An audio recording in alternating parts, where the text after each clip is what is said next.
dreaming in the dark. We are nothing more than dust. Search but you stay lost. We are reaching for the stars, but we're making this too hard.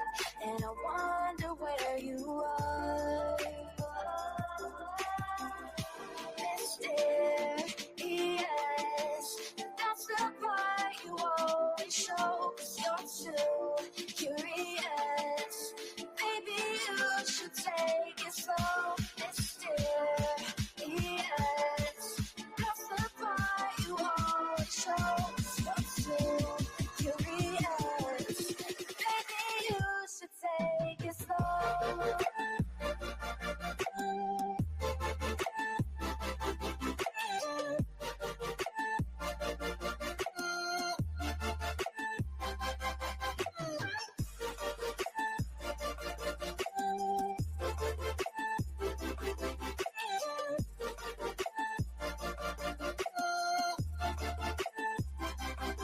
We're dreaming in the dark. We are nothing more than dust.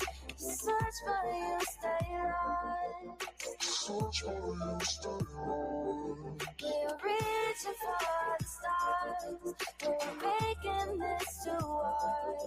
And I wonder where you are. Mysterious, that's the part you always show, 'cause you're too curious. Maybe you should take it slow. Mysterious, that's the part you always show, 'cause you're too curious. Maybe you should take it slow.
I need you again, so stick around.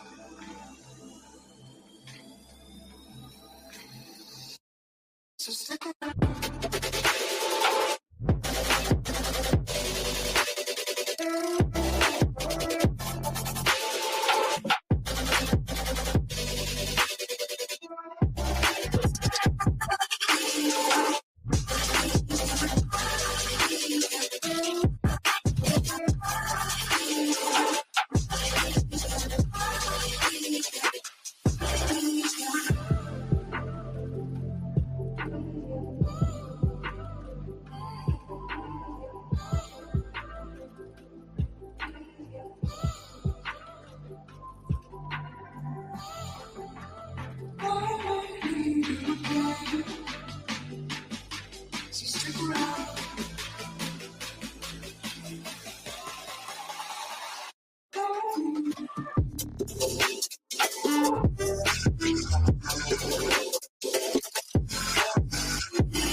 world around us. They don't need to know. Come find me where the sun sets and say you'll never let me go. You're the one I want. Say you need me. Hide away right now. Don't let go. I know you feel the same. Say you need me.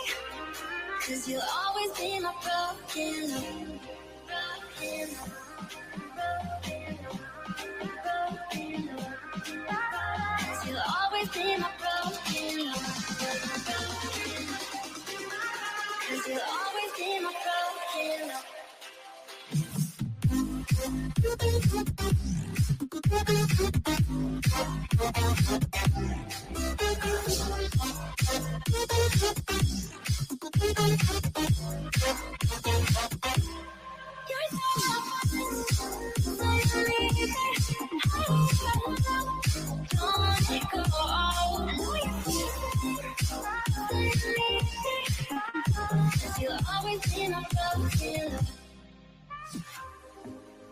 They don't know how we love when we're letting close. With you, I know I belong. Without all eyes on us, you're the one I want. Say you need me. Hide away right now. Don't let go. I know you feel the same. Say you need me. 'Cause you'll always be my broken love. Broken love.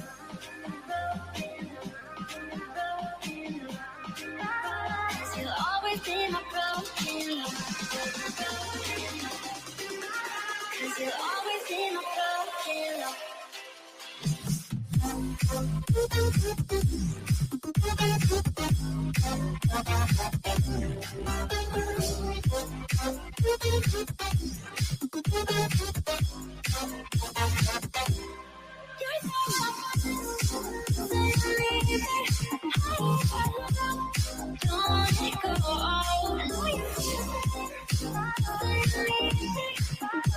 You'll always be my broken love.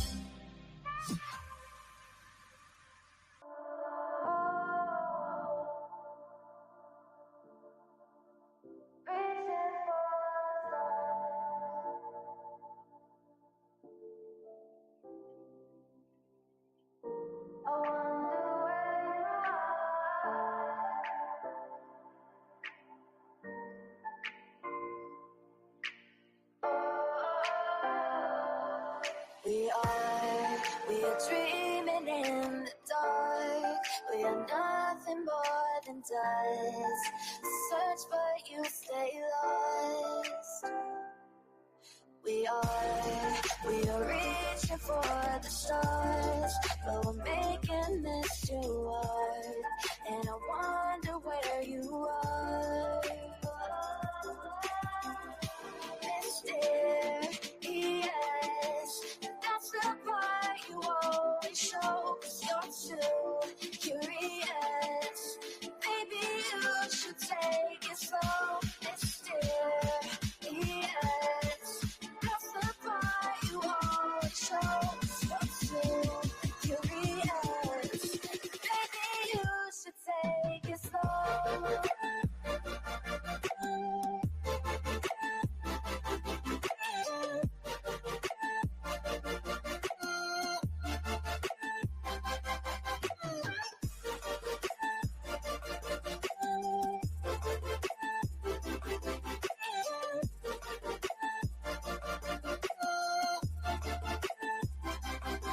We're dreaming in the dark. We are nothing more than dust. Search for you, stay lost. Search for you, stay lost. We are reaching for the stars. We're making this too hard. And I wonder where you are. Mysterious, that's the part you always show. 'Cause you're too curious. Maybe you should take it slow. Mysterious, that's the part you always show. 'Cause you're too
again.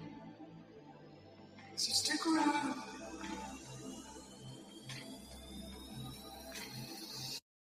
So stick around.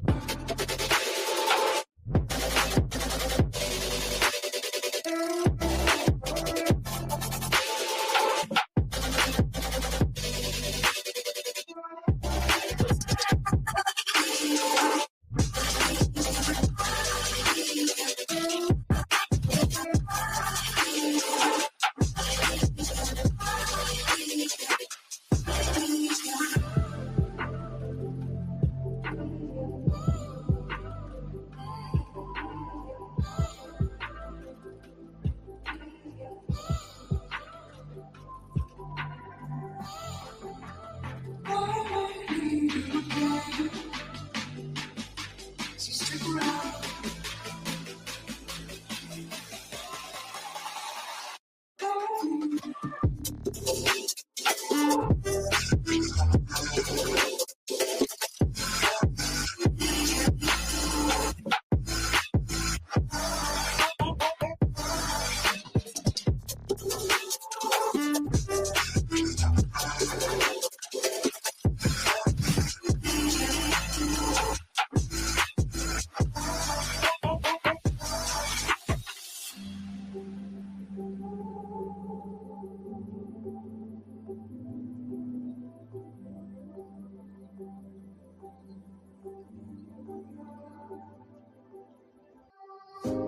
Leave the world around us.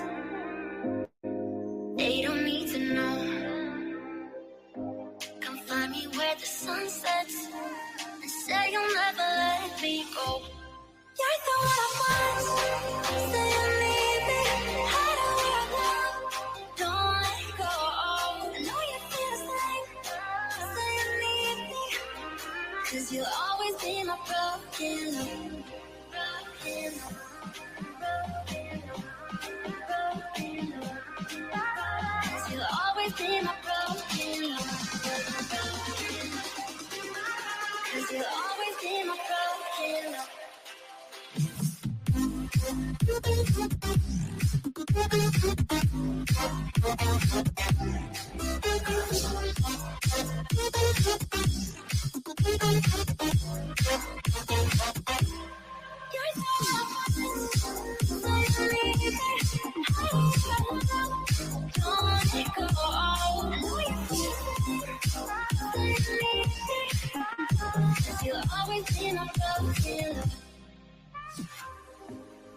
They don't know how we love when we're letting close.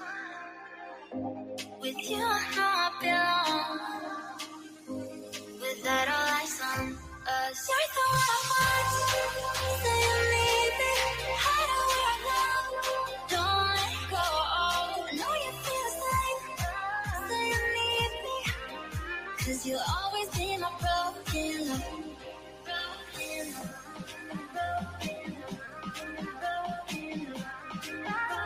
You'll always be my broken love. 'Cause you'll always be my broken love.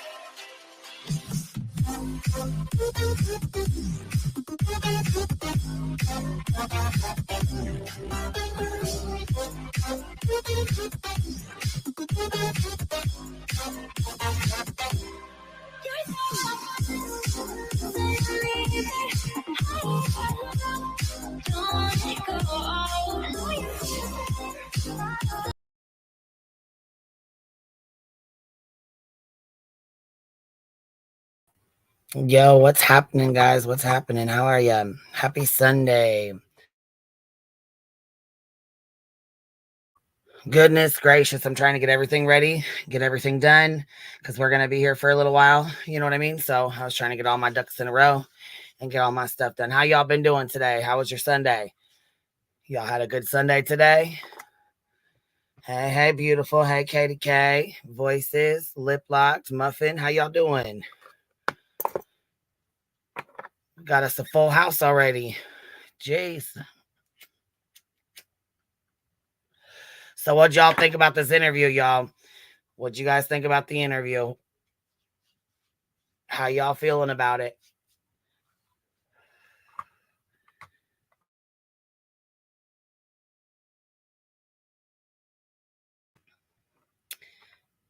Do you guys think it went good or you think it went bad? What are y'all thinking?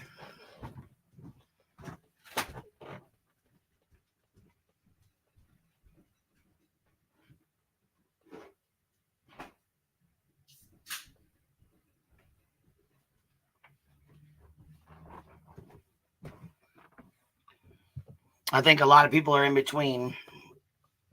There's a lot of people that are saying Chris lost his temper, and there's a lot of people saying that they stand behind Chris more so now than they did before.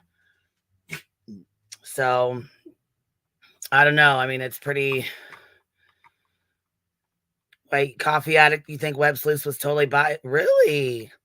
See, I really like Web Sleuths. She's always been so good. And, I mean, she's always been so gracious, you know?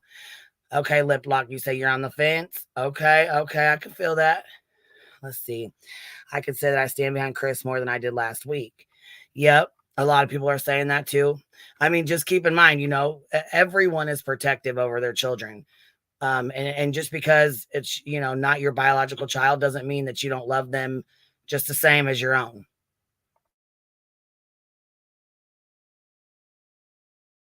Running Bear says, I stand behind Chris. Army Vet, I'm behind Chris. Let's see here. I heard she admitted her bias, and I feel that makes her human. Yeah, well, yeah, especially if she did admit to it, you know, I mean, it is what it is. I mean, here I support the Proudfoots more now than I ever have. I love Web Sleuths. She was just too pro Seth.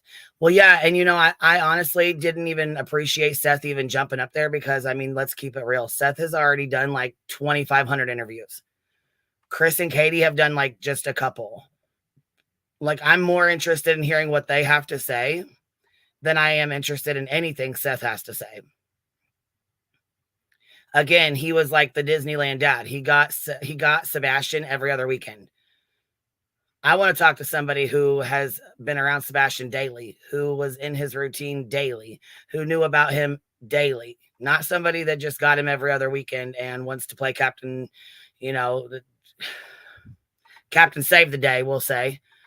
Because that's kind of what it seems to be like with Seth, in my opinion. That's just my opinion. I know that some, you know, some people are going to get mad about that, and that's okay. You can be mad at me for it. That's all right.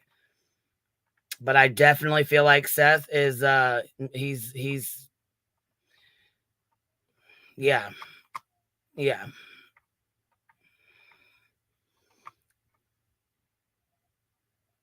Surprisingly, thanks to whoever announced your live on another channel. Isn't it ironic? Oh, yeah, I'm sure. Oh, I'm sure. Yeah, these people, they get put through the hardest times. They're going through the hardest time of their life right now. And then you got these creators who are like, yeah, you know what? This is going to grow my channel. This is going to grow my channel. Let me get them on here and, you know, let them talk and do an interview and say everything they can say in the most salacious shit. Cause that's going to bring everybody over here to hear it. They want to hear it, not once, but twice. Then they'll clip it and send it to somebody else and they'll talk about it too. All the while, there's a 15-year-old out here struggling, missing. Who knows where he is at this point? Man, I don't know. And then we got these PIs. Now they're into play. And, you know, I don't know. I was not very, I don't know. Wasn't very pleased with all that either. Another thing that really upset me was when Seth tried to throw Chris, you know, Chris Proudfoot's his parents out there. That really pissed me off. That really fucking pissed me off. Because there's already enough of a hate train as it is. Hey, Cheesy Weezy. Hey, girl. Hi, I'm here. Okay. Sorry, I'm outside and it's windy. No, that's okay. I just wanted to make sure it was you, you know. Yeah, I got a lot to say about this interview. Go ahead, spill it, baby, spill it. Because, I mean, I got it set up in the back to start whenever. But, I mean, you know, I want to talk about it too. So, go ahead, spill it, baby. How you feeling? Well, I just was really upset that I thought that, first of all, Chloe was on there. I mean, I don't know how much you want to talk about it before it starts, but I was a little upset that Chloe was kind of making it sound like the Proudfoots have done something. It was more like she was sounding more like drama than actual facts. You know what I mean? She was like steering towards the Proudfoots, I thought.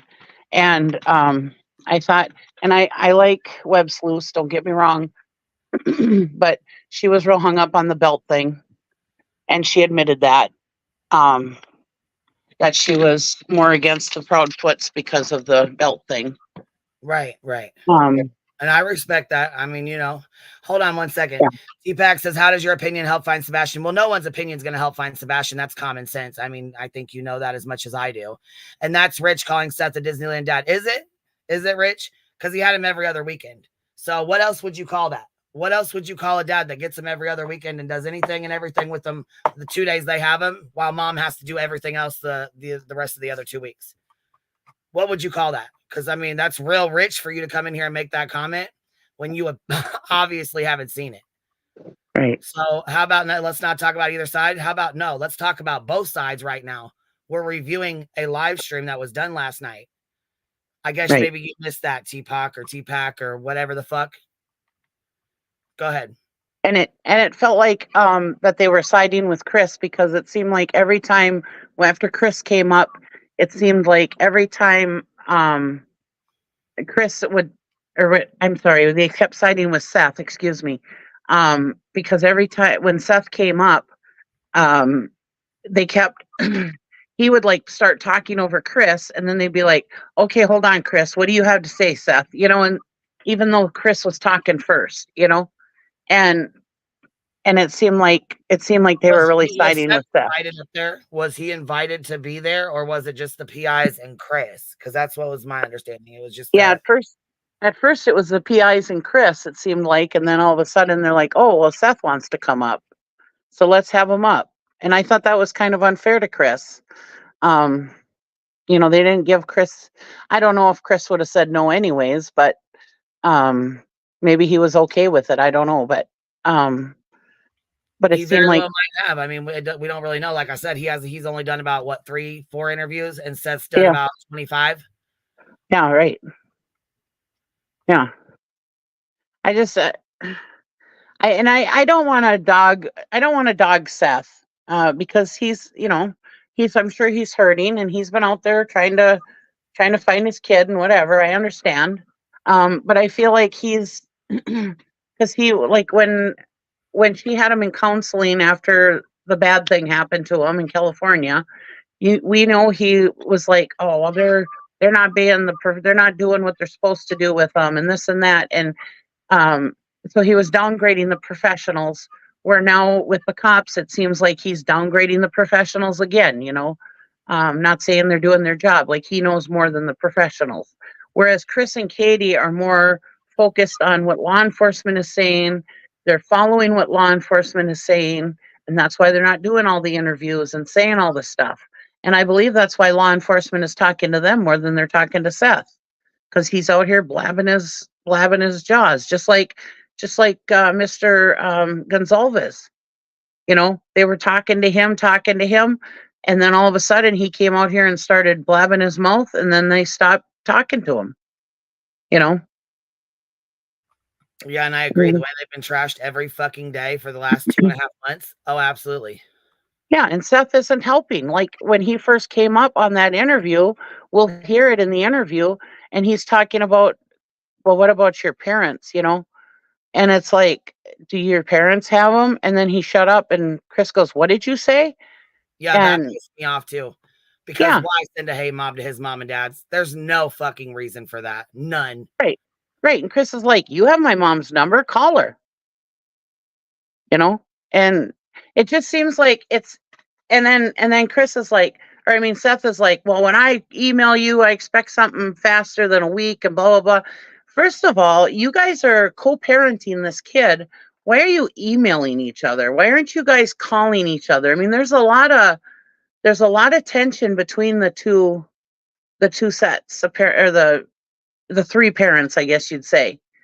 And I think a lot of that might be going into why Sebastian may have ran, Yeah. I mean, none of us know what's going on, and none of us are us up here, shooting the shit about it or whatever, talking about this interview. It's not going to find Sebastian, but we like to have discussions about this stuff, and I don't think there's anything wrong with that. We're not No, here there was spreading hate or she had spreading lies. I think 4 or 5, almost 5,000 people in her live stream last night. Yeah, She did a great job. I think she did a great job by, getting information out there that other people haven't. yeah, Yeah, there's a whole lot. I do know that she was pretty upset about the belt situation. I know that kind of got her sidetracked quite a bit. You know what I mean? With what was going on. Do you guys want to listen to the first part of this with these ladies, or do you want to skip past this and go to where they come in, where everybody starts coming in, or do you want to listen? That's up to everybody else, because I've seen it. So it's kind of up to you guys. Do you guys want to watch the whole thing, or do you want to skip forward to when Chris and Seth and everybody comes on panel? Because it really doesn't matter to me either way. I think in the first part is Chloe talking about some of the things in the case. So it might help for people to hear some of that, so that they see that she's got a little what bit I of was saying. background. Okay. You know what I mean? Yeah, a little bit of You background. know what? We'll just play it from the start there, and I'll just play. I mean, I got the music playing in the background, but I'll just stop it periodically while they're, you know what I'm saying, while they're chatting, and then we can move forward from there, because I mean, we can put it on 1.5 too, So, all right, here we go. Tonight, that is on hold because tonight we have a very, very special guest with us tonight. Our guest is Chloe. She is the private investigator for Sebastian Rogers. Chloe and Heather, you've probably seen Heather on the news, and Chloe. Heather is taking the night off. She has well-deserved rest time coming. And poor Chloe, we are not letting her take the night off. We hogtied her and forced her to be here. So, no. Chloe, thank you so much for joining us tonight, because we have so many questions about Sebastian and what happened when he went missing. I'm just waiting to make sure that, there we go. We're back. The chat is up and running and we're all good. So, Chloe, now, and you are working with Seth, that is Sebastian's father. Correct. And of course, he's always welcome to come here anytime. So please pass that along to him, and we can always put anything that he wants to get across on websleuths.com, the big, huge discussion forum that we have. So we are happy to help any way we can. Now, Sebastian Rogers went missing toward the end of February. He went missing, it was a Sunday night, Monday morning. Right. So and between midnight and 6. Right. Of the 26th. Yeah. 15 years old. He does have autism. Now, for those people in chat who are not familiar, this is the weird thing. There's lots of cameras in the neighborhood, but they haven't, that we know of, nobody caught Sebastian leaving the house, right? Correct. Yes. We had a meeting with Sumner County a couple weeks ago, and they're baffled. I guess he's seen getting home, and then he's never they seen it. didn't take out the garbage or do something. Yeah, trash out. Mm-hmm. So they saw him doing that, but they didn't see him leave ever again. No. Now let's talk about that night. When is, because I was confused when I talked to you about this earlier, so I really want to get this straightened out. When was the last time that Sebastian was seen by people other than family members? Now, I do think this is a good question. And you know what I'm saying? I think a lot of people were, because there were several people asking this question. And I do think it's good to ask questions, because when was the last person, when did was he last seen by someone other than family, So I think that was a good question. I think she is trying to ask good questions, but it does seem like Chloe doesn't know as much as, you know what I'm saying? You would think she would, but I mean, I don't know. Then we're only 5 minutes in, there's a couple minutes in. So to my understanding, it would have been the people at Texas Roadhouse, which was Sunday. Yeah, Sunday. See, I thought it was Saturday night that he was last seen. No, Saturday he was at Costco. And we confirmed that with that receipt. And then Sunday was a day full of activities. Right. So the last place he went before he went home was the Texas Roadhouse. Okay, and so that's the last confirmed sighting that we have, where it was people, the people that weren't related to Sebastian. Right. Okay, and again, everybody, he has just vanished. I'm just stunned, because he's on camera apparently taking some garbage out, and there's cameras all over that neighborhood. Yes. But nobody has seen him leave. No. Now, if you have been following this case, you have seen Chris Proudfoot and Katie Proudfoot. Katie is Sebastian's mom, and Seth is Sebastian's father. Chris Proudfoot is his stepfather. Right. What can you tell us about his, I guess, alibi, you would call it? When was Chris seen last? He was out of town. Can you run that down for us, please? I don't know when Chris was seen last, besides the source that tells us he was at the website at 5:15 a.m. on the 26th, which was about a little less than an hour before Sebastian was reported missing. He was where? A little less than an hour before he was reported missing? He was at his job site at St. Jude's in Memphis. He's February 26th. Okay. a crane operator. Right. When he was last seen, though, before that was 8 p.m. His vehicle was seen after that at his RV, but him physically being seen was 8 p.m. the night before. But the police have never indicated in any way, shape, or form that they thought Chris had driven home or there was anything nefarious, correct? They haven't indicated much of anything. Honestly, Okay. they've said that the family's been cooperative, and that's it. They dodge questions about timelines and alibis and things like that. You mean the police do? Yes. The police do. So you can't really be sure of anything. And Sherry Berry, what Chloe is going on is a vetted source that said that he was at his job and then his truck was seen at the RV on, was it Monday morning, did you say? Yes. Okay. Well, And he was seen he was seen. Okay. at his job site at On 5:15 Monday. in the morning. Okay. So Sherry, nobody's cleared. The police have been very clear about that absolutely nobody has been cleared, basically. But they haven't said that anybody is a suspect either. And so that's, again, Chloe, licensed, very well-respected and experienced private investigator. You must get frustrated when the police won't, Extremely frustrated. yeah, when the police won't release anything. So, but let's continue on here. I want to talk about Seth for a little bit. Okay. And then we'll talk about Chris and Katie and about their lie detectors and all of that was going on. It was very contentious there in the press with Seth Rogers. Yes, I am very curious about the lie detector test. I hope she goes over those because I am very curious about that. I know other people are as well. Yeah, I think they go over it later. But as far as what was I gonna say? I don't remember. Forget it.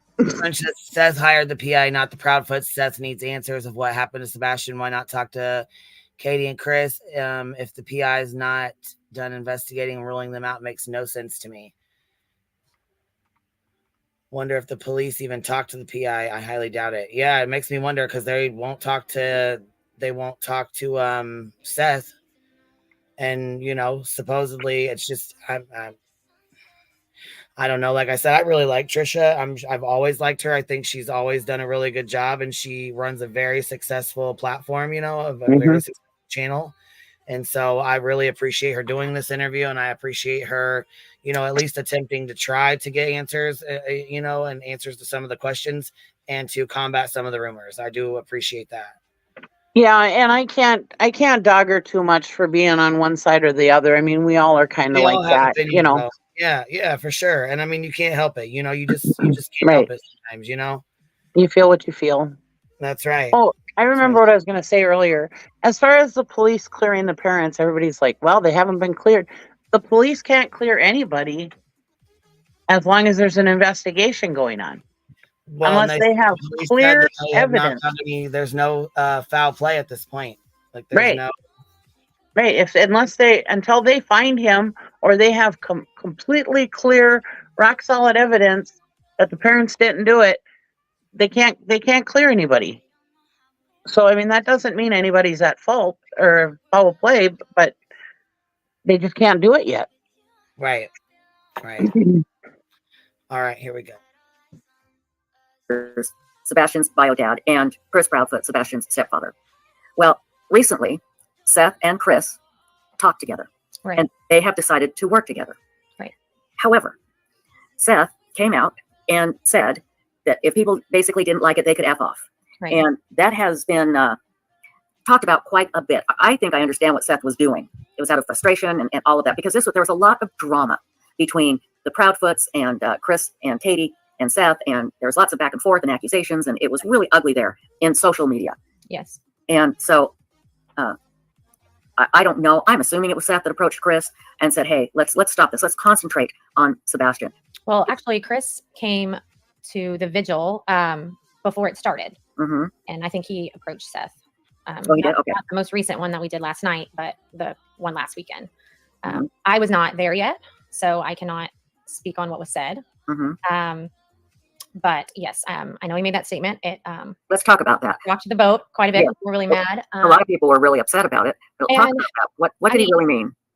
My discussions with him, and just from knowing what kind of verbiage he uses anyways, my impression is that it was, I know that everybody has not everybody, but a lot of people have a bad opinion of the Proudfoots because of social media. Mm-hmm. And I'm going to get some backlash about this, but this is about my son. So F anybody that's going to get in my way. Right. Right. So, And I mean, that's what I thought he was trying to say. But I mean, he's never. In my opinion, though, a lot of this backlash is coming from things that he's said and he's put out there. Right. So, a lot of the hate towards the Proudfoots is from Seth's doing, in my opinion. Yes, and Never he told me to F doesn't off. He's never told he his other doesn't help that in this interview. No, he doesn't. Mm-mm. investigator F off. He's never told his volunteers. He was not speaking to people that were helping him. I know a lot of people thought he was. That wasn't the case. I always felt he was talking to the drama people Yeah. in social media that are causing all these problems, Right. you know, and will come out with these ridiculous live streams saying crazy things. That's who I thought he was talking to. And the people that would give him grief for wanting to work with Chris Proudfoot. Right. rather than He getting got a lot angry. of grief for it. He did. And so that I'm glad we cleared that up, because I understand where he's coming from. I do, because it's all about Sebastian. Who cares about this other drama crap? Right. You know, it means nothing. And I want to say something to everybody out there. Nobody is prepared to be thrown into the spotlight, let alone during this day and age when all of a sudden you have social media and you have everybody and their dog commenting on you and what you're doing and what you say and how you look and everything, and making accusations against you that are not true. It is so hard to absorb and to deal with, all the while you're trying to look for a missing loved one. It is a horrific situation. And the fact that that Seth has held up as well as he has is amazing. So, and again, please tell him we will help him in any way possible. Absolutely. Hi, Kitty. He says, "This is Boo-to-Boo. He's a good boy." Crystal Piesky wants to know, was the camper ever checked? I take it you're talking about Chris Proudfoot's camper or RV? Yeah, do not have confirmation of that. So we don't know. We have to assume that on things like that, that the police have checked everywhere. You know, you would assume that they have looked all through the camper. You would assume that they would have looked at Chris's parents' RV or camper. And, but again, I have no you confirmation. have no idea. You have no idea. We just have to assume. We have to assume the police have done their job in that sense. But let's talk a little bit now. Chris has a petition up, Right. and it is a petition to get the FBI to take over the Seth case. has a petition up. Yes. Seth has petition up to get the FBI to take over Sebastian's case. How come? Well, the FBI has been involved, but he wants them to take over. I think he's just frustrated, Mhm. which I understand. Right. Because we haven't had any results, you know. Right. So I understand his frustration. And I think that's really it, is he wants another jurisdiction to take over. I mean, Mhm. above TBI. I mean, if he would just keep quiet and keep what the police tell him to himself, I think they would still be having communications with him. Right. Right. And here he goes again, thinking that the professionals aren't doing what they're supposed to be doing. And, you know, this really goes along with his character, I think. Yeah, it really does. I mean, it just. And I think Seth is not that, I don't want to say, I don't think he's not really that bright. As bright as, you know, he could, you know, most people are. And I think that shows a lot in this kind of stuff, because he's very naive and he doesn't vet things. Like you're going to hear Chris say, well, I'm checking out this spokesperson before I agree to it, you know. Yeah, Chris, Whereas I mean, Seth- he needs to be doing his research. He checks out like the Right. like the creators and stuff before he goes on those shows and stuff. And I think Right. that's a good idea. I mean, I honestly think It that's is. something he should be doing. Whereas Seth, he's just going on every channel. He's not vetting anybody, and yeah. Yep, that's exactly right.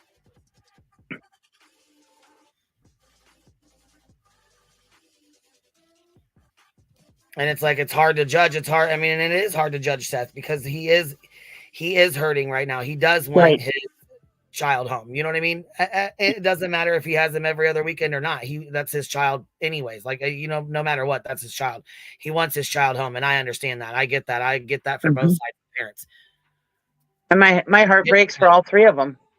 Yeah, absolutely. Yep. But I do feel like Seth has, you know, contributed to a lot of the hate towards the Proudfoots. Yes, he's caused my a lot of opinion. this drama. In Sumner County. But yeah, they've been involved. I mean, Do you Secret have your Service has been music playing? involved, and Right. yeah, I mean, a lot of other jurisdictions have been. Yeah, it's on low, baby. Oh, okay, just making sure. I couldn't hear it. Can you hear it? No, I don't hear it. Okay, it's low. It's real low. I just didn't want to bother people with it. You know what I'm saying? I just try to Yeah. keep it up low just for fair use. I mean, I know Trisha would never strike me. I don't have to worry about that, but That's just fine. I just wanted to make sure you had it going so you didn't get in trouble. yeah. She and I'm trying to play through most of this. A lot of this is just them talking back and forth, and then Yeah. we can skip through it at any time because it's an hour in. Oh yeah, we probably should. Yeah, this We'll we be gotta here get all night. here. We'll skip to about this part here. So that could just be. I don't think Heather's been threatened or followed. I mean, people are nasty on the internet, but I don't consider that like a safety issue.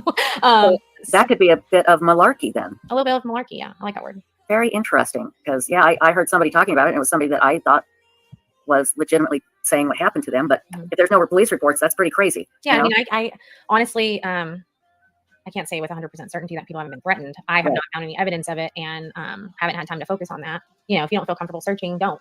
Yeah. Now, has Seth ever said he's been followed before? Do you know? He has. Okay. And what about Chris's parents, Chris Proudfoot's parents? A lot of people are very kind of upset that they went to Alaska. It's bizarre. Have you, or do you know if the police have looked into why they all of a sudden went to Alaska? I don't know that police have looked into that. I know that tips have been passed on to Sumner County and TBI. Not necessarily about them leaving, Right. but hopefully that is all being vetted in some way. Somebody asked a question about, was it prescriptions? I missed it. And then somebody said, oh, that's a great question. I'm like, what was it? I didn't see it. It was, if somebody could repeat that, please, because I meant to catch it, and chat was going so fast. Is it this one? Yeah. Okay. To see if any prescriptions. I don't know if you've checked to make sure prescriptions haven't been filled in other states. I would assume, since Sebastian is an Amber Alert, that pharmacies would be flagged. Right. Right. In my That's good to know. Yeah. Well, yeah, and I mean, they're not sitting. That's not like they're sitting here saying what medications he's on, what he's got, what's wrong, what's going on. They're basically just saying that if they do get filled, then it'll be flagged in another state. So if they did have him in Alaska and they tried to fill his medications that he takes daily, it would be flagged. Right. So, which is smart. Don't tell what. and she said another thing too that she just said that caught me off guard was she's like, yeah, it's pretty odd that they left to go to Alaska. Why? What? I mean, they could have had that trip planned fucking months in advance. Shit, they could have had that trip planned a year in advance. Yeah, and Chris says that it had to do with work, you know. Yeah, so I mean, I don't understand why it's just all of a sudden odd that they would go. Not everybody's got a GoFundMe to live off of. Yeah, exactly. I mean, you got to. Not slamming Seth. I'm just saying, you know. Choice. Yes, they don't have that choice. Right. That's good to know. Now, Donna D wants to know any news on the sexual offender that was searching, and could he have been moved from the pond? So two questions there. Was there a sexual offender searching? I hadn't heard that. Sex offender, I should say. I had not heard that. Okay. And do you think he could have been moved from the pond?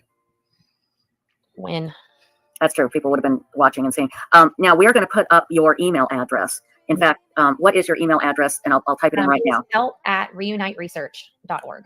L, like as in lady? No, help. Oh, help. Sorry. HELP. Yeah, at in the chat too. Reunite Research. Reunite Research. Okay. .org. .org. And I'll make sure I spelled that right here. So help@reuniteresearch.org, and we'll put that in the description as well. Yes, if you have anything, please, report to the police. If you're more comfortable talking to Chloe or Heather, absolutely. Yep. So, absolutely. Let's see here. He's on camera, so nothing up here. I'm just going through here really quickly. Do you know if any dogs have been inside Chris's RV? I don't know. Okay. Have the Bowersox spoken with you at all? No. Okay. Have you tried to contact them? Yes. Okay. Let's see here. Do you know if the cemetery was searched? If they're referring to the one Does Chris house and the construction site, yes. Does Chris's family own a funeral home? Not to my knowledge. Okay. Let's see. See, it's just I'm glad that she was able to combat some of these rumors, at least a few of them. Right. I mean, Jesus. Well, especially the funeral home and the cemetery thing, because remember back in the Summer Wells case, they thought somebody owned a crematorium or something. So everybody, first thing they were like, oh my God, they cremated Summer Wells,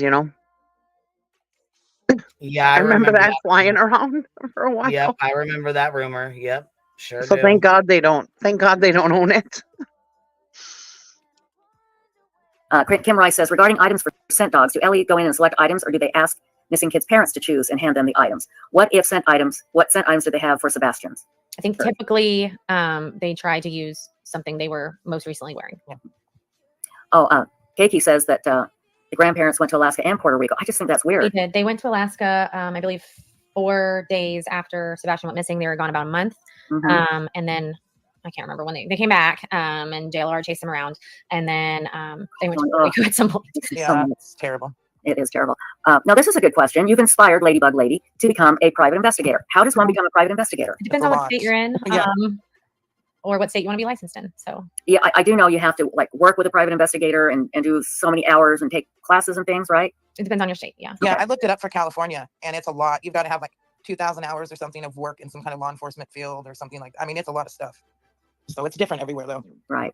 BW, I'll get to that question here shortly. There's been made mention of Sebastian being forced to wear pull-ups, which Seth, I believe, has confirmed, which I find appalling that they would do that the Proudfoots would do. That's my opinion. Do you This know kind of made me mad. what that's? Yeah, because I kind of find it appalling that he would say Sebastian just fell into his hand when the police report says he smacked him open-handed. Right. You And know I- what I'm saying? Or and that he I- would say he was SA'd in Katie's care. Right. And I agree with him wearing pull-ups if he was having accidents at school. We could say briefs or what, you know what I'm saying? Like, you know, instead Yeah, of we call them undergarments in my family. Yeah, that's what I was gonna say, or briefs or something like that. We don't have to, you know what I'm saying? I'd prefer not to call them diapers Sure. or whatever. You know what I'm saying? You know what I mean? He Yeah. is 15. It's not like he, you know, or incontinence briefs or something. You know what I'm saying? I think I there's just there's a better way to word that. You know what I mean? I wish they worded it differently up here, but Yeah, we call them undergarments in my family. My mother-in-law used to wear them. or maybe If I she don't was know why they elderly. brought it up. I don't know. There's a lot of things they brought up that shouldn't have been brought up. They shouldn't have been brought to the spotlight. You know what I'm saying? If they were going to say something, it should have been kept behind the scenes with like the police and this family or something. You know what I'm saying? Right. There's a lot of things that were put out there that should have never been put out in the public. But my thing is if he's at school wetting himself, wouldn't you rather have him have an undergarment on than be wetting himself? Wouldn't that be less embarrassing than wetting himself? I mean, obviously, nowadays they make the undergarments where they're not quite as bulky as they used to be, and they can kind of be hidden with clothes. So, Well, yeah, and but if he's wetting himself, you can't hide that, you know. I think it's decent for them to do that so that he's not embarrassed all the time. yeah, it's just not something that should be put out in the public when he's 15 and he's missing and he's Well, yeah. you know, already having a hard time struggling. He said all he wanted was some friends. I mean, he's, you know, it's just not Right. something the public should know. And I mean, how fucking embarrassing for everyone on the internet to know that and that to be put out there about you for the rest of your life. Right.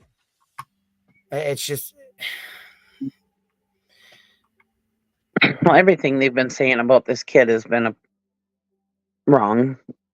They shouldn't have been putting out there a lot of this stuff. Situation is? Do you have any information about it? Not really more than what's been said. Okay. BW wants to know about Melissa Proudfoot. She helped them take Faith when Nina had to take her other child to the hospital. Do you know anything about Melissa, his sister? I do think, at least from Nina's account, that she was involved with that, as was, kind of everybody. Right. Scary. It was very sad. So, okay. And again, I don't want you to say anything that makes you feel uncomfortable or that'll cause problems. yeah, he is actually a teenager and it is hard. I mean, you know what I'm saying? It's very hard, especially these days. I mean, our kids are growing up in such a different world than we ever grew up in. Oh yeah, they're growing up So way too if I ask- fast. Sorry, love. What'd you say? Sorry, they're growing up way too fast. Oh yeah, absolutely. And with social media and technology, and it's just there's so much out there so many things out there that we don't even know about still. You know. Right. Any questions? yeah, I feel like some of it is like, does this help me find him? Right. Exactly. Exactly. You know, it's like, But the thing, I think the flip side is if the Proudfoot family has done things like this before, is it possible they've done it with I Sebastian? just got a message that Chris wants to come on. Chris Proudfoot? Absolutely. I don't know where that's. Well, can you send him the link that I sent you? He was not who messaged me, so I don't know. Get him that link. And if he doesn't want to come on the link, he can call my phone and I can put him on through the phone. Is he in the chat somewhere? Chris, I just got a message that. I'll stay on till Friday night if he wants to come on. Okay. When you said Chris, I had to sit and think. Who? Oh. What would you like me to do? I can put the link in chat. Hold on. I can put the link in chat. If he is in chat, he can jump on this link. Okay. And if you have his phone number, Chloe, can you send him mine if he'd rather call? Yeah, just stand by for just a second. Let me make sure this is even real. Okay. I know. I get all excited. Somebody comes on with a sock puppet. That'd be my luck. So. Right. Oh my gosh, that happened to us before, remember? Oh, it has. I know. Yeah, it did. It was the weirdest thing ever. Yeah. Came on with a sock puppet. Hold on. And then somebody else came on and accused me of trying to take down her man or some crap like that. Remember that? We've had some weird ones. Weird things. Yeah. Yeah. Heather Cohen says it's real. Okay. Well, she's blowing me up. I'll tell you what, you and Heather chat and then we'll chat with chat. How's that? Well, how do I mute yourself? We'll mute you. Here, I'll stop. There you go. There, you're muted. We can't hear you. Okay. Yeah, Ladybug Lady, we're going to talk about what you can do to help. And everybody can do something, and that's just get Seth's picture out. Did you email me that insightful Yes, I did. Okay, hang on. I'm going to pull that up right now, okay? This is a cute picture. I love this picture. Hang on. Yeah, it is a good picture, I think. So let me pull it up here.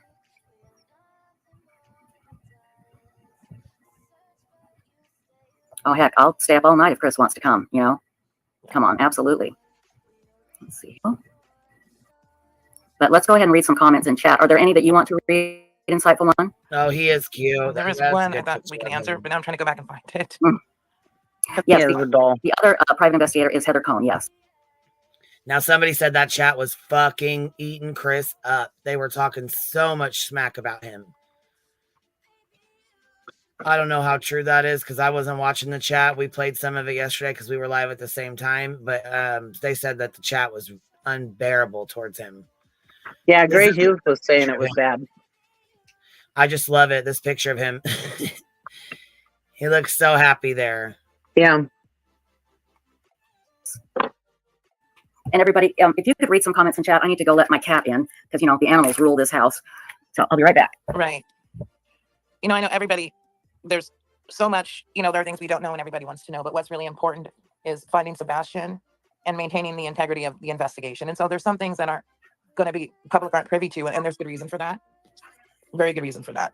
Because not everybody understands the way investigations work, but I was fortunate because my father was law enforcement. So I got a firsthand look at that, and I understand it can just be so frustrating.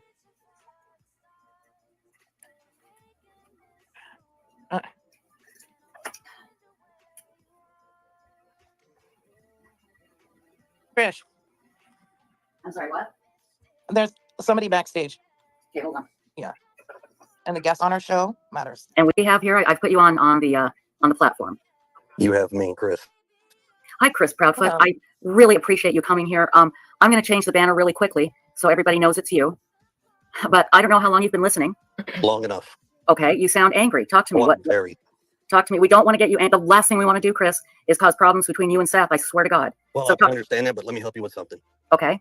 Okay, a lot of the information that I've been listening to on your show, coming from Chloe, the questions that are coming from people, it's very sickening and disgusting, to be personally honest with you. Okay, let's talk about it. So let me go ahead and address a few things to help y'all out. Okay. Because, Chloe, you're the PI. I haven't had a chance to talk to you. You haven't even called me. You ain't done anything. First off, Heather has Heather been is the only one. Heather is the only one who has reached out to me or to my wife. I So for you to actually sit on the reached out to show you, and sit here month or and give so ago. information that you have, that you don't have all the answers to, is a problem. Okay, well, Chris, help us understand, because I know Chloe, and Chloe wants to help. And the last thing Chloe would do is want to put out misinformation. And the problem Okay, is... I understand it. So let me just smash something real quick. Okay. Okay, first and foremost, anything that goes on between me and my wife is not a damn bit of anybody's personal business. Absolutely. I don't care what you think. I don't care what y'all got to say. Absolutely. Abso-fucking-lutely. Yep. What goes on between him and his wife is no one's fucking business. Period. Yeah. Yeah, because they were talking about, Chloe was talking about him wanting to divorce Katie and stuff like that. I mean, that's nobody's business. I don't care who's live. Stop announcing it in my chat. Say. That'd be like me splashing all your business out to the world. Okay. It does not matter what goes on in my house. We're looking for my son. That's real simple. Your stepson, right? It doesn't matter. Stepson, my son. All the kids are treated as if they're your own. There is no title, a stepson, a son. No, it doesn't matter. Like he just said, his son, and I think that speaks volumes. His fucking son. Period. Right. It's not my It got- stepson. That's my fucking son. Yeah, it ticked me off when Trisha, is that her name? When she said, your stepson. You know, that kind of ticked me off because in a lot of families, my brother was, Yeah, we was don't have from a different stepkids dad. either. We have fucking Yeah. kids, period. Those are my fucking kids. We don't Right. have, oh, that's my kid. Those are my kids, and that's my stepkid. No, that's not how that shit works. No. Yeah, my brother has a different dad, and my dad adopted him like he was his own, and it was never brought up. I didn't know until I was about 15 or 16 years old. I didn't even know that. So I'm really shocked that Trisha even did that because normally she's so laid back that, you know what I mean? To be like, oh, your stepson. You know, I'm glad he fucking corrected her with that. Really, I am. Because, I mean, that was just. Yeah, I didn't like that. I just love Trisha. Like I said, I do. Maybe she just was caught in the moment, too, and didn't think, you know what I mean? It could be. We all say stupid stuff That boy is sometimes. loved by me. Right. Just like he's my own. Just like he's my own. Okay, Chris, may I ask you something? Yes, ma'am. Okay. I've been doing this for a long time, and let me tell you why people are asking personal questions about you and your wife. Okay, it's because of the situation in which Sebastian has gone missing, and they're wondering if whatever happened between you and your wife, does it have something to do with Sebastian going missing? I swear to you, it's not to be nosy, it's not to be rude, it's just trying to figure out what happened to Sebastian. And Okay, so let me make this even crystal clear for you. okay, And everybody out there that's got all these negativity, disgusting comments and questions that y'all think you know anything about, when honestly you don't know a damn thing.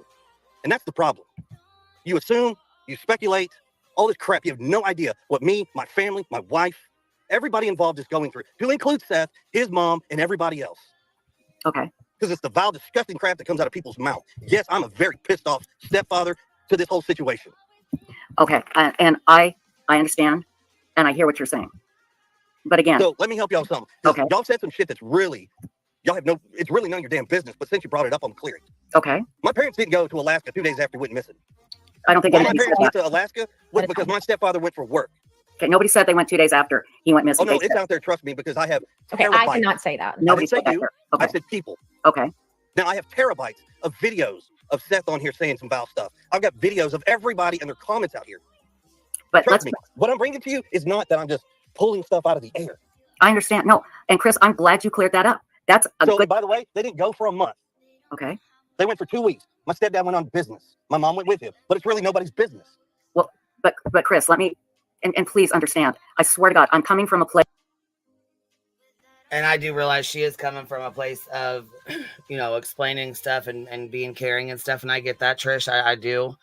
But I understand why he's so goddamn mad, because it's really no one's fucking business. Right. Period.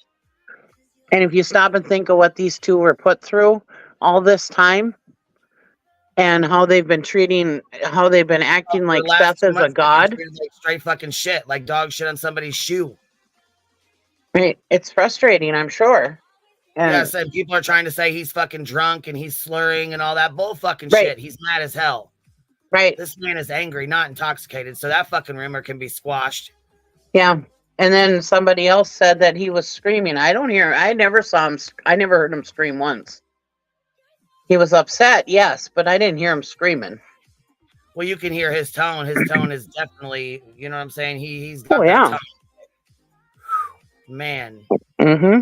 I don't blame him. I'd have a fucking tone too. I probably would be yelling. Honestly, I would have probably went the fuck off and hung up and not said shit else to anybody else about shit.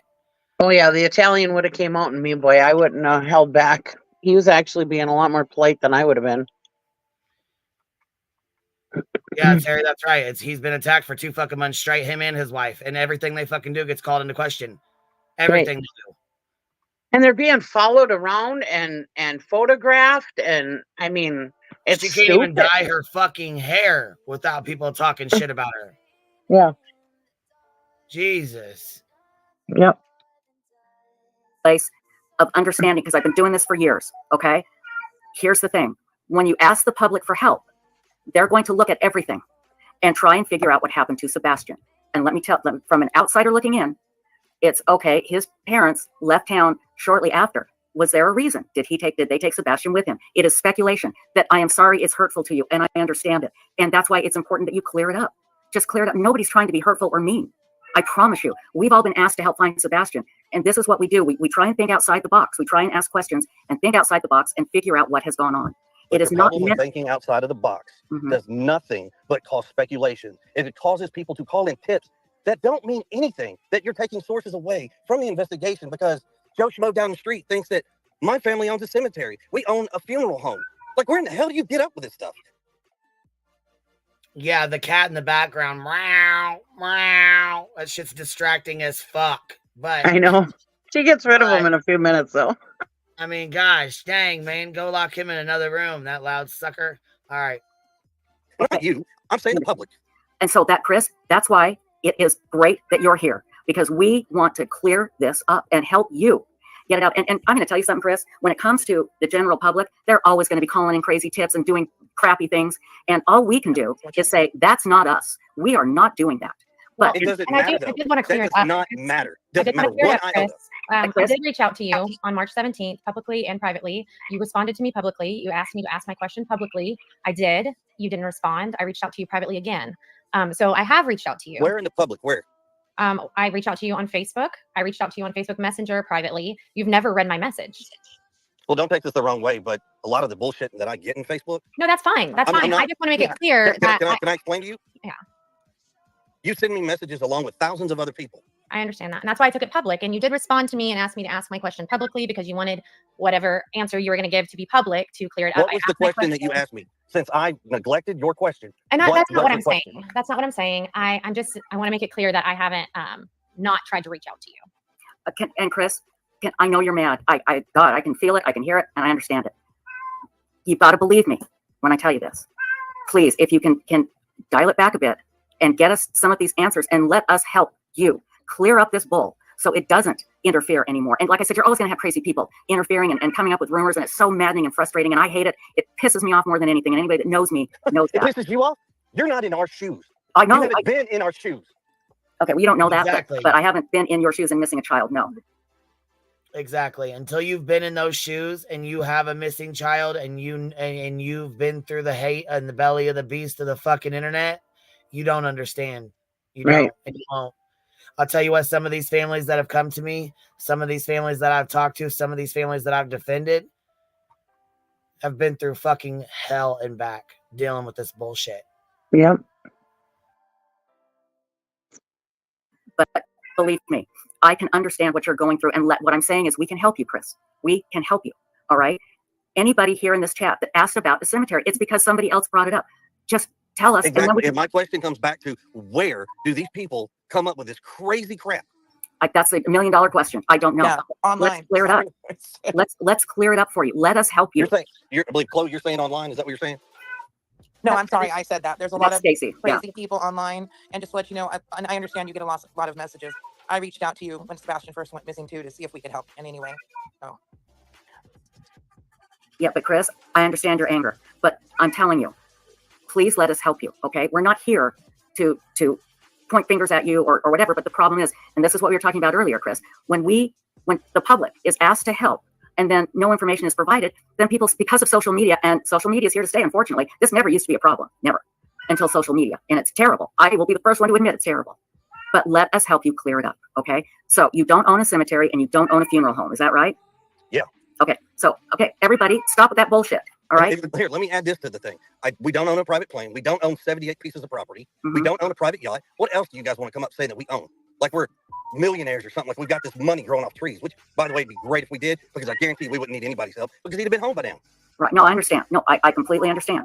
Okay. But understand, when the public is asked to help with social media, this is what social media does. And it can be your Worst nightmare. Or your best friend. Yes. And let us help it. And I can give you examples. I can have you talk to people that have said, yes, the people at Websleuths, they've helped us. They've been great. Okay. But hey guys, I understand why Chris is angry, because it's coming 24 hours a day, 7 days a week. Horrible crap about him. Okay. And his family. I get the anger. Yes, Cherry, for obviously you don't know. This is not my live stream. This is Trisha's live stream. We're reviewing and reacting to her live stream. That's what this is. If you don't want to watch it, that's fine. You don't need to. You can go back and watch the original one or whatever you need to do. That's fine. You have a good night, love. So we're going to help you. The first thing I'm going to do is I'm going to let my cat out before she drives everybody crazy. So I apologize. Thank you. So hang on. Thank you. Chloe, is there anything you'd like to say while I let my cat out before she drives me nuts? I will ask the question. I'll actually read you the message I sent you. This was March 17th. Good afternoon, Chris. I wrote this in a chat you're involved with, but I'm worried it may be lost because Wait. We can be your nightmare or your best friend. What the fuck? I didn't catch that. I didn't either. Let me roll that back. there's so much chatter. Chloe, is there anything you'd like to say? Cat out before she drives everybody. Chris family. I get the anger. It's coming 24 hours a day, 7 days a week. Horrible crap about him. Okay. And his family. I get the anger. So we're going to help you. The first thing I'm going to do is let my cat out before she drives everybody crazy. So I apologize. So hang on. Chloe, is there anything you'd like to say while I let my cat out before she drives me nuts? I will ask the question. I'll actually read you the message I sent you. This was March 17th. Good afternoon, Chris. I wrote this in a chat you're involved with, but I'm worried it may be lost because there's so much chatter. First, let me say I'm a Tennessee private investigator and have been praying and actively bringing awareness to Sebastian from day one. His case is near and dear to my heart. I had a question. I know Sebastian went to his dad's every other weekend or so. Did you come home on those weekends? Not a specific date, but just in general. Or did Katie come and stay with you? Are you often gone during the week? Just curious about Sebastian's day-to-day dynamic with his parents. And then I messaged you again after I posted that question publicly. You asked me to post publicly, and I did, and then I wasn't answered. And I said, hey, Chris, just messaging again. So it'll be at the top. I know you said you get a ton of messages. So, and again, we understand that you get a ton of messages. We absolutely understand that. Is there somebody else in our chat room? I can't see it. Heather. Heather, do you want to come up? I guess she does. I'm here. Oh, she's okay. Oh, hi, Heather. I didn't see you there. Hi. Okay. There's a lot of talk. I didn't really have a chance to say hello. And this Heather is the other private investigator. Yeah, I know who Heather is. Okay. Heather, would you like to say anything? Well, so I spoke with earlier today, and obviously, as you know, Mr. Proudfoot did message me and ask for a number so he could come in. And I think that it is past due. I think that it's a good thing for Mr. Proudfoot to address some of the allegations that are being made. I would like to have the opportunity, like I said to him earlier today, it's good for us, Chloe and I, to have access to them, to be able to, when we get this information, instead of having to go around them to other sources to try to get the answers to those questions, to actually be able to come to him for those answers and try to clear them up directly. So I'm glad he's here. I really am. Even though he's angry, I am too. I'm thrilled. I'm absolutely thrilled. I'm glad he's here, and I've spoken to him before, and he's been very upset with me before. But once he calms down, I think maybe we can get somewhere. Maybe we can get somewhere. Yep. Okay, so let's address something real quick with your viewers who say I'm drunk and belligerent. No, I'm just a pissed off dad. So let's get that real clear. Hey, everybody, mods. So if you want to keep your comments and that's how your audience wants to play this game, then no, I'm not going to clear up anything or turn the chat off. If you want to clear this up, let's get it right. And let's take all the stupid people out of this equation and answer the deals. Okay, Chris, hang on. Mods, if anybody says anything rude about any of our guests, I want you to ban them. Kick them out. Okay? It's like this. If you ain't got nothing factual about me to say, keep your mouth shut. Well, okay, but Chris, they don't know if it's factual. Exactly. So that's the best recommendation I can give them. Well, but they want to ask questions, and let me tell you why. Questions are one thing, not a statement where I'm belligerent and I'm drunk, because guess what, folks? I can read the comments that you post. I know. And I'm telling everybody, if anybody says anything rude, they're booted from chat. Mods, if you could. And I will say, Trisha did have 4,000 people in her fucking chat. She was trying. Yeah. You can't help it. Sometimes you just cannot fucking help it. When you got that many people in your chat and your chat's fucking flying, you can't do anything about it. I'm sorry. I'm sorry. It's fucking hard. I will have to stick with her on this one because it is hard. And it's hard to keep people from saying, people have their opinions. There's so many different opinions. We're not all going to agree. We're not all going to think the same. We're not all going to feel the same. There's going to be different opinions. And I understand he's frustrated and he's upset. And he's not used to social media, and I understand that. It just sometimes you can turn the chat off and sometimes you can't. It just depends on how you set the live stream up, and if you did it through StreamYard or if you did it through YouTube. It's very hard. I mean, I don't know if she uses OBS. I'm not sure what she uses. So I'm sure that they said the chat was horrible. The chat was awful. And she was I think she was way caught off guard because normally she doesn't have chats that big. Yeah. Normally she doesn't, and it's bullshit that 99% of them were in there crucifying the fuck out of him. That's the biggest problem with social media right now. And she had one of the most hated men on the internet right now. on her stream, and I imagine it was just horrible, Yeah, Gray Hughes had said it was terrible too. But Yeah, I heard he went up there finally to try to combat some stuff. He actually defended Chris quite a bit. yeah, because he had that video debunking the flashlight video. Yeah, And that was very interesting. To boot them. Stacy, could you get Ping over here to help us? And the other part of this is if it's nothing in regards to Sebastian, I really don't give a shit, people. No, and I agree, Chris. And I mean, I don't know if you heard, I didn't want to discuss. Oh, I asked a lot of questions and she wouldn't discuss it. Absolutely. I think it's semantics at this point. He's been missing for 2 months, and I don't know how his bathroom habits are going to help me find him. Exactly. Mind you that children with autism do have bladder and bowel movement issues to control themselves, but I'm not really worried that people can't read and do their own. Well, but Chris, let me tell you, I mean, I'm not going to sit here and care about that either. Let me tell you why that was brought up. Okay, it's because of what Seth said. Seth said at his house, he didn't you were correct. No, you were correct. You just hit the nail on the head. Mm-hmm. You just hit the nail on the head. Seth has opened his mouth. He has said a lot of things he probably shouldn't. And he needs to learn how to close it, because quite honestly, none of that has anything to do with finding Sebastian. Right. And you know what, but Chris, let's absolutely, I agree with that. I never did hear that comment that Burnt Toast was saying, though. I still didn't hear that. I wonder if I didn't go back far enough. Yeah, you must not have went back far enough. I'll have to go find the clip. Yeah, I was gonna say, because I'm sure she heard that shit. I just didn't go back far enough. Gray Hughes did a live after this. I couldn't believe the way Nunya acted on this channel. Oh yeah, she acted like a straight fucking dumb shit. Her fucking man, she made a straight fool of her fucking self. Chewy really made a fool of herself, but it is what it is. I mean, that ain't got nothing to do with this. So let's keep it that way, because Seth has said he is not going to do that anymore, and he hasn't. Bullshit. Let me explain to you why. That Sunday when I went to that vigil and spoke to Seth very calmly, very respectfully, we were having a good conversation. While everybody stood behind me and would snap the little pictures and stuff, Heather came up in the conversation. She saw us. It was not a aggressive conversation. It was actually a good one. Mm-hmm. But see, it wasn't 3 hours later.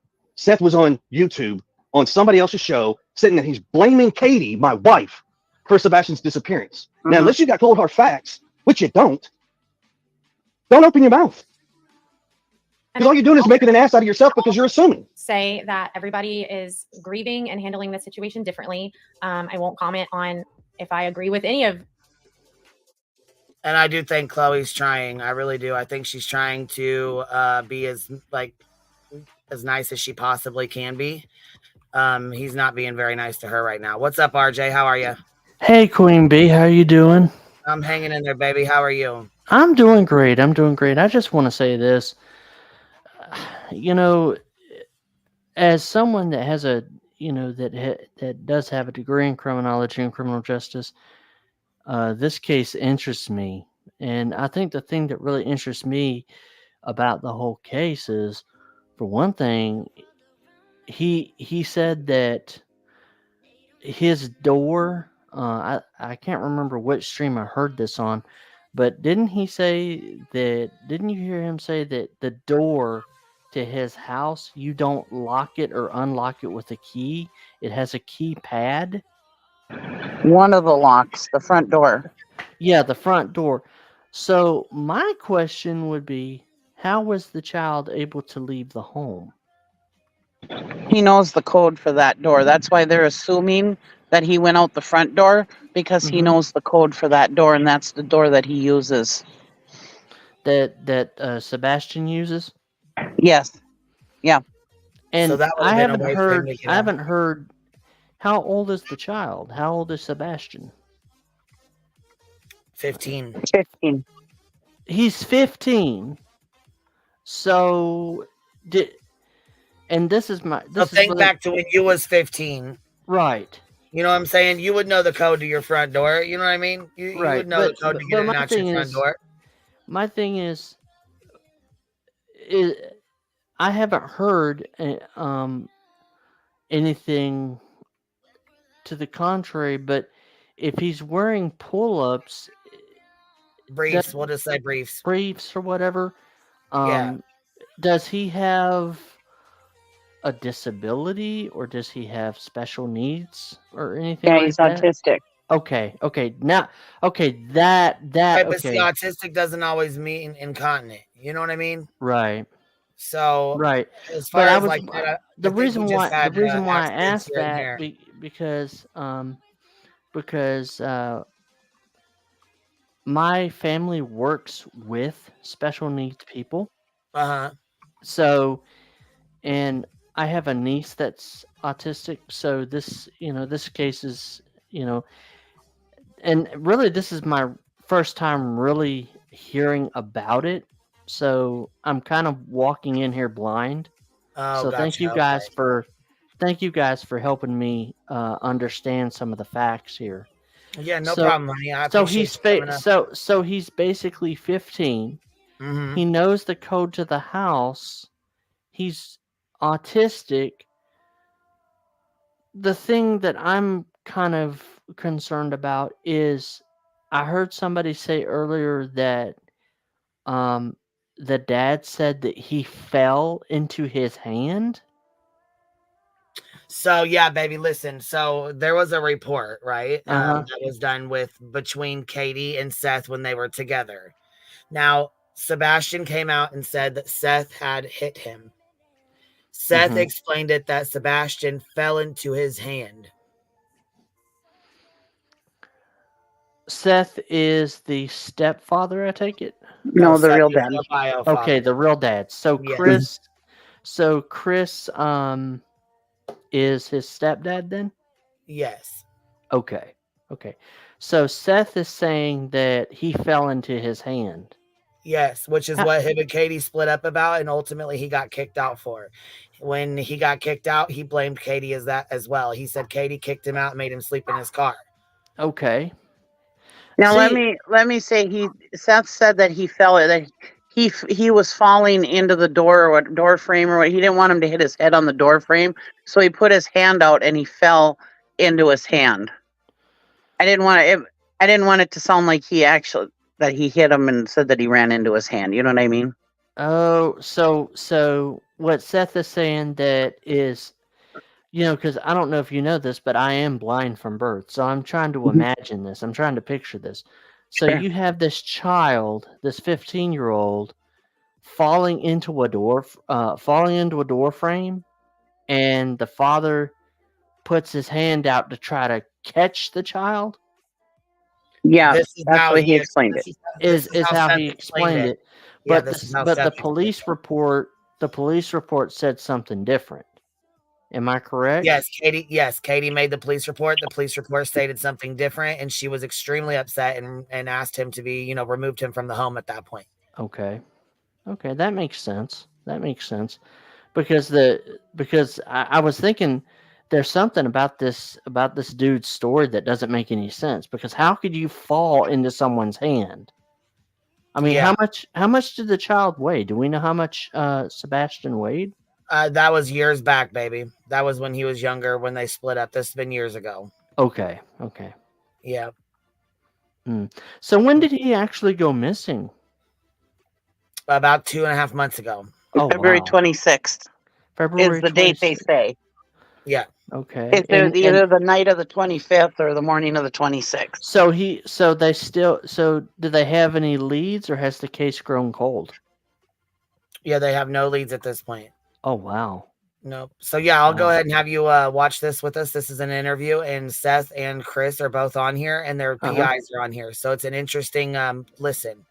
Who is the channel that you're reacting to? Web Sleuths, and that's the original video is on Web's. Her name is Trisha, and it's called Web Sleuths is the channel. Okay. And you know what? I Okay. will actually go get the link, and I will put it in chat as well, so that if anybody wants to go watch it on their own, or if you wanted to go watch it later, or if there's something that we missed that you want to go over later, there's that people can have Thank it. you, Queen Bee. I appreciate that, You because want I it? want to. You want me Sure. to put it in the regular chat, honey, or you want me to put it in the private chat? Which works better? You can put it in the private chat, and I'll get it. Okay, perfect. Yeah. So this is the original interview there with Trisha. Now Trisha at Web Sleuths did this one, and it has both Chris, the bio, it's got Seth, the bio dad, Chris, the stepfather, Mhm. which is in the home with married to Katie, the mother, And then it's got both the PIs and Trisha on here. So Oh, okay. Nice. yeah, And so Thank you. you'll get to hear from all of them, which is what we're actually getting ready to get into now. Chris, the stepfather, is the one speaking, but Seth will be calling in soon. Okay. And it sounds like you're kind of new to the case, so be careful who you watch with this information, because there's a lot of untruths going on out there on Yeah. a lot of the channels. Mm-hmm. So just be really, really careful on who you listen to about this stuff. Yeah. Yeah, for sure, honey.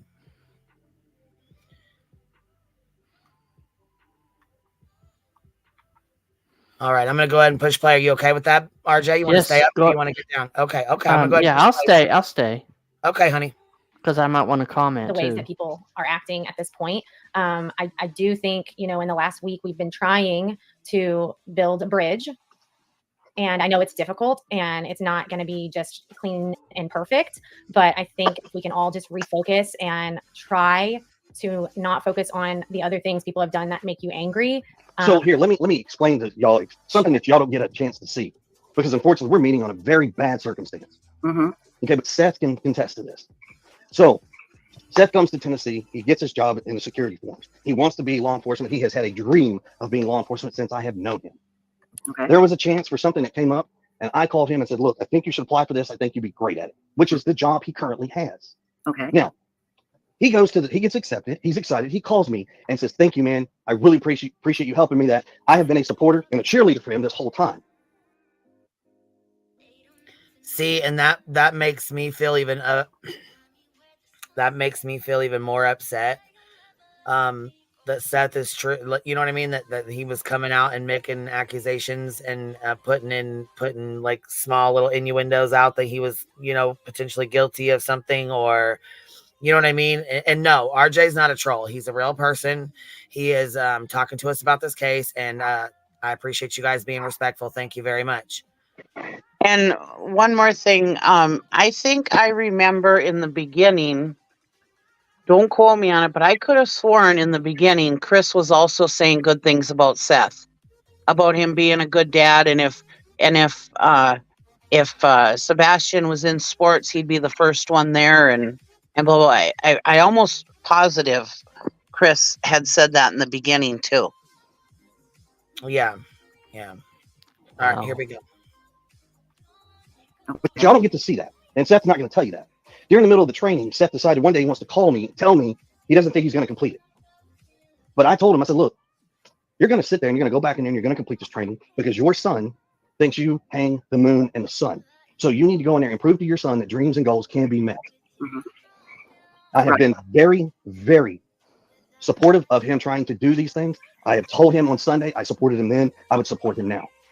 But I will not stand by and watch somebody be straight up disrespectful and accuse people and say things that have absolutely no bearing.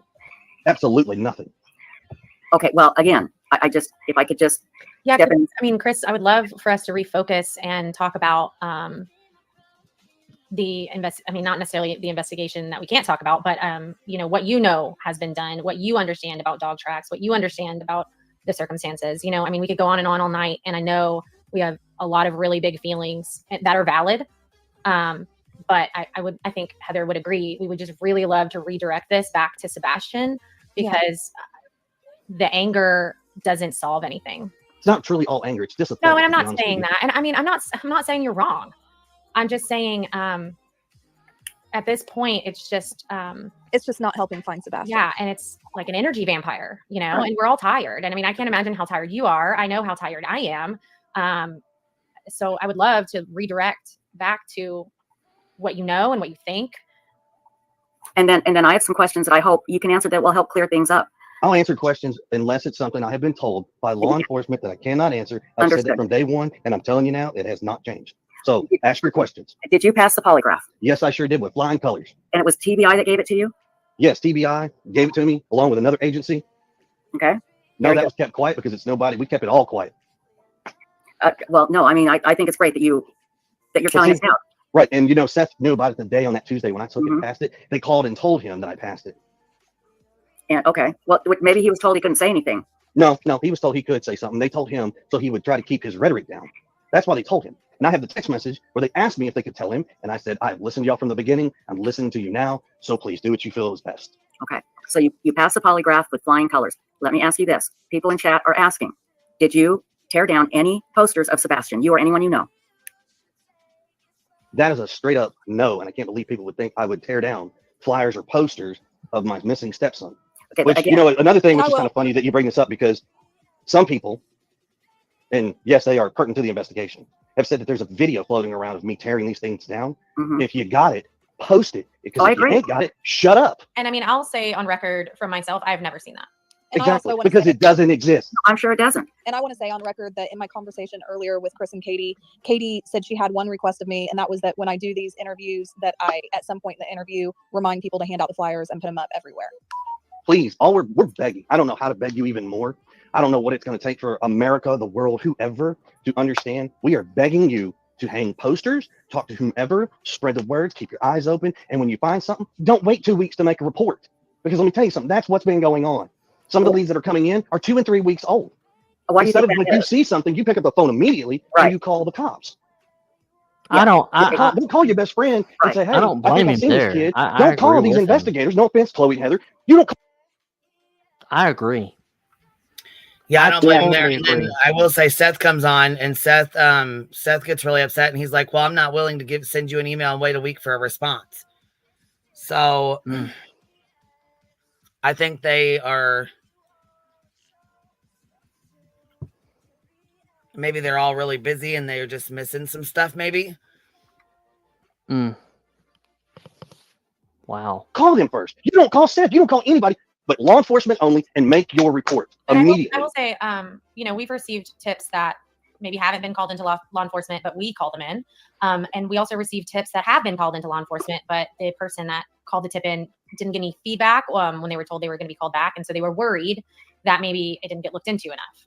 So I don't So think for the record, passing right? tips So to law for the record, I think what folks need to understand, because no, y'all don't have all the information that Katie and I and some of the information that Seth has. You don't, and I understand that, and I'm sorry that we can't give you every single thing under the sun. I wish we truly could, but unfortunately we can't. Right. But when you do make a report and you give them a name and a number, you tell them the location, you tell them a very detailed description and everything, you don't expect to get a call back from law enforcement, period. Don't.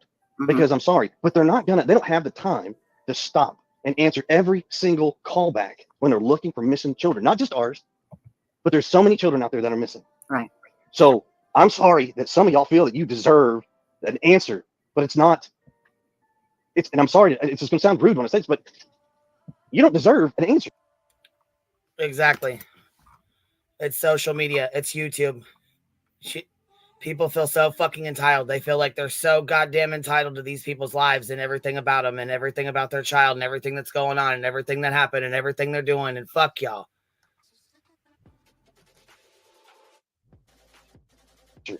You'll get the answer when we get the answer. The family gets the answer on a missing boy, not strangers. They're not calling y'all to tell you. Chris, this is what I have to tell when I talk to law enforcement, and it's difficult to accept, and I still have trouble with it too. This is the way it is. I'm not saying it's right. I'm not saying it's wrong. But again, when you ask the public for help, people are going to start looking, and they look at the last place that Sebastian was known to be, and then it just goes from there. And I'm sorry, it shouldn't, but that's how it does. And we can clear a lot up tonight. And I'm Yes, so let's glad. do this. Okay, BW says, Chris, are you frustrated with law enforcement, or do you feel like you're getting adequate information from them? I'm not upset with law enforcement. I'm gonna tell you right now, the agencies that are involved have thrown every asset that they have at this. What people don't understand, this has actually probably been one of the largest searches for a missing child in Sumner County history, period, and probably in the state with the number of assets. Do I think they're doing everything they can? You bet your sweet hell I am. You can bet on it. I don't think, I mean, just short of making everybody in this United States go hand in hand, start on one side of the country and sweep through hand in hand, that's probably about, I mean, I don't know what else to tell you. I mean, I'm very happy with what they've done. I know there are some other folks that don't feel that way, and I'm sorry because they are not in the know. But you do have to remember one thing. They're not going to expend every single asset, every single minute of the day on one child. Of course. You have to keep in mind how many children are missing, and it has to be equally dissolved among everybody. And I'm not going to lie to you. It hurt. It hurt the day that they came in on day 8 and told us that they have to pull back. I mean, it ain't nothing. There was more of a gut punch to take than being told that. I mean, And that would be a gut punch a week into the search, and them coming in and And they saying, have to "Hey, pull. I'm sorry, but we got to pull back, man." You know, One, we he's gotta pull back. right because basically, they have to allocate resources to other things, Yeah, absolutely. and it's. I mean, and think of it. Some of these officers have children of their own, so it's emotional. It's emotionally taxing for them too. Oh yeah, What if it would have been my child? I personally don't have children, but what if it would have been my niece who has autism that was missing? What if it would have been one of her friends, that's disabled that went missing? It's a tough situation, and I'll just say this, because like I've said before, I not only have a degree in criminology and criminal justice from Florida Atlantic University, I also have a master's and a doctorate in pastoral theology, and I'm sure they haven't said, but I hope this family has some spiritual advisors, because this is a difficult time for everybody, and I yeah, think absolutely. if they had a clergyman or a pastor, somebody they could talk to. Yeah, but Pastoral. that's not. That's their business. That's Yeah, I know. I'm just saying. He yeah, does. He yeah. does talk about that later in the interview about they need to pray and go to church. Yeah, I would advise that, because when I was in college, I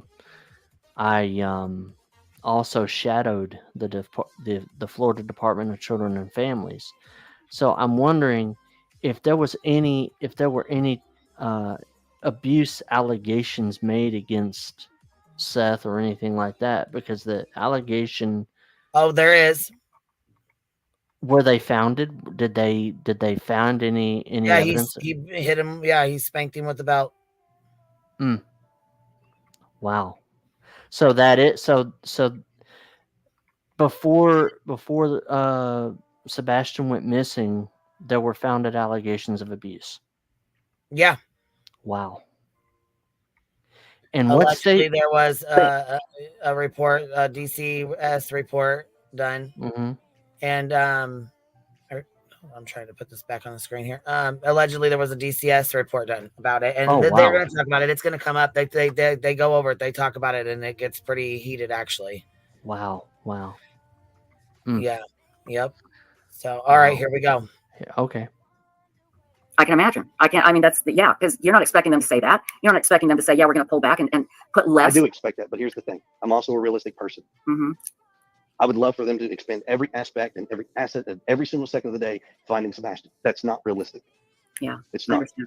I want to read you a comment, and I like this comment from Brittany Cole. It says, sometimes you have to block out the noise, Chris. The public will do what they do, and that's the truth. A lot of us are just trying to offer help.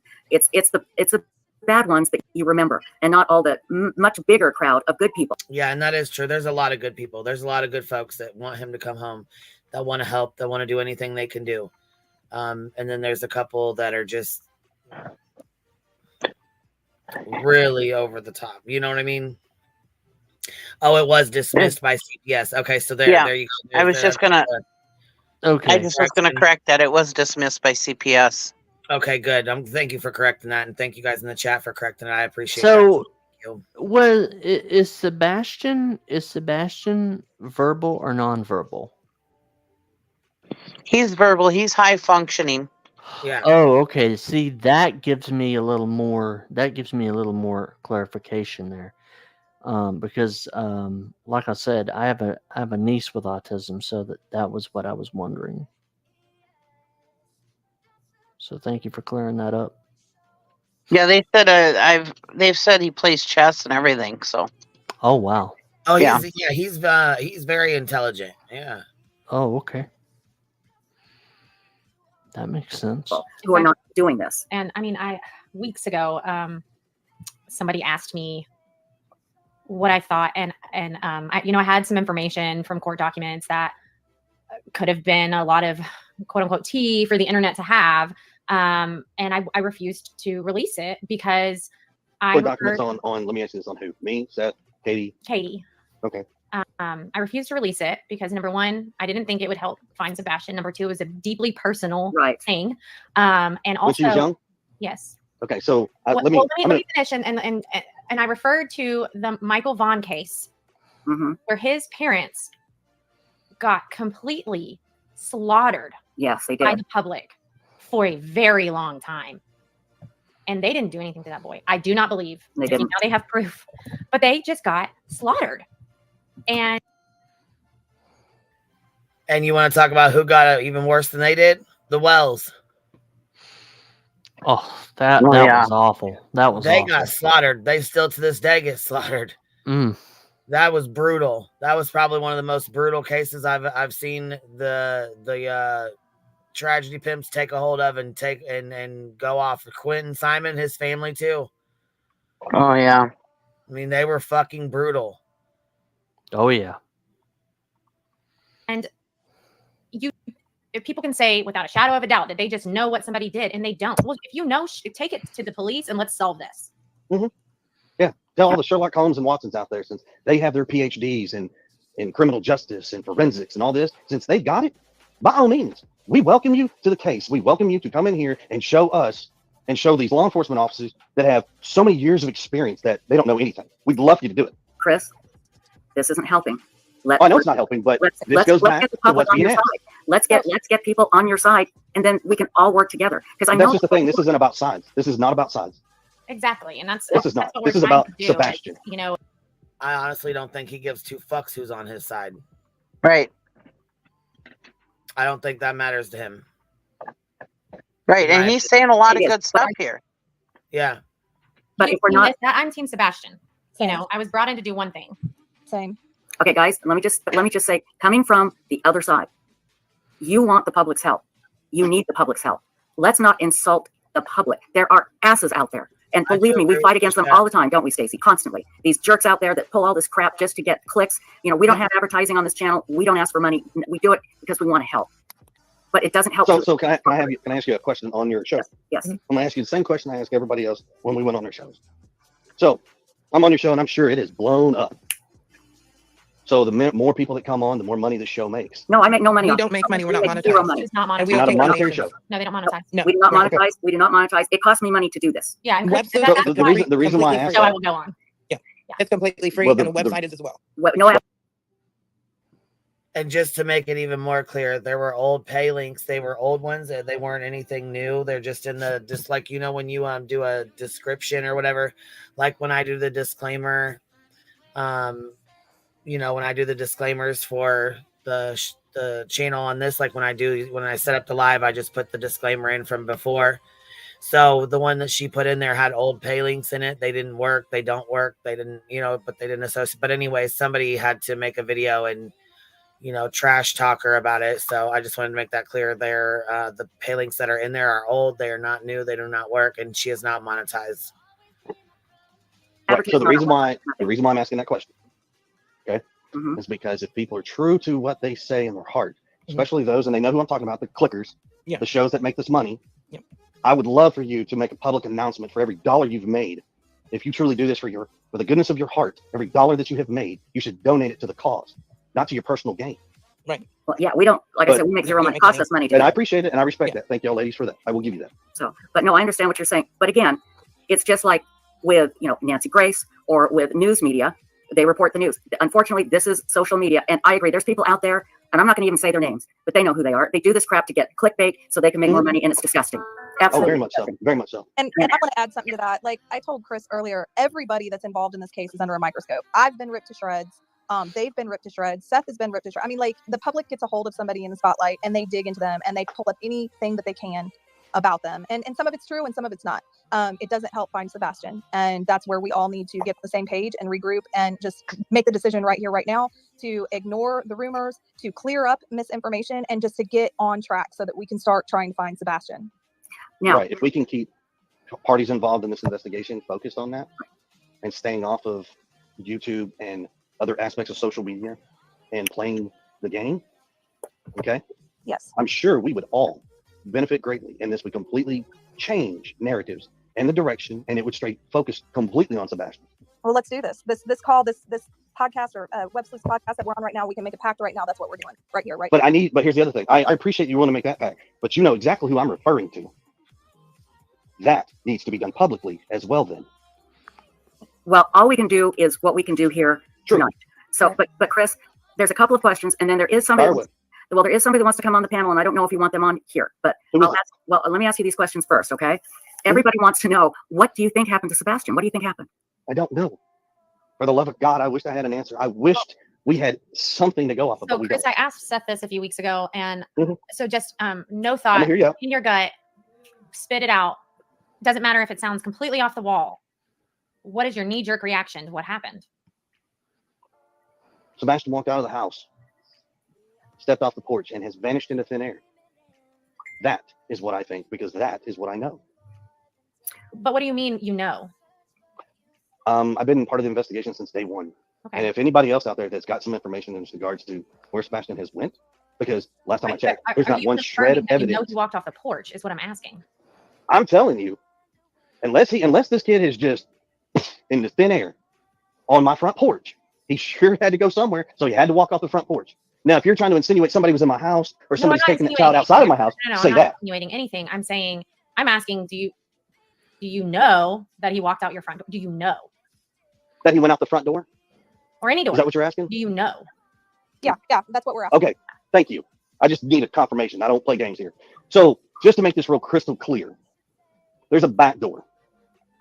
Every door in the house when Katie got up that morning was locked. Okay. Since it's already out there, there's a keypad on the front door. You don't need a key to unlock and lock my front door. Mm-hmm. But you need a key. Yeah, this is what I heard. And every other door was locked, folks. Oh, hey, I'm sorry. I didn't see you back here, Kentucky Holler Girl. How are you? Hey, love, you're up here. How are you, baby?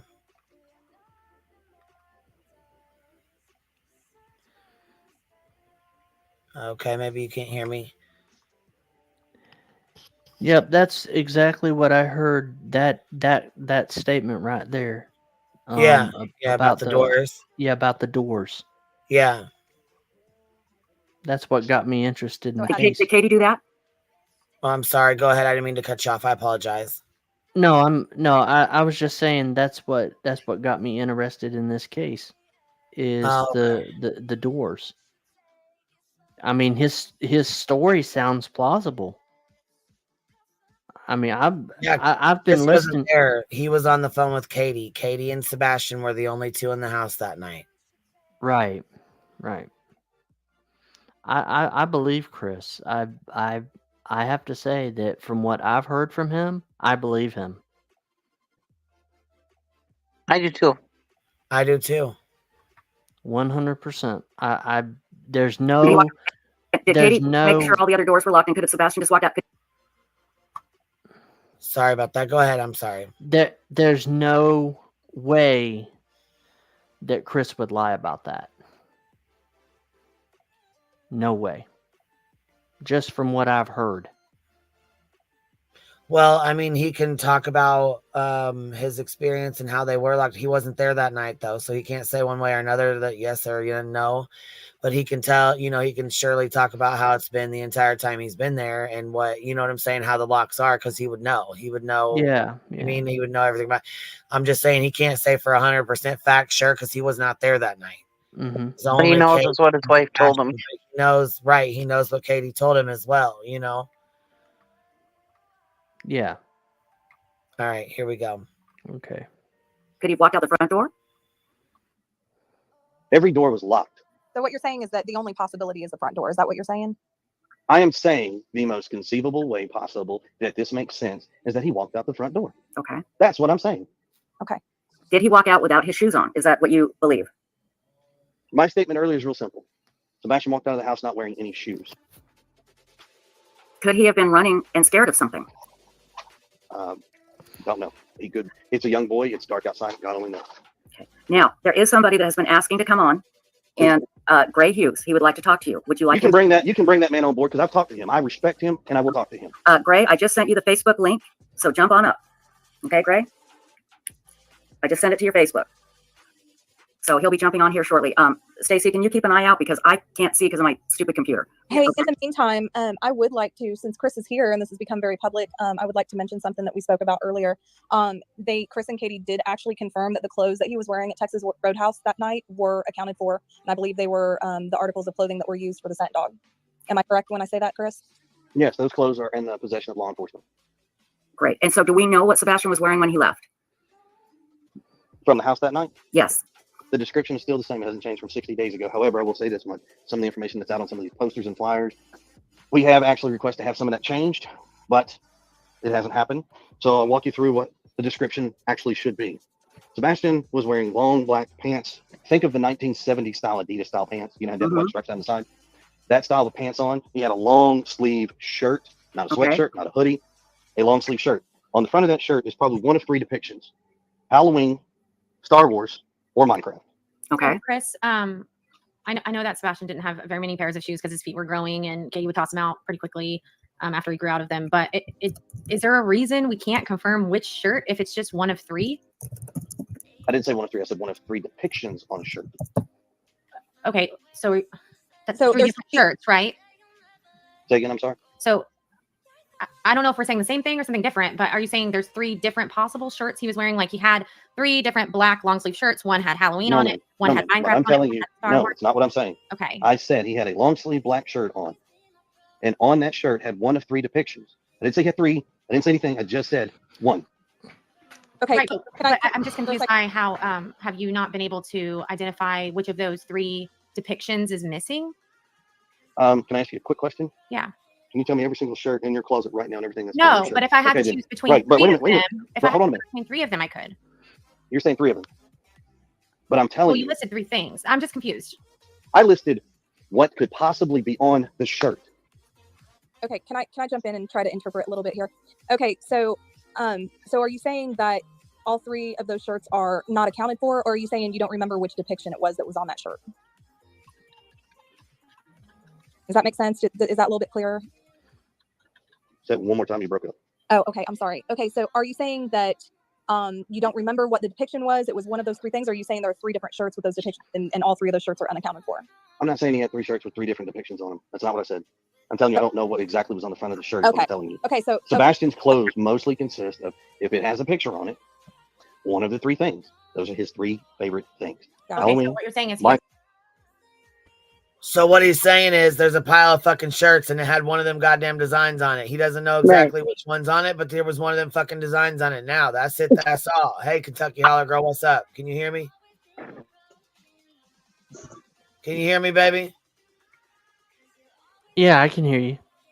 No, I know there's a Kentucky Holler Girl's up here and her mic's not working for some reason. I don't know what's going on with it. Okay. This is the second time she's came up, but she can't hear me. I don't know what's going on. I hear some scratching. Yeah, I was gonna say I can hear it moving all over, but it's not. StreamYard is flipping out. I don't know what's going on. I can't even hear her mic. It's wow. Yeah, I don't know what the fuck's going on. Janine, you're up here.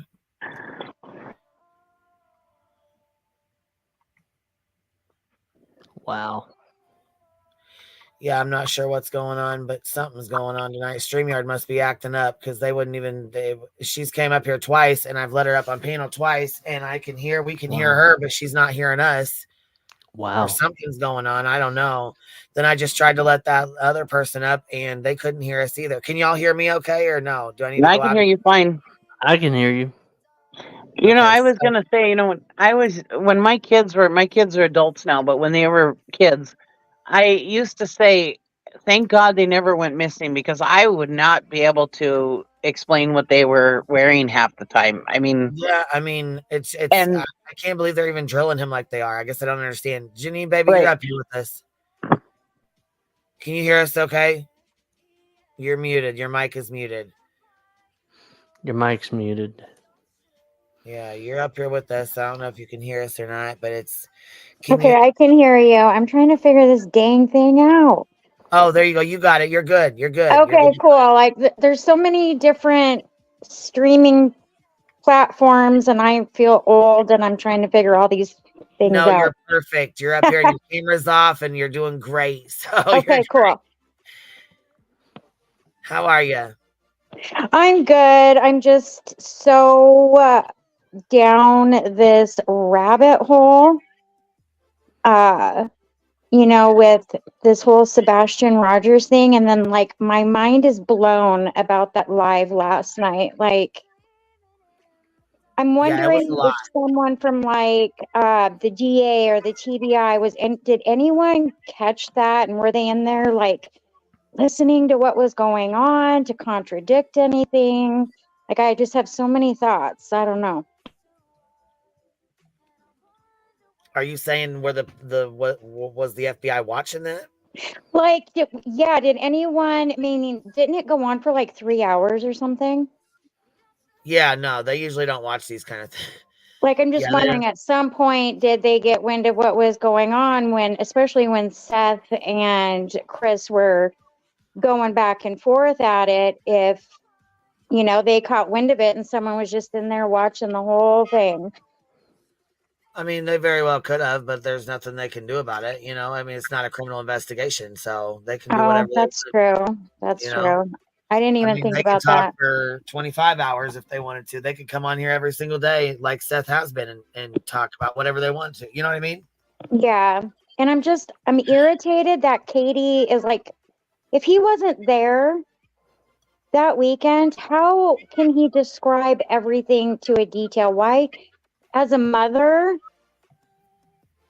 well, I don't know. There's just so many what ifs, especially if my son was autistic and had these other issues, and there's this whole thud comment going around, and there's just so many avenues. You guys ever get overwhelmed with all that? Yeah. Like, how do you separate it from what's what, You just have to try to use your head and weed through all the BS and Oh my try to. gosh. Yeah, and It's then some hard, of the but you got to drama try Well, I to. that mean, goes on, like You got to go by maybe what the facts are. What we know are the facts. You listen to exactly. You law go by the enforcement. facts and you go by common sense. I mean, Right. facts and common sense will get you through 100%. I'm telling you, And it's just wow. and as far as Chris talking for Katie, Yeah. I want to use an example here. Okay. When my mom passed away and when my brother and my sister passed away, I was very distraught. Okay. My husband took over for me. My husband took over and talked to people, and my husband took over and made decisions. He took the lead. When his mother passed away, I took the lead for him.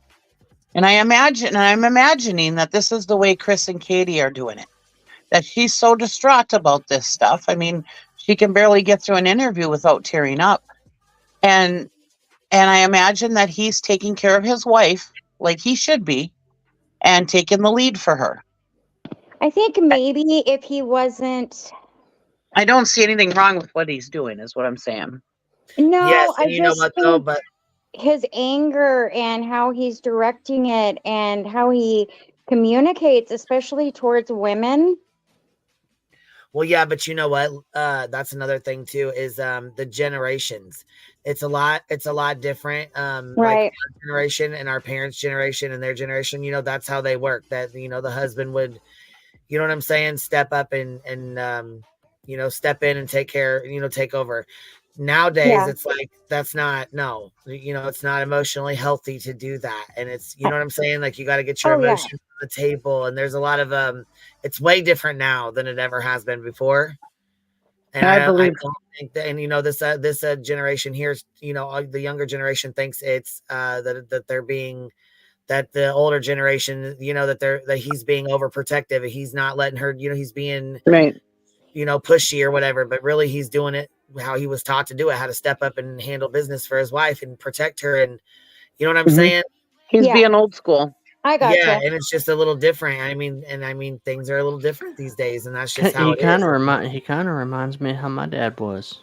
Yeah, I yeah. mean, I mean, I remember when we were growing up. I mean, if me and my mom got into an argument when I was a kid, even when I was a kid, my dad would, flat out tell me, RJ, that is your mother and that is my wife. And the next time I hear you raise your voice at her, you and I are going to have an issue. Yeah. Now, you apologize to her right now. That's how it was. I mean, and Taught you That's my respect. husband nowadays, to a And T. that's Like, another thing too. you Look at the literally just generation these quoted days. him. There's yeah, no fucking respect. They have no none. fucking There's respect. no respect. None. I'm about ready to turn 45 in May, and I am appalled at the disrespect. Oh yeah, it's a whole different level. It's a It's whole just different gotten ballgame. bad. It's gotten out of hand. But anyway, Queen Bee, I gotta run. It's getting late, and my I nephew's in the appreciate you next coming room. up, RJ. Thank you so And much, honey, for contributing to the you're conversation. welcome. You're welcome. It was And nice chatting with you. Yeah, come up nice anytime. chatting. Yeah, nice chatting with you too. And RJ Sandifer is my name, and it's also my channel name on YouTube. Awesome. Thank you. I Yep. appreciate you coming up, bub. Thank you. Yep. Have a good Thank you. night. You too. Yeah, We'll good talk night, later. and God bless. You too. All right, here we go. Ready? Crap. Multiple Minecraft shirts, multiple Star Wars shirts, multiple Halloween shirts. So it's likely he had a shirt that had one of those things on, but there's not just 3 of those shirts. I'm telling you that he had a long sleeve shirt on with one of the 3 depictions on it. That's it. Okay. I'm not well, telling you any more shirts. I'm not telling. So I'm not I know trying what to you're do that. asking. I'm just trying to understand. I understand that, but you're asking me if he had three different long sleeve shirts with 3 different pictures on it. And No, I I'm think I telling understand you, what you're explaining. Like, so Sebastian had multiple shirts that had a Minecraft graphic on it. Sebastian had multiple shirts that had Halloween. Sebastian had multiple shirts that had Star Wars. I guess maybe several of them were long sleeve and black. So you can't so identify. here, let's just make this very simple. Okay. He had a long sleeve black shirt on with a picture on the front of it. There you go. And that obviously is what you got from Katie, correct? Yes. Okay. Everybody, Gray Hughes is here, and people are saying, why is Gray here? I will tell you. Gray, I consider Gray someone that I like. Gray helped me in the beginning when I started this. He was very kind to me. I know it's a shock, but he was very sweet. I asked, he knows I'm kidding him. And I asked. I really like Gray. I know a lot of people don't. They get irritated and frustrated with him, but I really like him. I think he is on point with what he does. And I know, like I said, some people think he's like a big asshole. I've heard people be really shitty about him, but I fucking like him. So I do too. I really like him a lot very too. fucking intelligent too, and he does a very good job breaking shit Yes. down. Yes. And like he said today it was last night after this, but I watched it today. He said, am I always right? No, he says, but I'm usually probably about 95% right. Right. And I mean, he only knows what we know, but yeah, he's very intelligent, especially with his maps and stuff, and how he debunked that whole Kylie Rodney thing, and then he debunked this flashlight thing. I mean, I'm very impressed by that. Yeah, and So I people are like, watched oh, no YouTuber's going to solve a case. Well, Gray did, so. I usually don't go into his lives though, because I have to listen to him on a faster speed though, because he bores me a little bit sometimes. I can't listen to, I got to listen to him on like 1.75 speed. Yeah. All right, Kentucky Dollar Girl, we're going to try this again for the last time. I don't know what's going on with your StreamYards, baby, but something's going on. Are you back here? Can you hear me? You got to unmute your mic.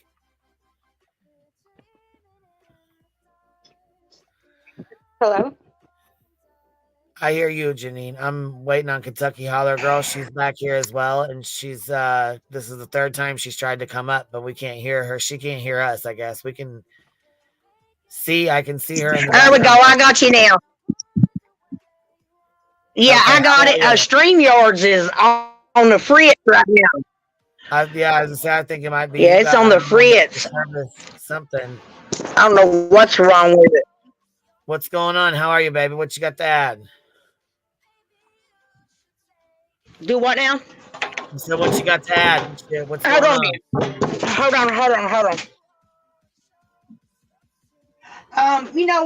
I tell you, the whole situation's just horrible. You know what I mean? But yeah.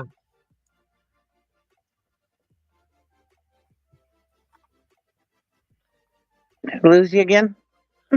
No, I got you on here. Wait a minute, did we lose her again? And Gizzy, I'm sorry, it's my little dog. But I think everybody's. I mean, they can't even. It's just horrible what they're going through. He is being kind of smart there, but I'd say he's been put through the ringer. You know what I mean? Yeah. And if they didn't do nothing, I mean, Jesus, and you got all these crazy fools going and whatever you call it, doing crazy stuff, getting on their line. I mean, it's just horrible, man. I lost my first son to crib death, and he was only 2 months old. I couldn't imagine having one, older, and the not knowing would eat me alive. You know what I mean? Oh yeah. Yeah. Oh yeah. And you know what? Some of the mothers, actually, But mothers and grandmothers that have had missing kids, that's exactly what they've told me. The worst part about it is the not knowing. Yeah. I mean, yeah. I mean, even though I knew what happened to him, and it's like everything slows down. It's like you're in slow motion. You know what I mean? It's like, Yeah. No, it's horrible. It is horrible, and I feel for him. I really do. Yeah, it's awful. It is awful. And now, back when I was young, I was born in '74. I'll be 50 coming up. But back when I, this, like you can. You're cutting out so bad. It's live. You can get on there and talk about it right. Like as it's happening, and people do to stop. Trolls or whatever you call it. Just people being assholes, straight up assholes. I just think it's pitiful, man, that they're going through that. You know what I mean? And it seems like that. I mean, I like those two ladies there too. I'm pretty good, and but it just seems like they're. I don't know. Just like I don't know. It's the way it's the way that one is asking questions. I mean, she don't mean nothing by it, but it's just the way it's coming out. You know what I mean? And I think he feels like he's backed in a corner. You know what I'm saying? And boy, they really are. That's what it seems like. Yeah. How you been, Queen? Hanging in there, baby. Hanging in there.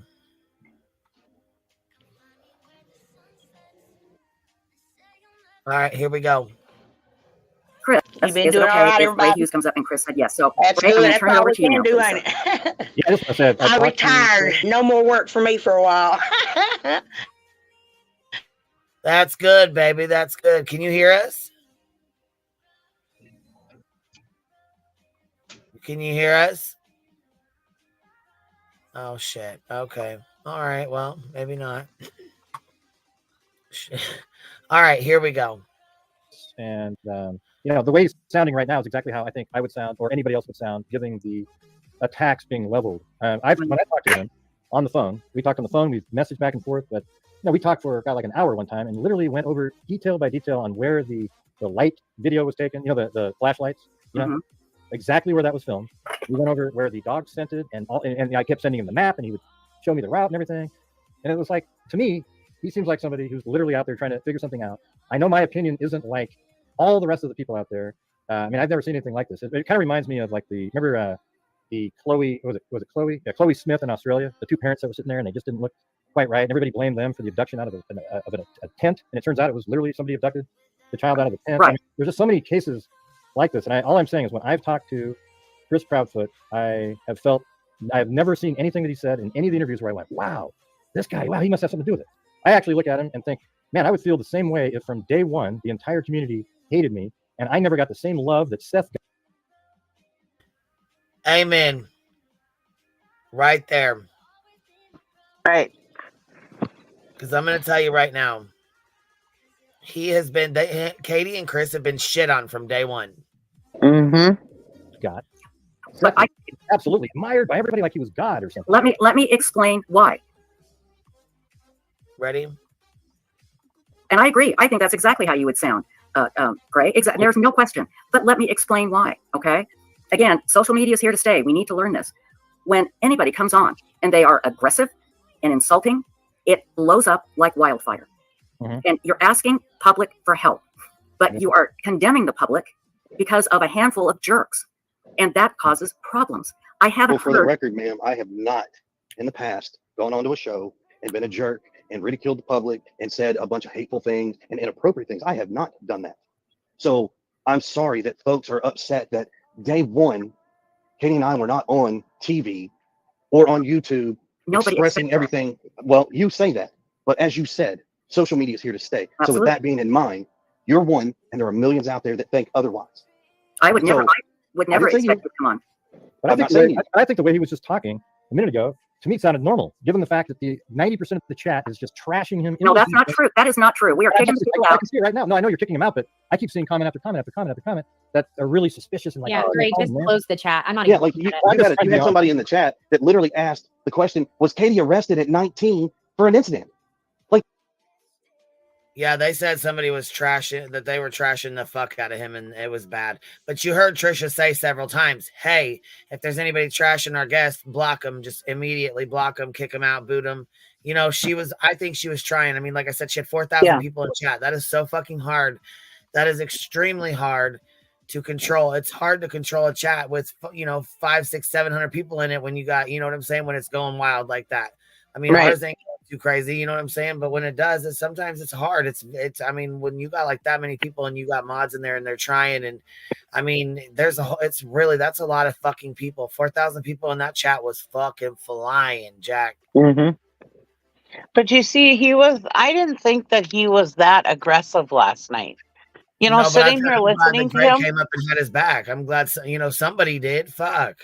I thought he was actually pretty polite because I heard him say things like please.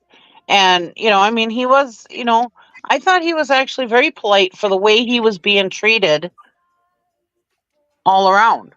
Yeah, exactly. And I feel like any of us, I mean, I would be defensive if I was treated like that. Oh, I would be man. defensive if, you know what I'm saying? If I came to social media and, for my missing child and my significant other had already came on here and started running his fucking mouth and talking all kinds of craziness, and you know what I'm saying, saying things that weren't true, saying things that were true that should have never been even said about my child on social media, I think I'd be fucking hot. Right?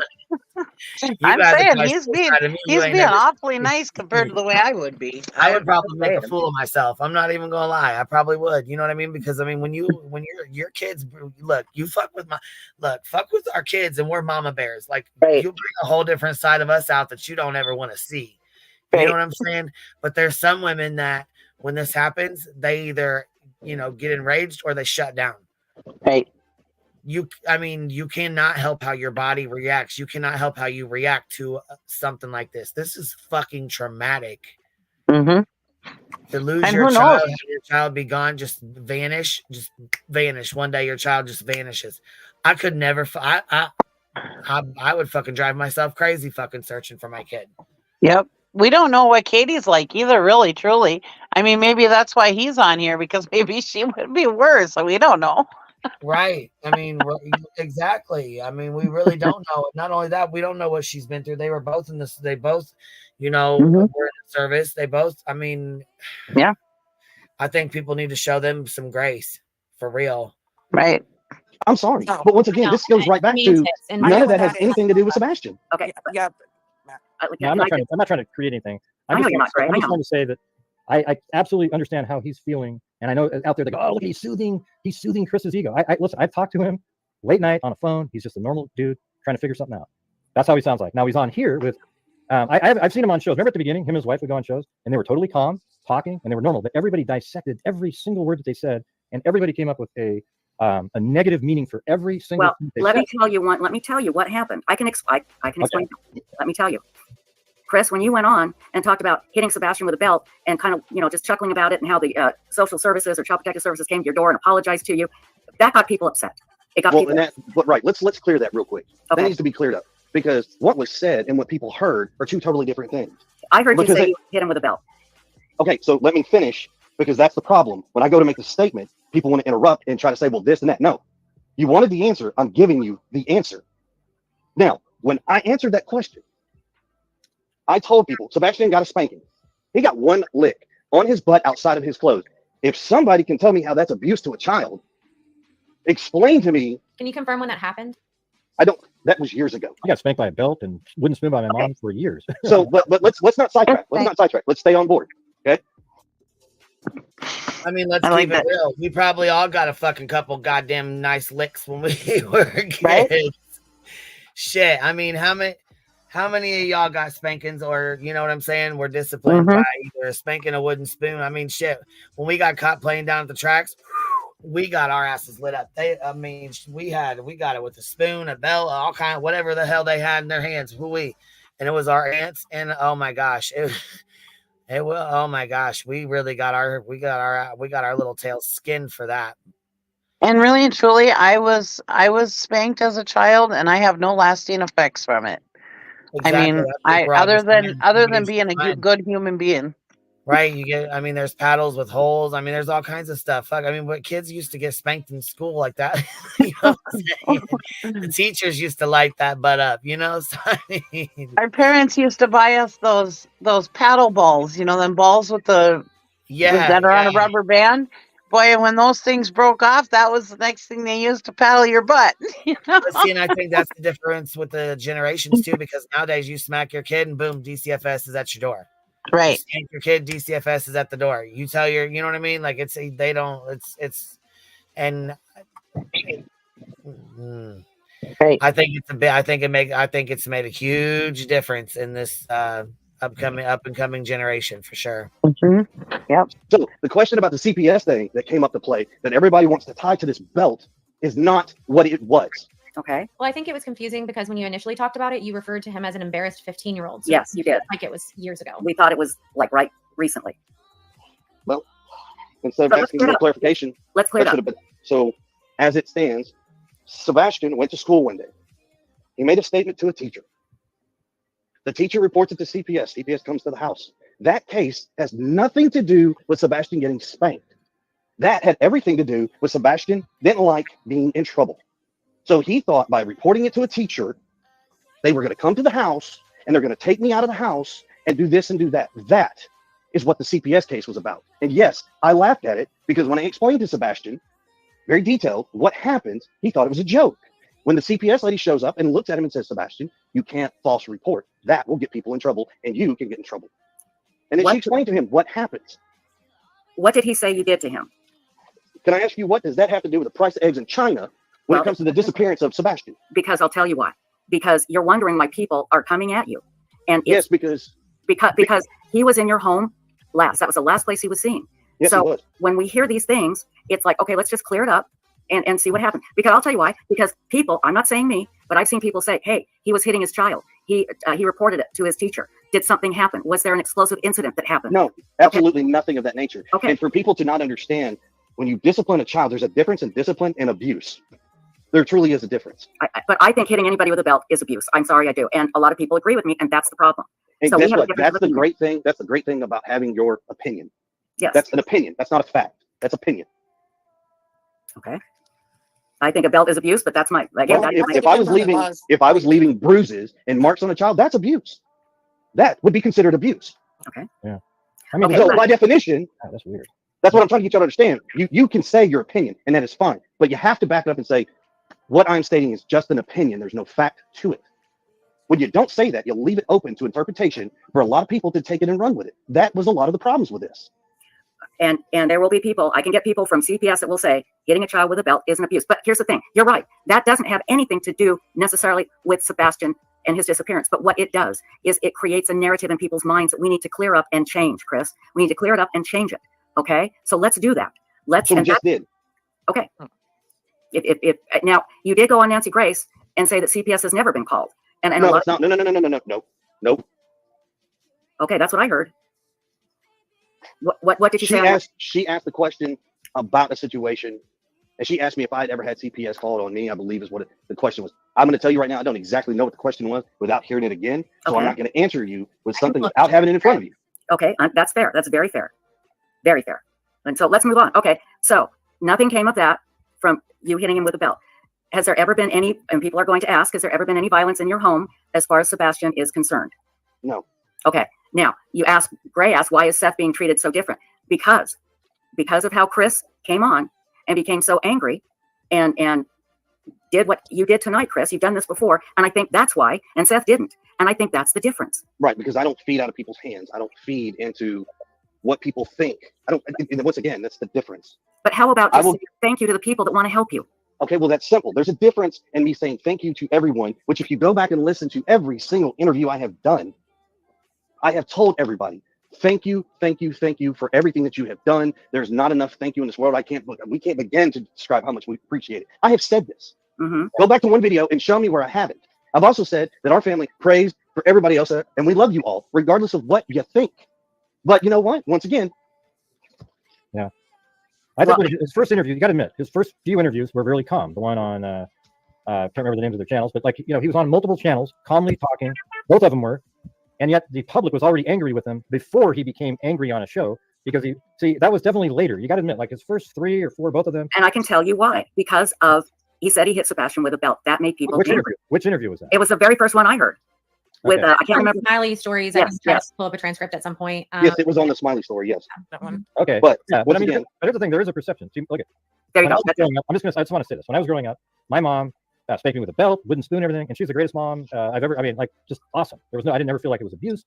Things have changed though over time. Like nowadays, it's considered abuse, and maybe that sort of is affecting how our society has changed quite a bit. But but the thing is it used to be totally normal, and it is still sort of normal in some families. As long if you're not sitting there just wailing away for hours, creating the bruises like Chris was saying, it's just sort of. I think it's sort of normal for a lot of people in society. It might not be for some people, but I think I don't know. I think if you took a poll and people were off, not in this particular chat right here, it wouldn't be as high as you might think. It's not going to be 99% of the people. It'd be like 50-50 on whether or not. Mm-hmm. Yeah, I think that's a little bit anecdotal. But once again, could we talk about the thud? I do have to agree. Smiley's fucking I think Joneson did a clip on it, piece on it. Smiley was out of fucking line. She was out of nasty. fucking line. Oh yeah, she got real fucking nasty with them after she did that first interview. She really did. Yeah, she was nasty. She's been nasty this whole time. Yeah, see, that's fucked up too, because she's one of them that kissed his ass to get him on there, and then turned around and treated him like shit. That Katie heard. Yes, that's a good one. Let's talk about that. And I apologize. I had your name spelled wrong. Everybody that knows me, Chris, knows I'm the worst speller in the world. And I thought I put Proudfoot, and I didn't. So I apologize. Speller either. So I do apologize for that, sir. I put Proud Food one time when I wrote it. Yeah. So I've been called Bradford, Proud Food, Proudfoot, all kinds of stuff. So sorry. Really, I thought I put Proudfoot. Let's talk about the thud. I want to know about that. Chris, please tell us. Okay. What do you want to know? Well, tell us the whole story. What did Katie tell you about the thud? What is the story behind that? If Katie's there, maybe she could tell us.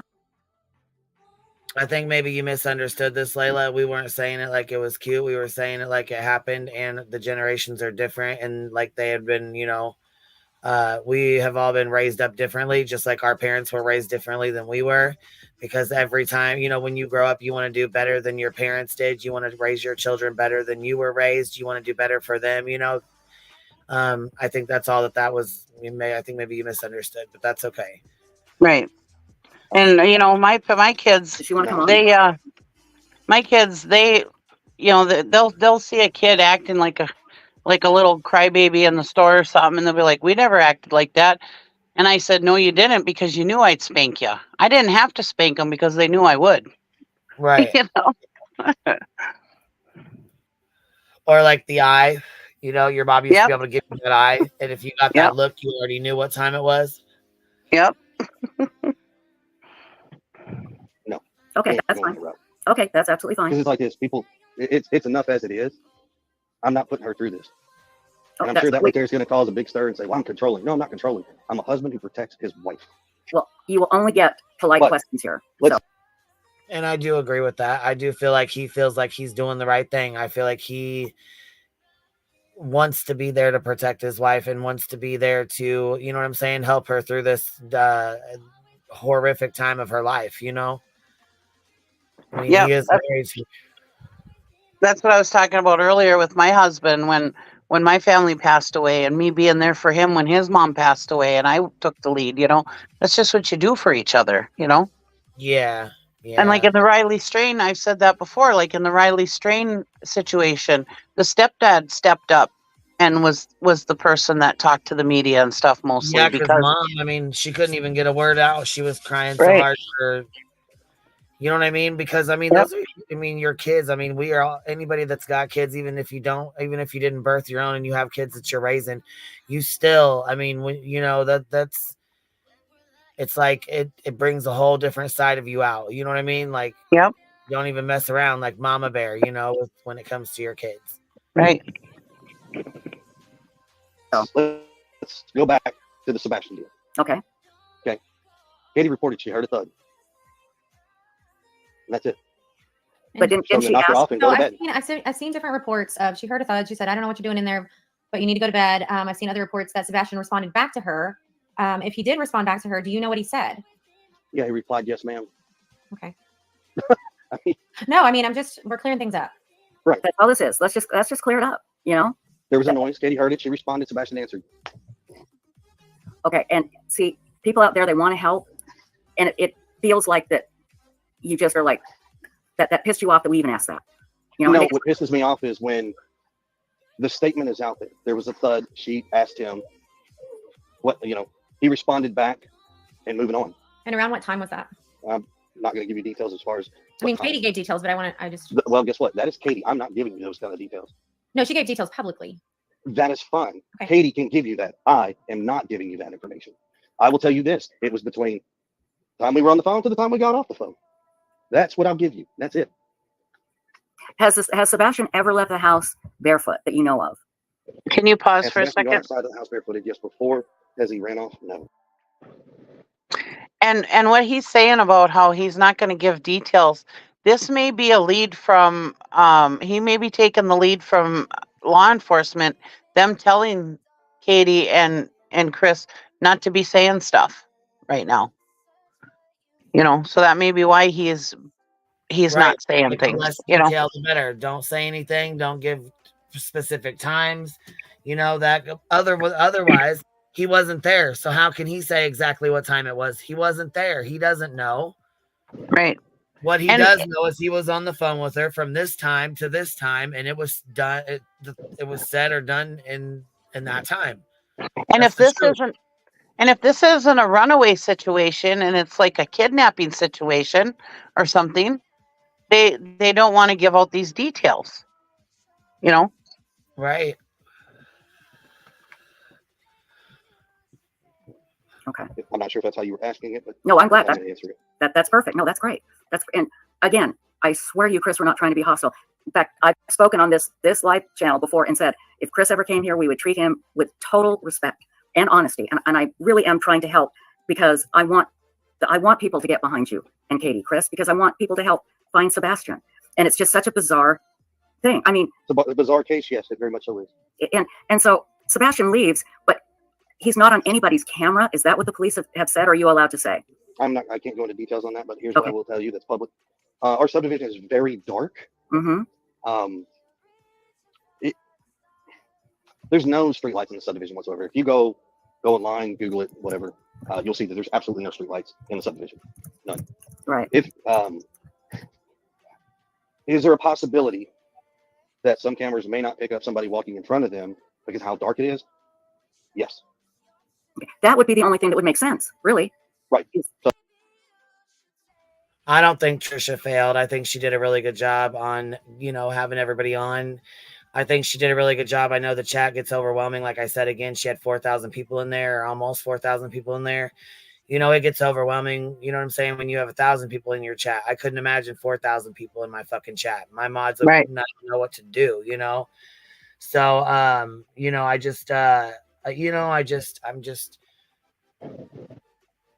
I wish people would give her a little grace. I mean, she's human. She's going to have her own opinions. She's going to have her own thoughts. You know what I'm saying? She's going to have her own, I have my own. I mean, could you imagine me having this whole panel up here? I mean, I don't, Right. You know, I don't know. I mean, everybody's gonna have their own opinions in there. You know. Oh, people don't Well, realize what and even goes into having a live stream either. You know, there's a lot Yeah. of the stuff on the Yeah. back end and stuff, and then you got to keep everybody under control, and you got to watch chat. There's a lot of things to watch when you have a live stream. Yeah. You know, people don't understand that. And then when you put in there 4,000 people, and probably 98% of those people are angry and saying nasty things to your guest, and you're trying to be respectful to your guest, and yeah, it's Yeah. tough. You know, she Tried to do her best. I'll give her that.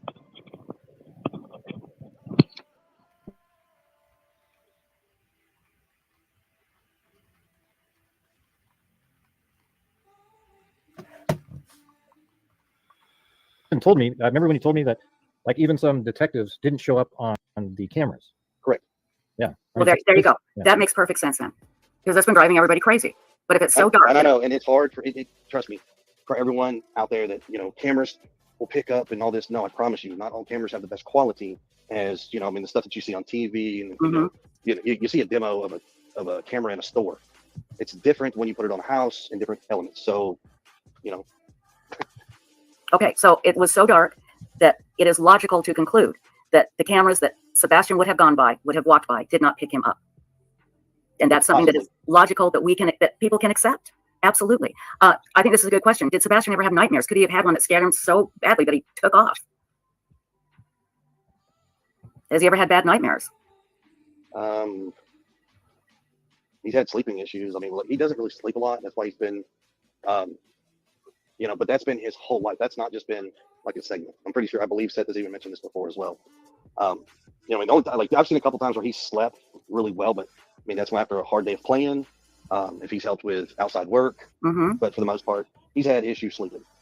And that's a big help in understanding this. Has he ever done anything like hid under a neighbor's car or anything like that? Well, I'm going to say we have never seen anything like that. There's been somebody that has said something to that effect, but I'm not going to sit here and say for a fact, yes, he has. Okay. Like I said, I don't have an answer for that. I got a question. I got one for you. Do you think it's possible that he could have left in the evenings on other nights, like at 1 a.m, and came back through the front door and nobody would have known? Like on other, like, let's say a dry run, for example, like he got up in the middle of the night at 1, went out the front door and then came back in and nobody would have known, right? Because you don't have a camera. And he not that I'm aware of, not that Katie is aware of. I mean, I will say this, and this is for the record. I'm not going to tell you what he does and doesn't do at his father's house. Those are two separate households. Okay. You know, Sebastian is one way at our house. He's a different way at his father's house. Okay. That is something that we've all had mutual respect on, all the parents together. Can you answer, was he planning to go live with Seth? Yes. Okay. And was he excited about it? No. Okay. At one point he was, but no. Do you know why he changed, why he wasn't excited? Yes, because he was informed that he will be doing online schooling vice in-person school. Okay. Was there a reason? Right there. I think I said it before. There may be issues with his dad. There may be issues with him not wanting to go move with him. It's a whole different, it's a whole different lifestyle change. And, with autism, a lot of kids with autism do not like change. Period, point blank. They fucking don't.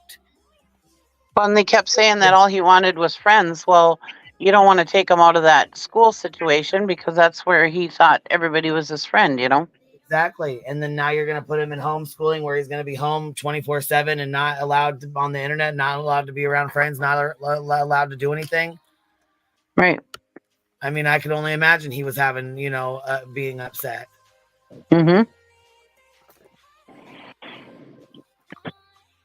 I wish her mods would have had a little more control over the chat, because I can tell right now there's people that are really pissed about the chat. Yeah. Like Spark, she just says right here, she said, you let the chat be vile towards CP. That is not okay. Yeah, I've heard the chat was really disgusting. I heard it was pretty bad. And she did, in her defense, she did tell her mods, just delete anybody, ban anybody who says anything against him. They were trying to keep up. Right. But again, with 4,000 people, though, it's so fucking hard. It is so hard. I can't, you know what I'm saying? I can't hold it against her for that. I mean, I got to show her some grace because it is hard as hell. And I agree. The online schooling is a key. It is because, and also the other day we found out that or like a week ago or whatever, we found out that he was doing an online course with Seth for FFA, and he got an award for it. So yeah, he was on the internet more than we thought he was. Right. And it Right. didn't sound We like there all was a knew. whole lot of what do you want to say? Seth wasn't watching him all the time, like, you know. But who watches their 15-year-old constantly too, you know? I mean, I'm not saying anything against Seth, but it sounds like it was more of a free for all at Seth's house than it was at the Proudfoots, you know. Right.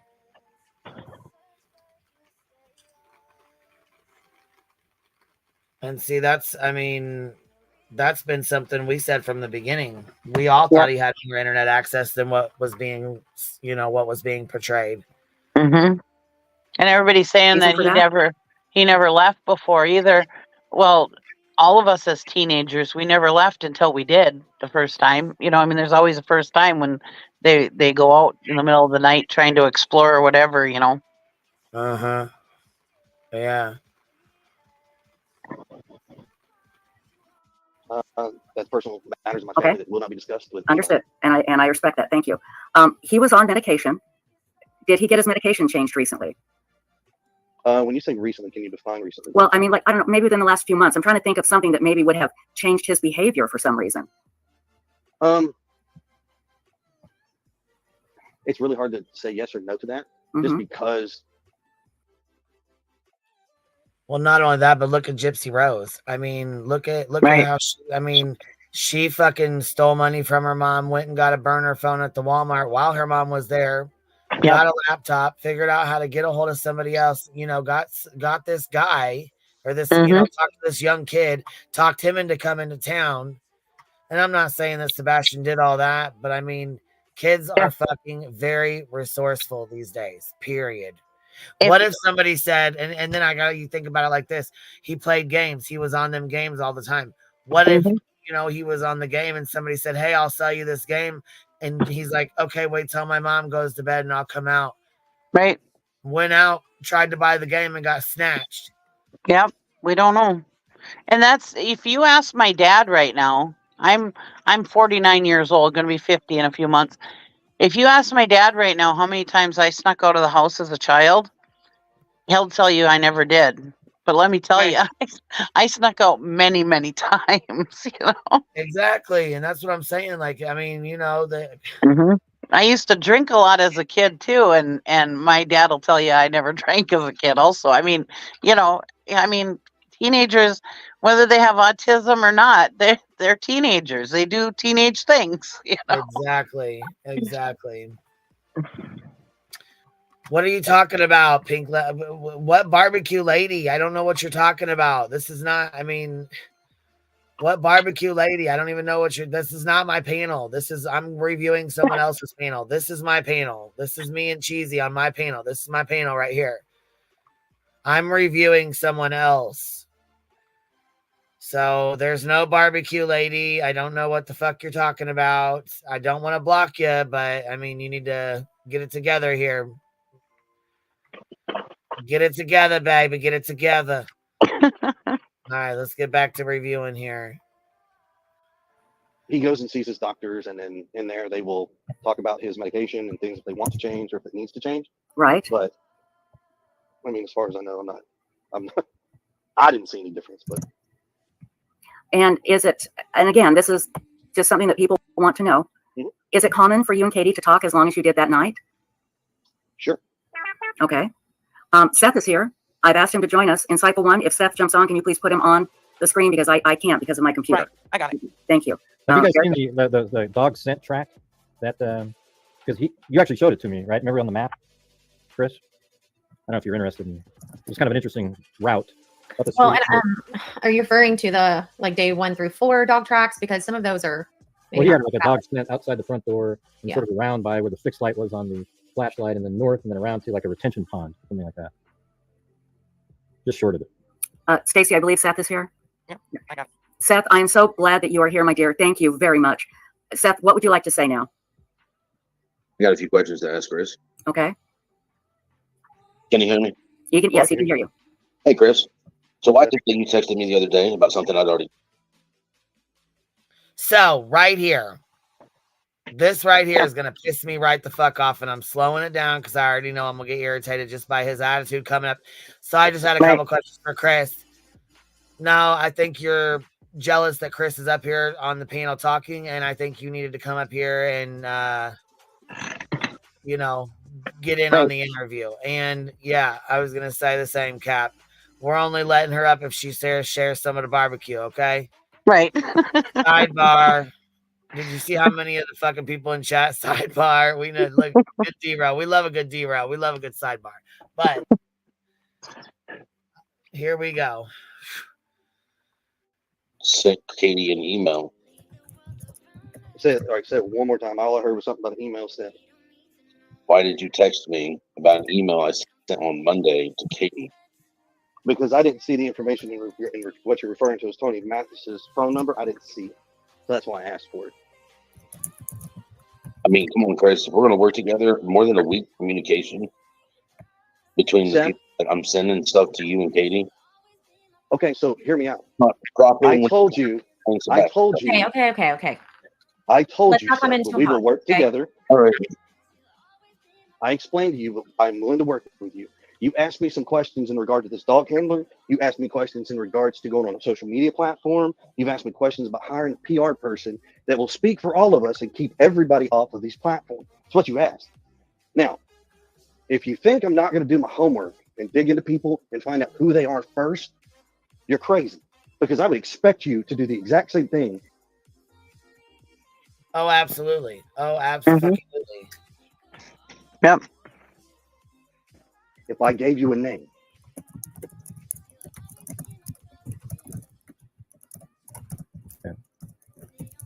I don't know what's going on, but did that solve it? I hope. Oh, Seth? Seth gone. It looks like he's Uh-oh. I think Seth. Wait, is this Seth? Did Seth jump off? Let's see. We've got me, Stacy. Yeah. How about I'll get off the panel. I'm sure that'll make a lot of people in the chat happy. But I just wanted stop it. I just wanted to say that I understand what I've seen from the beginning is that there was sides chosen. Now I know you're saying because of this and because of that, but it was Seth good, Proudfoot's bad, and everybody has been in those camps, and they never really got a chance to breathe, and that's probably why Katie went to be with him, because she probably was scared to stay at home by herself, given these lunatics like JLR, et cetera, running around, chanting and screaming. It's insane. Oh, I agree. It's horrible. That's what I think. Yeah. So it should not be that way. That's just kind of where I'm coming from. I appreciate communicating with him. We've had nothing but good conversations, and that's it. I mean, that's all I can do. And I've never seen anything that made me go, God, ooh, that's it's weird. I mean, I don't know. I watched the same things you guys have. But anyways, yeah, see you later, guys out there. Okay. See ya. Take care, Greg. Bye, Greg. Yeah, I was gonna say, he's like, I know, I'm sure the chat's glad that I'm leaving. I'm like, man, Gray, we like you. We fucks with you, man. Come on now. Apparently somebody in chat said that he didn't complete that course at Seth's. I could have sworn I heard that, but I might be wrong. Sorry about that if I am wrong. Wait, what happened? When I said that FFA class, that FFA course, somebody said that he didn't do that at Seth's, and I could have sworn I heard that he did do it at Seth's. I'm sorry if I'm wrong. I could have misheard something somewhere. So if I am wrong, I'm sorry. Okay, yeah. Hey, we just wanted to let you know Sebastian did not complete the FFA course at Seth's. He completed that course online at school. The award ceremony was to take place in December, but was postponed. Okay. Well, thank you. I'm sorry if I was wrong. I could have sworn I heard that, but for correcting misinformation or anything, if you guys know if there's misinformation, absolutely correct it, please. Yeah. If it's me, her, the panel, it doesn't matter, whatever. If you guys know it's misinformation, please correct it so that if people listening to the replay know, get the correct information, y'all know that. Right, because I pride myself on trying to keep the correct information, and if I did misspoke, I'm sorry. Well, then that way too, Right. So when you're speaking it, like again, you just Mm-hmm. All right, ready? Here we go.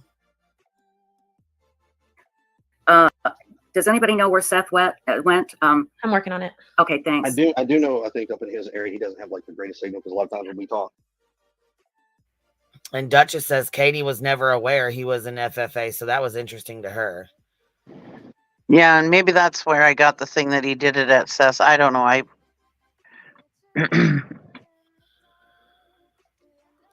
Huh. Yeah, I remember her saying that she didn't know about it. Yeah, that's odd too. All right, here we go. His You know what? phone, he will drop. Do you want to ask him if he wants to call me rather than go on the internet? Just call me on the phone, and I can put him on, and it'll be a really, really strong signal. I mean, it'll sound really good. Well, I think it's just like his cell signal up there is not the greatest. Oh, it's his cell. Okay. Yeah. But if he wants to, I mean, if he's on his cell phone, let me. Heather, if you want to give him my number, and Chloe has it, feel free, and he can, if it's better for him to call me rather than to jump on mine. I'm texting him. Okay, we can do that. So, hey guys, I don't want to talk about other creators in chat, so let's not do that. Okay. Yeah. So, Agree. yeah, let's just. Rude. I mean, I don't want to give Very them rude. any. Right. So let's get to our next question. Okay, next question. Let me take a look at my notes. Yeah, because I just wrote some things down. Have you had? And I may have asked this and I forgot, Chris. My mind is sometimes mush. Have you had search dogs inside the house and outside? Just my head. Yes, I sure have. And what did the dogs hit outside? So, as you know, if anybody has followed Mr. Gray's, what he was talking about, the dog and the trail and the scent and the overlay on the picture. So they're anywhere from 13 to 18 different dogs have been involved in this search. Now, on day one, there was 5 dogs. 5. There's an audio dispatch tape that's been released. I don't know who released it. Whatever, I don't have it, but you'd have to dig it and find it. In that audio tape, you actually hear that the deputy sheriff does state that the dog hints toward a scent and he takes over off to the retention pond and the construction site next door. Okay. Now, other dogs did the exact same thing. Now, am I going to say every single dog? No, but I do know of at least 3 dogs that went on the same scent trail, same path. The rest of the dogs, I'm not going to tell you that they are 100% honest and perfect and accurate because honestly, dogs are only probably 25% reliable. No, but we just watched that case, Harley Dilly, and where he went to the abandoned house next door and climbed in the chimney and got stuck. It was an abandoned house on his street. Yeah, I don't remember that case, but I remember you guys talking about it recently, and I was like, Watched wow. it last night. We watched a little skit on it last night about how there was similar circumstances, and then because he was 14, he was autistic. Sebastian's 15 and he's just diagnosed with autism. He was having trouble. He was supposed to go to school that morning. He skipped school. So he left at 6 a.m. and never arrived at school. Well, they didn't even know about it because the parents were partying. So had they known, they would have, I think he would have been found sooner, but they didn't report him missing until 2 days later. Wow. By that time, he had already got up and climbed in the chimney trying to get into this house. It was, under construction. It was a house that was abandoned, Yeah. So, he actually had shoved his coat and his sweatshirt through the hole to make space. Wow. Yeah. They found him a few weeks later and a couple weeks later in the house. I'm not even sure how long it went by, but they found him in the chimney and it was awful. So. Oh, I bet. When it comes to a scent. Okay. Now, 8 days, I've had dogs in my house the first 8 days. Into my house, outside my house, around the house, around the neighborhood. So, So they've been there and, so they did, you're saying they did hit and they all went to that pond? No, I didn't say all that. I just told you I've had 13 to 18 dogs in my house and around my house. I told you 3 different dogs hit on the same path that go to that retention pond. Right. I'm That's not going to say to every other dog. Not every dog, but some dogs hit. Okay. Right. So, but I want this to be crystal clear. Okay. So when people say every dog, that is not the case. 3 dogs went on the same path. Okay. That is all that we have on that. The rest of these dogs go in different directions, but it's all unreliable.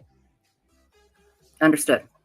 We do have a question from Michelle. Chris, Was Ellie able to go in and search the cave they said had collapsed about 10 feet in? I haven't heard this. Okay, so Ken Widener is the EMA director for Sumner County. They called in all kinds of stuff, got layouts of where these caves were. I don't believe, and I'm not telling you by the gospel, I don't believe they were able to get into certain caves because they were not safe to enter. The one that she is referring to that collapsed, honestly, we know that the one collapsed, but we don't believe they had anything to it. Got it. Okay. Let's see here. Let me get my notes. I was taking notes while we were talking. Let's see here. Hold on. So people have been asking, and I don't mean to sound insulting, but people are asking, are you searching? Are you putting up flyers? That's what they're asking. Yes, we are. Okay. Yes, and here's why they're asking that question. No, you're not going to find pictures of us out there doing this because it's real simple. We, all three parents, initially were told in the beginning not to go out and search them. We needed to be available to talk to law enforcement. Right. Yeah. Seth has been out there searching and doing his thing. He's had a bunch of people following him. Whether or not he chose that or these people decided to do it on their own accord, that's not for me to say. But Katie and I, are not going to have some big, massive search party following us around with a bunch of people that are already threatened death threats, by the way, to us. You know, I'm not doing that. If you were in my shoes, you'd do the same thing. You listen to law enforcement. You do what they tell you to do. Yes, we're out there putting up signs. Yes, we're out there putting up flyers. Yes, we are searching. Chris, I'm sorry. Did you just say you guys are getting death threats? Yes, we've been getting death threats. And they have been reported to the TBI. Everything gets forwarded, screenshot, and sent straight to them. Wow. Okay. Okay, everyone. I have Seth on my phone, on my JBL speaker. Seth, I want to give you a chance to talk uninterrupted. So please, go ahead. All right. Mainly, Chris, the communication needs to be a little bit more prompt.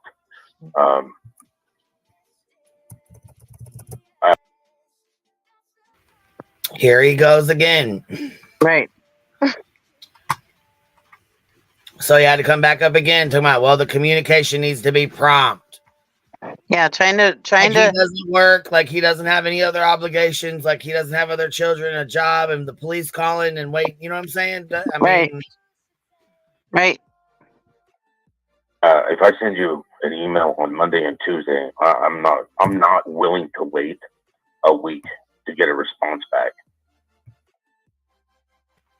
why the fuck are we sending emails and not calling on the fucking phone? That's what I say. Did you guys send emails when you were picking up the kid every other weekend, or right?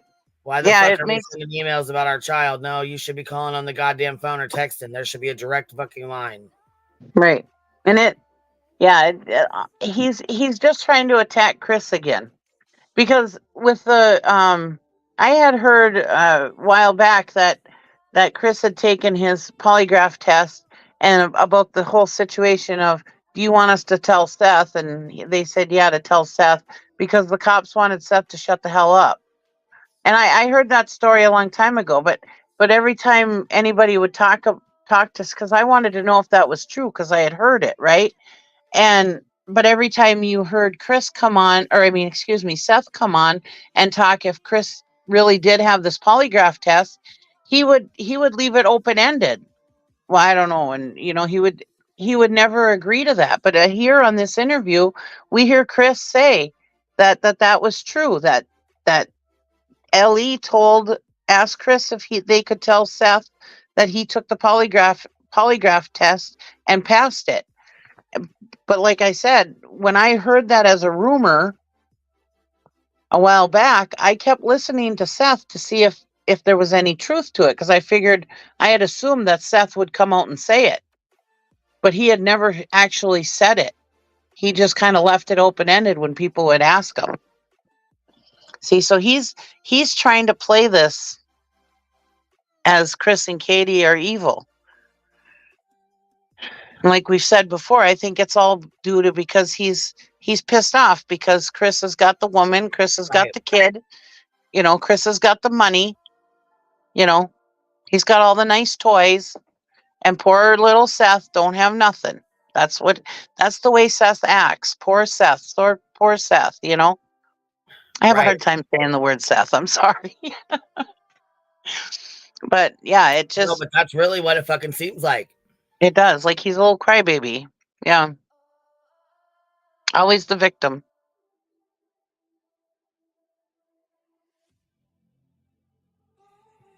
I mean, that's unacceptable when we're trying to find Sebastian, buddy. I understand what you're saying. I respect that. But when it comes to you asking people to come into my house on my property, who I don't know Adam from Eve, and I really don't care what certification, who can vouch for these people, I don't care. I'm going to do exactly what I have always been doing. You send that to me, Okay, we're going to well, review it, and then we're going to send it to we'll law interrupt you, enforcement. Chris. Let law enforcement go that route, The and then when law spokesperson enforcement comes, speak for us Hold doesn't on. need to be your property. Hold see, on, this Chris. is Chris, hold on 1 second. Hold on. Seth, what did you say? I said the person to be our spokesman to speak for all three of us doesn't need to be on your property. Okay, But Chris. yeah, you're you correct. have You are spoken very correct. to him I have spoken to him, when and I'm going to make this public. I am back working, and I have work hours. I also have to sleep, and unfortunately, I'm on the opposite schedule of you. So respect that.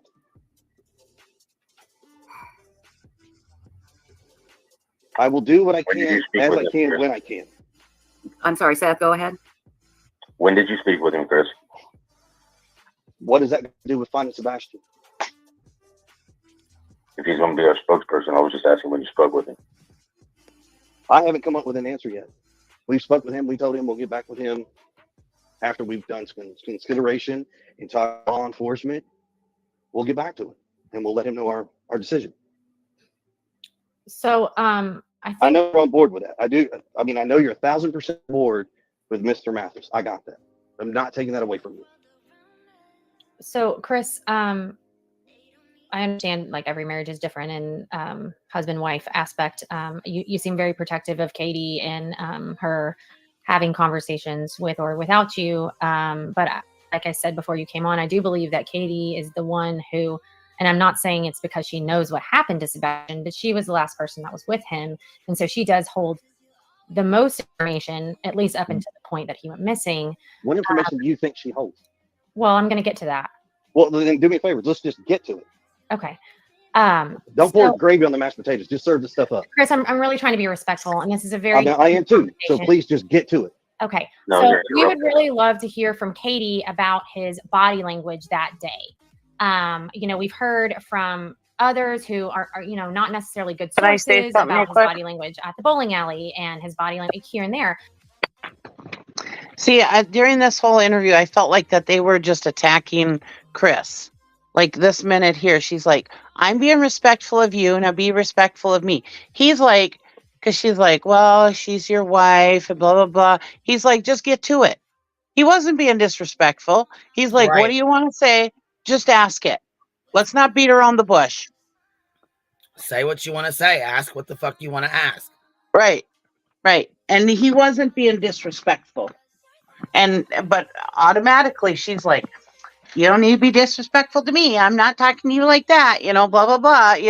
It's like the whole interview was like that. I'm sorry. I didn't agree with it. And everybody's saying he was so rude. And I didn't see him being rude at all. Go ahead. I'm sorry.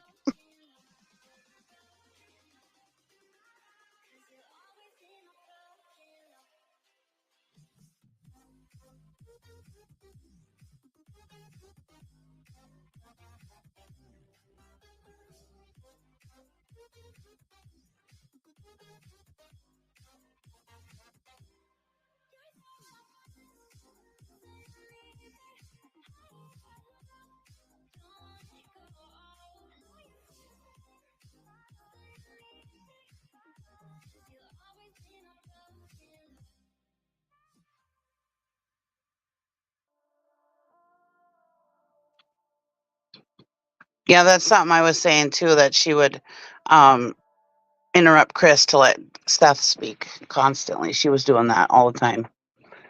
It was kind of ticking me off too. And it was like, well, this was all about Chris, so why are you letting him up here to talk?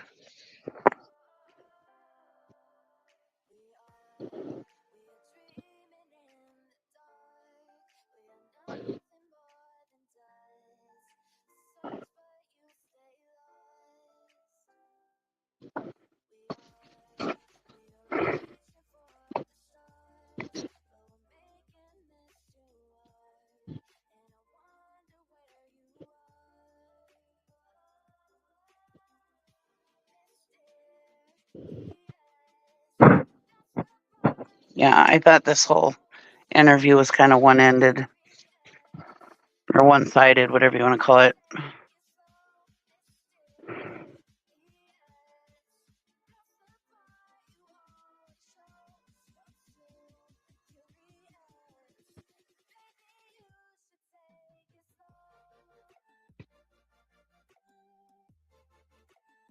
And so we're just really trying to pick up on Sebastian's mood because it could help us understand what led to him walking away off the front porch out the front door. Well, that is something that if she decides to answer, that's on her. But what I know is even on video, Sebastian was having a great day. He was in a great mood. He got to go to BJ's. He had a colossal popcorn. He hung out with family. He went and played video games at Strike and Spare. After that, he went and had dinner at Roadhouse, Texas Roadhouse. He ate his whole meal. I mean, everything in the video, even the videos that Seth has seen, he doesn't show any negative signs of he's upset or anything like that. As far as we all know, Sebastian had a great day. No, I mean, it sounds like a really great day. I mean, they did a lot. I was just curious. And like I said, I mean, every relationship is different and you're protective of Katie and who she communicates without you. And I think that has been a little bit difficult. But right, hold on a second. But for the record, Katie can speak when she so chooses. Yep. And she's done interviews without me. No, I'm not talking about interviews. But she spoke without me. Okay.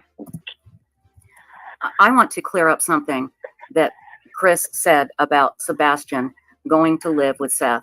And Chris, you may ask, what does this have to do with Sebastian missing? It's all part of the narrative.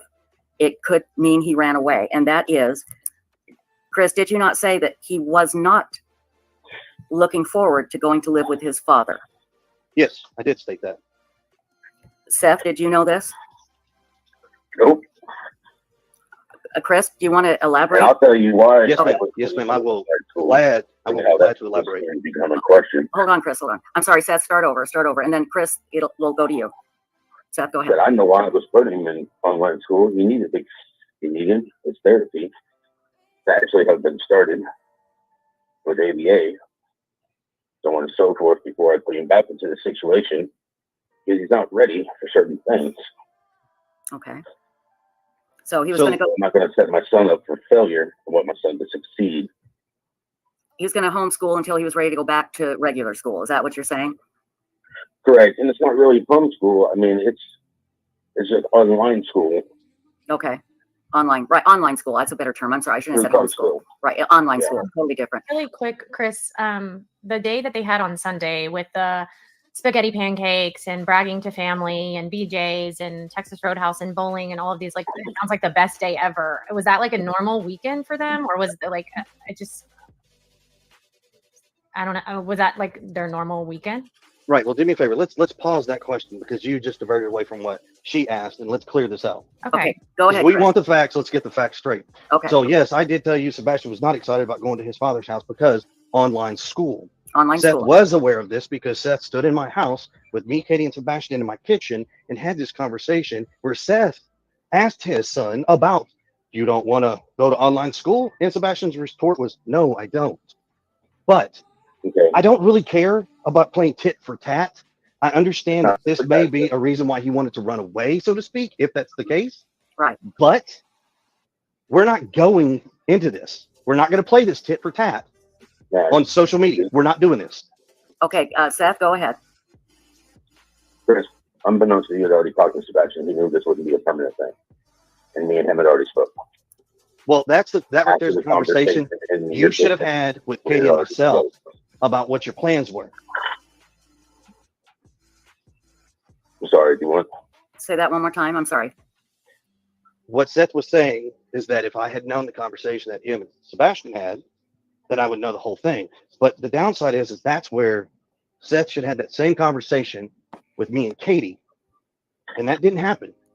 But this goes right back to, here's the thing. If you're saying that because he didn't want to go live with his dad, he potentially ran away, is that a possibility? Sure, we'll put that out there. Okay. But quite honestly, what goes on between Seth, me, his mom, and our households is none of the public's business. If it had something to do with his disappearance, I would understand that, but it doesn't. Well, we don't know that. Well, I understand it. That's why we're making this clear. And that's why I asked about his day, because I Let's didn't go back know. to the day. Okay, go I ahead. didn't Megan. know. Okay, so Chris, you don't know me very well. I have 2 decades of experience working with autistic children in different capacities. So I do understand they are all different. I do understand that day may have been very overstimulating for him. So that's why I was asking if that was a normal day for him. And if it wasn't, that just gives me more information that maybe he was very overstimulated that day.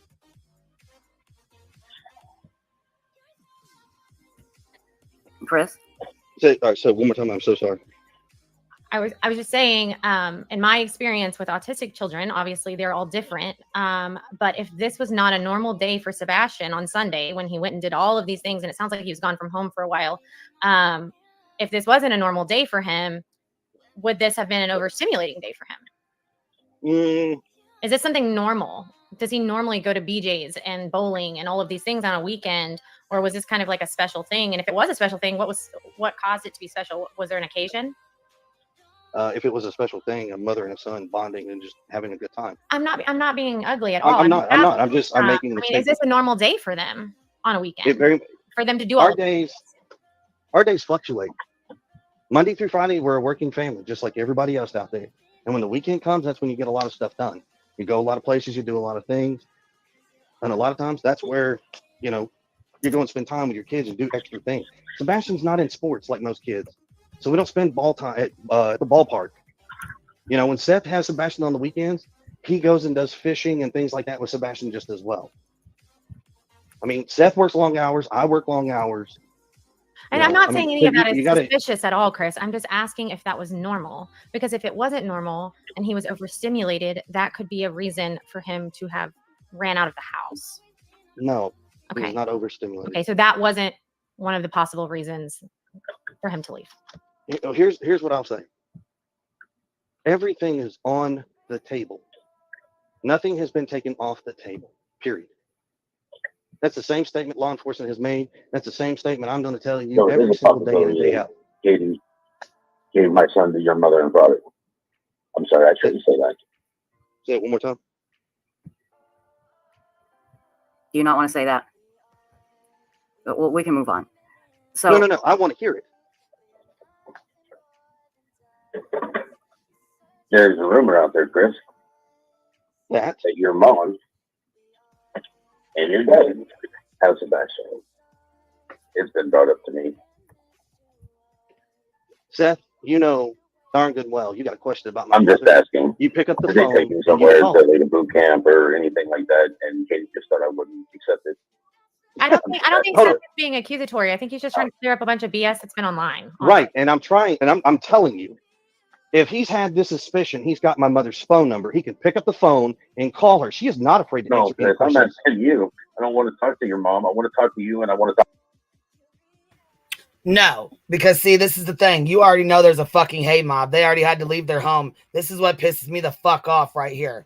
Is him trying to fucking lead that goddamn hate mob to Chris's mom and dad's and wondering why in the fuck he got mad. Oh, I shouldn't even say it. I shouldn't even say it. No, you probably fucking shouldn't have said it. No, you should have never even opened the fucking door to it. No, you shouldn't have done that. And you shouldn't have done that. And damn well this is what he meant to do. It wasn't just trying to squash rumors. Yeah, my ass. Rumors my fucking ass. Like he said, you could have picked up the phone and called his parents your fucking self. Right. First it was the Alaska jab. Now it's this. No. Rumor my fucking ass. Yep. Well, it's real simple, Seth. To put it to the rest. You have seen the video footage of Seth on Sunday. Don't tell me you hadn't. I know you have. You sat in the room with all the agents. No, they didn't show me the video footage, buddy. So you didn't see, you weren't sitting in a room Wait a minute. with law enforcement, the district attorney, when they showed you a video, when you wanted proof of life, saying that you hadn't seen proof since Friday. When you've been at my house the first 3 damn days. Sunday, buddy. Chris, let Seth speak. Go ahead, Seth. Chris, they showed me video proof of him coming out of Texas Roadhouse on Sunday. On a Sunday night. You damn right. Just, Chris. Seth, I got a problem with you sitting here making these accusations. Because if you got a problem with them, guess what? Let's squash it. I think we're just trying to talk things out, and I don't even know if this should be public, honestly. Same. Okay, here's all the public knowledge you need on this deal. Law enforcement has talked to my parents, my whole family. Once again, this statement is true, what law enforcement says. Just because you hear a rumor doesn't make it true. Chris, I don't think he said it was true. I think he's just trying to clarify. That's not clarifying. No, stop sitting here trying to defend his actions. Stop. Okay. The fact is, Chris, is I'm trying to squash the rumor. We're both here. Squashing the rumor. Seth, there is no rumor. You know my parents were not with Katie on Sunday. That's all I'm doing, Chris. No, you're causing a problem because you know damn good and well where my parents were at their house on Sunday night. They weren't near. No, it ain't all you're fucking doing. No, it ain't all you're doing. That's not all you're doing. Because if it was, like he said, you could have called his parents. You could have asked them yourselves. You could have called the police. And he goes, no, the police didn't show me the video. Well, no wonder. No shit. I remember Seth saying that they did show him the video. It came right out of Seth's mouth that he did see the video. Proof of life. This is why Chris is fed the fuck up. Right. And I saw somebody in chat, how can you speak so mean to the father of a missing child? Well, why is he starting this BS with Chris online? This is something, if he had worries of these rumors, why didn't he bring this up to Chris and Katie? You can't tell me that. Mobbed, his son's grandparents. Yeah.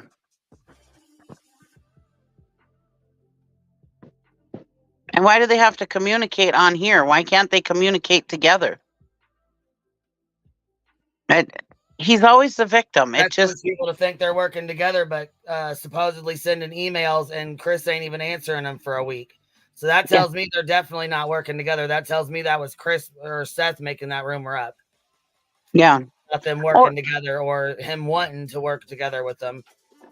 Or what I can see is Seth not calling them properly and just sending emails and say, oh, well, they're not answering. How often do you check your email? I mean, really? I mean, yeah, normal people don't. I never did before YouTube. Never. Right. Fuck. Right.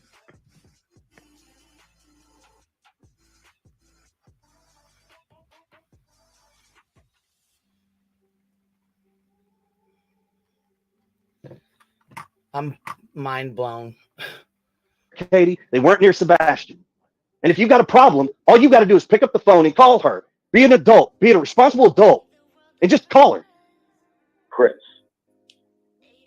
Can you hear me, Chris? Oh, I can hear you. Because all I'm hearing is anger and attitude from you. What I'm trying and you should, Seth. You should. Yeah, I was going to say, that's real, Rich. Why wouldn't he? Why wouldn't you hear anger and attitude? Are you kidding me right now? Right. And what I see with Chris saying, be an adult, be a responsible adult. I have a feeling, by the way it sounds, that Chris and Katie deal a lot with Seth not being a responsible adult. Yep. I have a feeling because I don't remember if we've heard it yet or if it's coming up about him helping him find that job that he's got. And then he didn't want to finish it, you know? I really, and I've said that, you know, Seth seems like he's like a freeloader, kind of a, you know, what was he? Yeah, like, well, she kicked me out and I had to live in my car and it's her fault. No, it's your own damn fault. Mm-hmm. You're a grown ass man. You can take care of yourself. Right. I'm over Seth. I'm over his shit. Right. Because what you're doing is bullshit, and you know it. Okay, stop. Okay, People are all right, talking enough. over each other. Enough. Seth, go, and then Chris, go. Please, Seth, and then Chris. Thank you. Chris, a unified front squashes rumors together. That's all I am stating. Okay, Chris. This is a rumor floating around, and I would like us to squash it.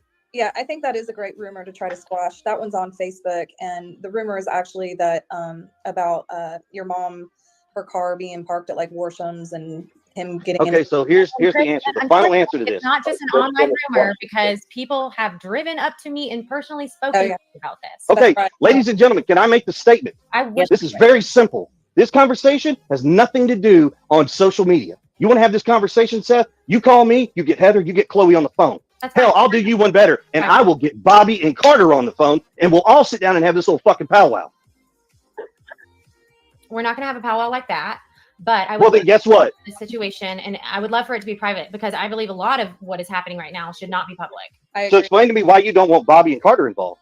I didn't say I didn't want Bobby and Carter involved. I said I was referring to your tone, which is very angry. Oh, I'm very pissed. I know that. I think we just all need to take a breath because no one is accusing anyone of anything. We are trying to dispel things because in turn, dispelling these things will take so full of some of the BS off of you. Whoa. Yeah, that was some bullshit. But who's Corey and Carter? Let's get that out the way. Who is that? I don't really know for sure. I was assuming it was his parents, but I'm not sure for sure. Well, yeah, because she's like, no, we're not gonna have that conversation. So what the hell? Yeah, I don't know. I might be wrong. Does somebody in the chat Bobby know? and Carter are the Worshams. The Worshams live on the same street as Chris Proudfoot. Supposedly, Chris Proudfoot's mom's car was parked there. Chris's parents. Okay, all right. Okay, yeah, I just assumed it was Chris's parents, but That was uncalled for. And Chris, I mean, I do understand your anger, but I know these ladies. I don't know Seth. I just know what I've seen. But these ladies are not full of shit. I didn't say they're full of shit. I was referring to Seth being full of shit with his comment. And he is. Well, that doesn't help matters. Bullshit. No, it doesn't. With that comment, he fucking knows he is, and that's bullshit. That is fucking bullshit. That would. What if Chris insinuated that Seth's parents fucking had Sebastian hidden, right? Or that somebody in his family had Sebastian hidden? Then you got, you know what I'm saying? This little hate mob wanting to go find the aunt's house or the grandparents' house to go figure out what's going on and follow them and stalk them down. Yep. God damn, man. Doesn't. So when you brought him on the show and he wants to start this shit, that isn't going to answer questions. It's going to spiral into the shit it's in. So we can set this shit aside and answer the questions that you got. Okay. I would like to move on very quickly, but I will say the public opinion is not going to improve unless we can take a deep breath. That's exactly right. And I know you are frustrated. You have no idea what I am. I'm not saying I know how frustrated you are, but I know you are frustrated. And I'm not saying that's not valid, but this is not helping. If it's not helping, then you shouldn't be talking about it on social media. But as a PI, you should have said, you know what, we're not going to answer that question. We're going to do that privately. That's where that should have I went. did say that actually several times. And you can listen to that recording later. So let's move on to the next question. I just got to say one thing. You want the public's help. You want them to be behind both of you. And we need them to find Sebastian. Exactly. And it's a very good chance that somebody in the public will find him. My biggest frustration is that we all collectively have to deal with all of this instead of focusing. Duchess, I seen you said you think this was a setup. You called Katie and told her. What'd Katie say? I hope she knows when you talk to her again. Let her know that we stand behind her and Chris. Yes. And my prayers are with them all. Man, I'm just. Yeah. I really think that Seth is loving all this attention. Oh yeah. And I agree with Duchess. It does seem like a setup.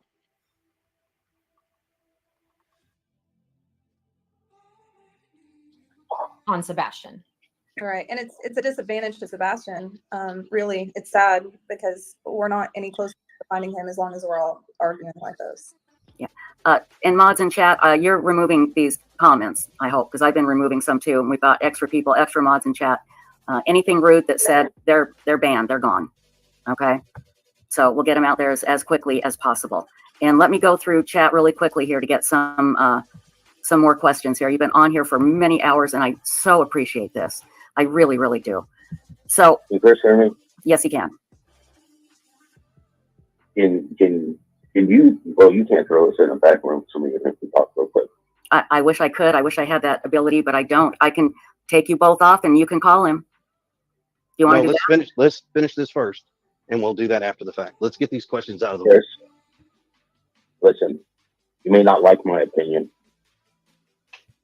but when we got rumors out there, if you and I squash these rumors, then they stop being rumors and everybody just looks at the people who are spreading them like they are shit. I was not trying to upset you. I'm trying to squash these stupid rumors that are literally filling up my privatized email address, their inbox with crap, which is crap. It's not helping find Sebastian, so if it gets squashed, then people will stop. Not everybody. Lord knows there's still going to be stupid people out there. But it will stop. It will, I mean, literally, it will stop. When you stop going on panels and running your mouth and running with a one-way fucking narrative about bullshit, Seth, that's when the shit's going to fucking stop. Right. Okay? That's when it'll stop. In case you didn't fucking notice. You're the root cause of most of them fucking rumors that are out there. Yeah, he just keeps stirring the pot over and over again. Non-stop. My report is The only thing I want is to find Sebastian, Chris, and there are rumors out there that we have to put an end to. You may not like them, but we have to put them into them publicly. Because right here, we can end rumors. So people know when I told them to fuck off, if they didn't like it, they know that I meant fuck off because they don't like it. So stop right there, Seth. Stop. I'm so fucking glad he called him out with that. I'm so fucking glad he called him out with that. Me too. Let me help you with something real quick. You want rumors to die? You want to stop with all the stuff that's coming up and flooding these PI's inbox? How many terabytes do you want of videos where you have gone out there and you've said some very harsh things that should never have come out? You never should have. And now don't take this the wrong way. Mega boom. Mega fucking boom. Chris, mega boom. I'm fucking glad he fucking stuck. Dude, I'm so fucking glad he fucking stuck up and said something. God damn. Yep. That is a conversation for I'm later. here to swing, bud. Let me finish. There are things that I put out there. Once again, you can't talk to a fucking log. Okay, what? Okay, Chris, so Let me finish. Chris, that's not productive. It's not. So let me finish. You all are playing one-sided here. no, we're not. I don't think that's fair. So then tell Seth when I'm talking, let me finish. Okay, Seth, let him finish. Yes. What they Seth, were please doing let to him Chris finish. wasn't fair. There's conversations you've had that should have never been out in the public light, and you know it. And because you did that, it started a lot of rumors. Own it, accept it, and move on from it. I told you on Sunday, I supported you. I would be there for you no matter what, how ugly this got. But I'm not going to stand by and watch you disrespect me, my family, my wife, or anybody for that matter. A lot of rumors got started because you went on social media and you opened your mouth and said some things you shouldn't have said. Accept it. I'll show you the videos. You don't need to show me the videos. Now, in hindsight, that is a conversation you and I need to have offline, away from everybody else, in our own private conversation. You and I, we sit down and we can talk.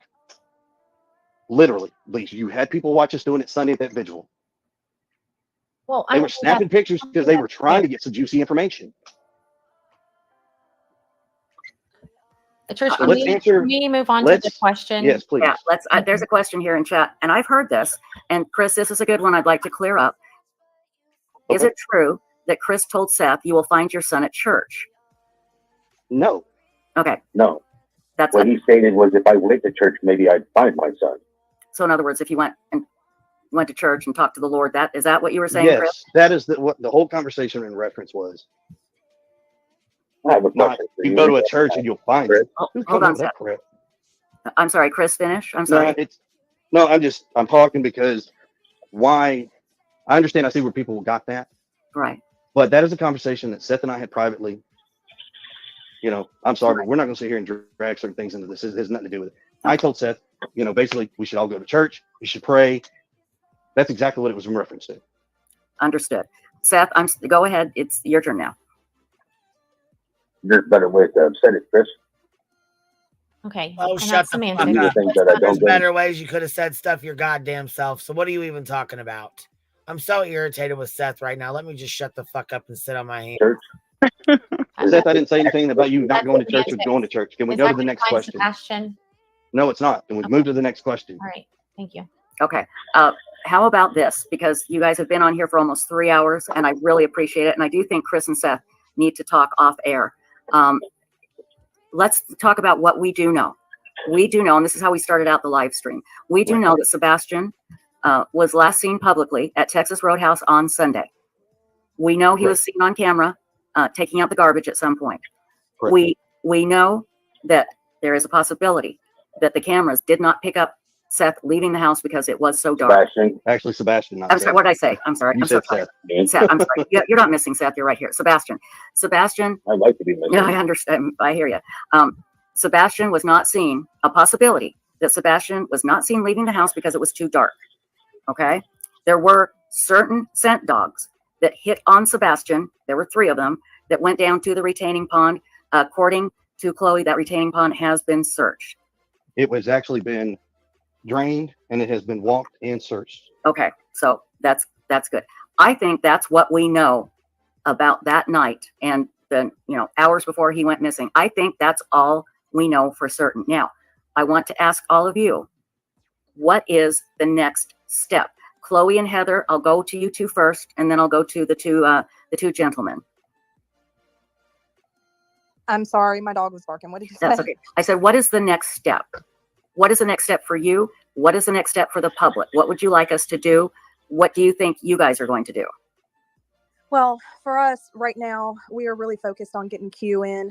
Chloe and I are working on a report and some maps to try to give them an idea of areas that need to be searched or researched. And I think really the next big step is getting us all on the same page and working together. Mm-hmm. And even though this is a mess right now, I think this is a huge step in that direction. And I'm hoping that, as I said, Chris had called me earlier and just right before the show started, and I messaged Chloe and was kind of talking to her about what you guys were going to talk about, because I wanted some of the things that he cleared up with me, I wanted to make sure she was aware of. Mm-hmm. But, reaching out to me and then reaching out to you guys on the podcast tonight, I think it's a huge step in the right direction. He's angry, but once we get past that, I think maybe we can all work together and start putting our heads together on where we need to look for Sebastian. Thank you. Very good. Chris, what would you like to see us do? What do you think? At this point, keep spreading the flyers, keep keeping his name out there in of good graces, not of in a negative light. Spread the words. If you know something, say something. Don't wait 2 weeks. Don't wait 3 weeks. I told Heather the same thing. There's so many tips that come in weeks later instead of the moment that they come in. When you get these tips, you call 911, you call TBI, you don't call these PIs, you don't call Seth, you don't call us, you just call the law enforcement agency. Keep spreading the flyers, spreading the word, prayers. Trust me, keep the prayer warriors out there. We need them. I agree. And I think, because of all of the noise, people have not been reminded to continuously search their properties And like I said before, everybody else came on here. There's a lot of really large properties in the area, and the terrain is treacherous in a lot of areas, and things get missed. So I think it's important to like center it back to the local level, first of all, because this has become national, and nationally people are giving their opinions. We need the community to come back together and search their acres and acres of property, because I believe he could be very close to home. There you Now, I go. will say this much, that everything she said is exactly the same thing law enforcement's been pushing. If you're not comfortable searching, call law enforcement. They, I'm sure, can work in getting a team out there to search the property. You know, please, everybody that's searching, do not. I can't stress this enough. Please do not just walk on private property without having prior permission. Please. By the way, there's comments in chat and we're removing them. Chris has been searching. Okay, he has been searching. Just because you don't see him searching, because you personally don't see him, doesn't mean he's not searching. So that needs to stop. Okay, that needs to stop right now. And Seth, what do you feel the final word should be? I need people to keep the faith. I need people to keep faith that we will find Sebastian. I don't know. I don't know what people's mindset are right now. Yes, you do. Oh, yes, you do. All right, here we go. But it doesn't need to be about me. It doesn't need to be about Chris. It needs to be about Sebastian. Sebastian is the goal. Sebastian is what is lost. Sebastian is what needs to be found. Oh, honey, I'm sorry. I'm so sorry. That's for the he's here for me. I am so sorry. My son is missing. I need people to continue with the flyers, as Chris said. BBI has already stated that most of their tips do come in from flyers. I have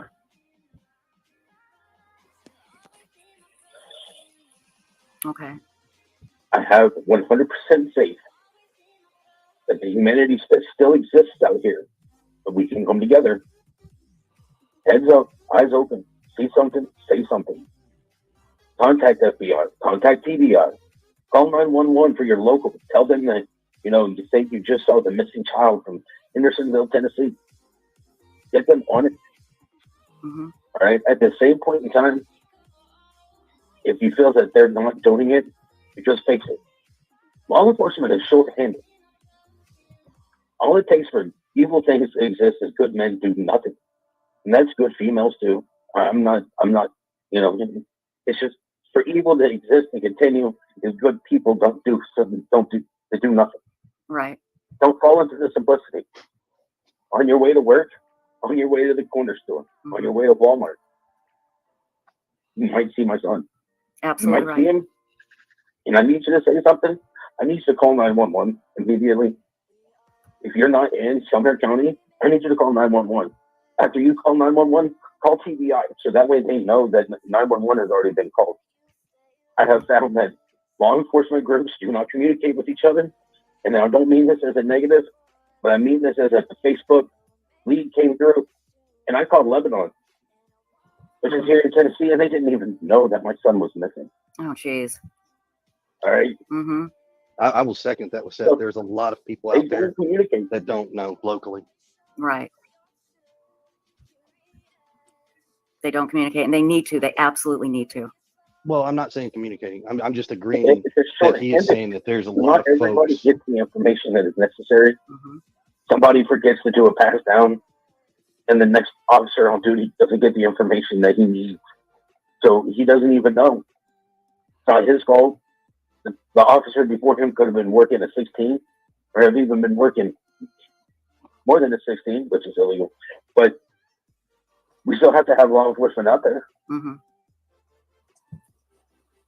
Right. I just need everybody to work together. The rumors are killing it. The rumors are killing people's time. And that's the one thing Sebastian doesn't have. Right. So if you've already called TBI with your information, but you think it might be a rumor if you heard it from Joe Blow down the fucking road. You're not helping find my son. You're part of the problem.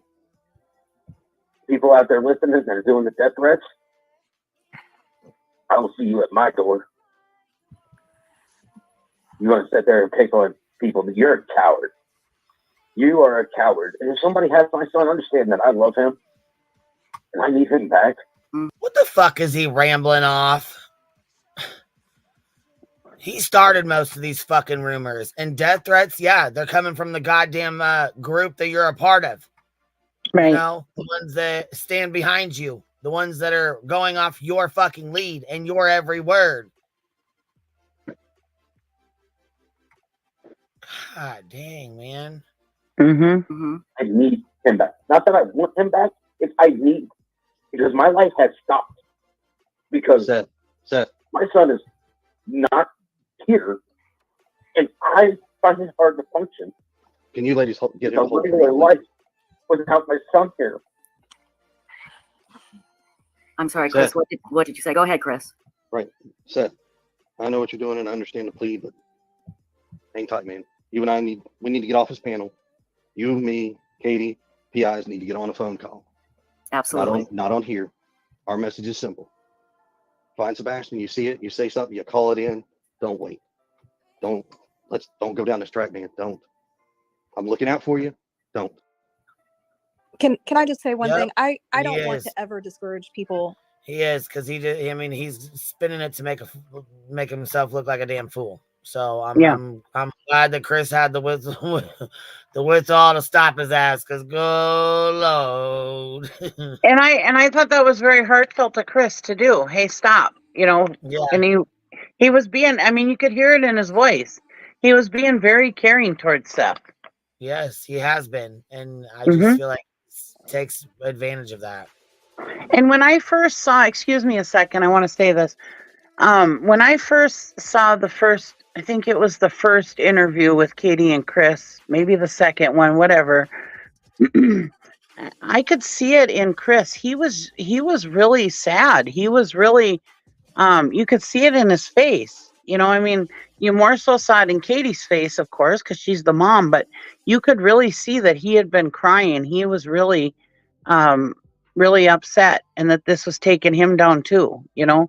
And I really do believe that he's been affected by this. Everybody says, oh, he doesn't care about this kid, but you can see he does.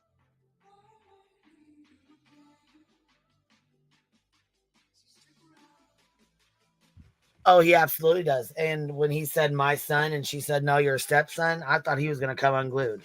Right. That was bullshit. And I really honestly believe he cares for Seth too.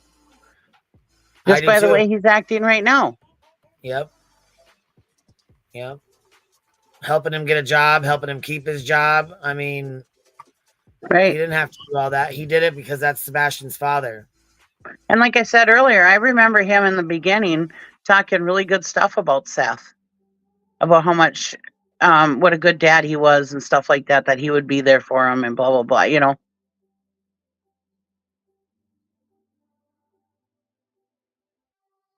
Yeah, that's something that definitely needs to be looked into. Who are Seth's gaming friends?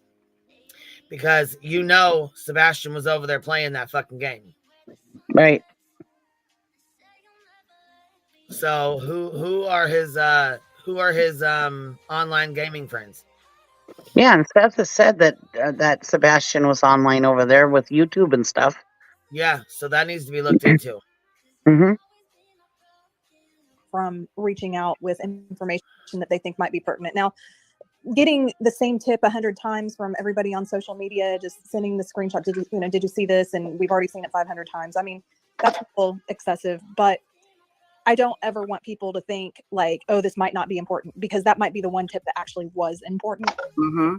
So I have a different message to send. You know, I don't want anybody to feel discouraged. Please reach out to us. Please reach out to CBI. Do not keep anything silent because you don't think it's important. And I wanted to reiterate, like I get a ton of messages, and even if I do not respond to you, that doesn't mean I haven't looked at it, and that doesn't mean I'm not looking into it. So please, I mean, I get them on Twitter, I get them on Facebook, I get them in my emails. If I don't respond, it's not because I'm ignoring you. We are vetting things that we know are probably nothing. Right. But we're still vetting them. I mean, that kind of goes back to what I was saying earlier. You know, it's regardless of how everybody out there feels about me personally, regardless. Let me help everybody with something, and that this might help you understand where we're all standing. There are some folks out there that have children, and I would like for you to take your step back, and you can go look at your children. You get to look at them, you get to hold them, you get to hug them, you get to give them kisses every night, you get to say I love you, and all the fun jazz that you get to do. Mm-hmm. Right now, there are 3 parents that cannot do that right now to one child. One. Regardless of how you feel about me, because I can tell you now, I'm not the most liked person in the world, and I'm perfectly okay to accept that. But if your heart's in the right place and you're doing this for the right reasons, it's not about me. It's not about Seth. This ain't about Katie. This is about 15-year-old Sebastian Rogers, our son. And all I'm asking for y'all is to please tone everything down, focus on the positive, keep pushing the message out there. And trust me, when we find Sebastian, when he comes home, let the party begin. But that's all we're going to ask of y'all is please just keep spreading the word and be supportive and just keep pushing Sebastian. That's all we're going to ask. I think Thank the you. message is clear. Seth, any final words? No. Okay. Ladies and gentlemen, I can't thank you enough for coming tonight. I apologize for the rude comments in chat. Our mods were deleting them as quickly as possible. Those people disgust me. They're not welcome here. And Thank you so much, Trish. If this had to happen publicly as it did, I'm really glad it happened here. well, and again, we'll do anything we can to help and anything we can do to facilitate the talking. We don't need to do anything publicly. We'll help any way we can privately, and we won't say a word. So anything you need, we are here. Okay. Thank you, everybody. Thank you so much. Thank you. Yeah. And Bruin Hall brought up a good point about Seth working in a jail. You know, that could be a possibility too. Oh, absolutely. Yeah. I Mhm. mean, I'm sure don't law get me wrong, enforcement has gone to all that. I'm sure he's made a few enemies himself there. You know what I mean? Like, I'm sure that. So anyhow, this is one of the first interviews that Chris and Katie did. We're gonna watch it. Yeah. County described to us exclusively how they feel on day 8 of their son's disappearance. Thank you so much for joining us. I'm Marius Payton. And I'm Lauren Lowry. Sebastian Rogers is 15. He was last seen by his parents on February 25th in Hendersonville. Sebastian has autism, and he's gone without his medication this whole time. And since then, authorities have searched by air, by foot, and on horseback. Helicopters, drones, and dive teams have also been brought in to try to find him. Today, his parents spoke exclusively to our Holly Thompson. She's live tonight in... Mind you, on day 8 after this happened, they went and told Chris and Katie that they were gonna have to take a step back. That they were gonna, you know what I'm saying? Once they did this search, this was one of the final searches that they were gonna do a big search on. But after this was day 8. Remember, he just said after day 8, they came to us and told us they're gonna have to start scaling back. They're not gonna be able to be doing these big searches like this. Sumner County. Holly, I imagine it was quite an emotional interview. Certainly was. It is hard for any of us to imagine the emotions that this family is going through right now. But we know one thing is certain. They remain positive. They are holding on to hope that their son Sebastian will return home safely. Can you walk us through what you're thinking right now? I just want my baby to be okay. That mama is distraught. Yeah. She's worried sick. She probably can't eat. She can't sleep. She can't talk. She can't think. She can't communicate. She probably has no fucking idea how she's living day to day at this point. Right. She's just going through the motions. And this is day 8. This ain't even the first day. No, this is a weekend. Mm-hmm. I mean, look how Imagine her. puffy her face is. Look how puffy her eyes are. Yeah, She's probably cried the entire fucking 8 goddamn days. right. Imagine her the first couple of days. I remember somebody saying something. Oh, they waited 8 days to go on an interview. People go on right away. Well, look at her in day 8. Can you imagine her in the first and second day? Yeah, she probably couldn't fucking speak. Right. She's self-soothing. She's rocking herself back and forth. I Mm-hmm. mean, this is fucking traumatizing. People don't fucking understand. No. Have some goddamn compassion, man. It fucking works my goddamn nerve that people are hating on her and Chris the way they are. I know. Especially her. She's a fucking distraught mother. Right. And this is the interview I was talking about. Look at Chris it pans over to him. Look at his face. He's very distraught himself. I can see it in his face. Yeah, man. I don't know where he's at.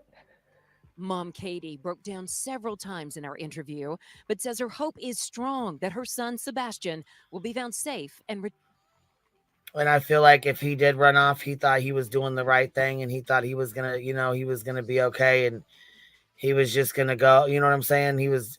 Yeah, just being a 15-year-old. Yeah, because at 15 they know it all. They're smarter than their parents. I mean, they know everything. They know everything at that age, and they just want to do what they want to do.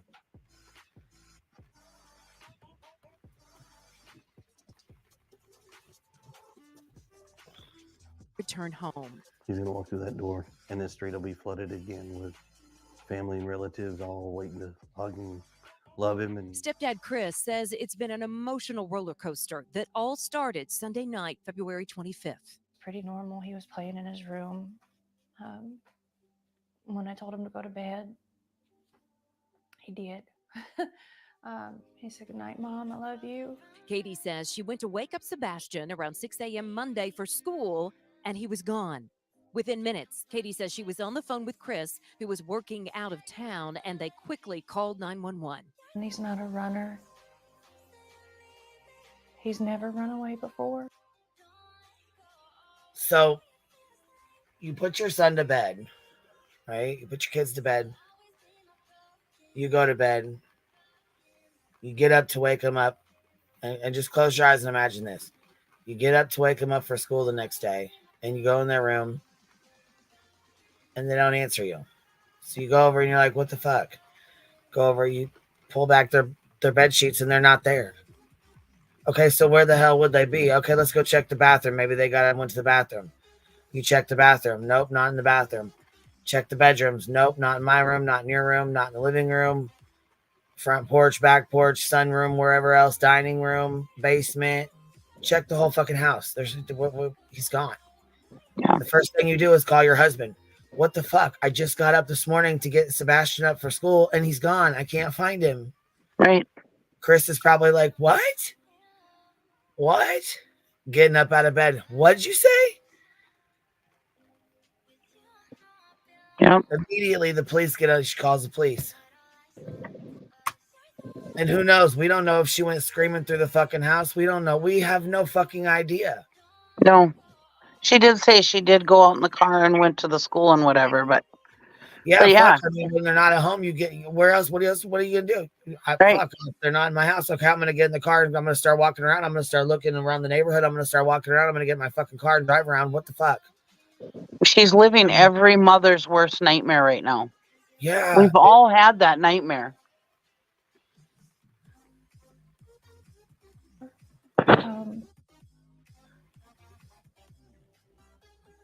I don't know why. I don't know why he walked out that door. She can't even fathom. She can't even fathom the thought of why he even went outside. Why? Why? And look at Chris's face. He's just as distraught, I think. He looks defeated because this guy you can tell he's a tough guy. He's a crane operator. He's a manly man. But look at him right now. He looks defeated. He looks like somebody just took his bike away, like a little kid that you just took his bike away. They both look like they've been hit in the stomach. Like they just Right. had to, you know what I'm saying? Like they've both been punched in the gut. Like they can't even respond. And people just, and then you got Seth over here. doing it, and he looks upset too. Don't get me wrong. He looks like he's white as a ghost. He definitely looks upset too. He looks like he's distraught just as much. Yep. Yeah. I mean, it's total shock. And you can tell they're handling it different. Right. Seth is handling it way different than these guys are. And I want everybody to know that we're not taking anything away from Seth. We're not saying he's not distraught. He's not worried about his kid or anything like that. It's No, just but his actions are pissing us off. I want to say that. not only that, but I mean, these guys, I mean, they need to be humanized as well, because come on Right. now. And It's not the all way about Chris Seth. protects her is amazing. Mm-hmm. Yeah, Seth is handling himself way different. Yep. It can't all be the Seth show. It's got to be, all three of them are affected, not just Seth. Exactly. And another thing too is I'm tired of everybody wanting to coddle Seth's ass and hate these two. Yep. I don't get it. I mean, yeah, I mean, I'll never understand the hatred that is spewed at them. The interview has been dissected 1,000 times over in the worst ways. Yep. And if you look at this as in an open mind, which I did in the beginning, you look at this with an open mind. These are two parents that are devastated. And even the behavior panel, they even said it too. Yeah.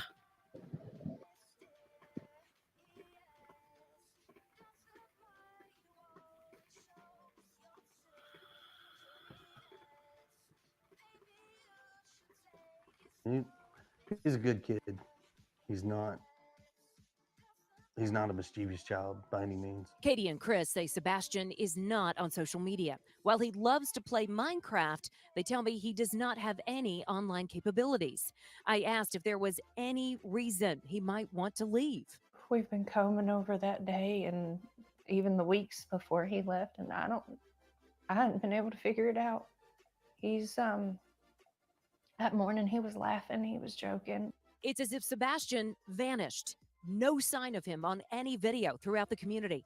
Thousands of miles logged by law enforcement, canines, helicopters, even dive teams, and no sign of him. Chris and Katie tell me they've been harassed, people pointing fingers at them.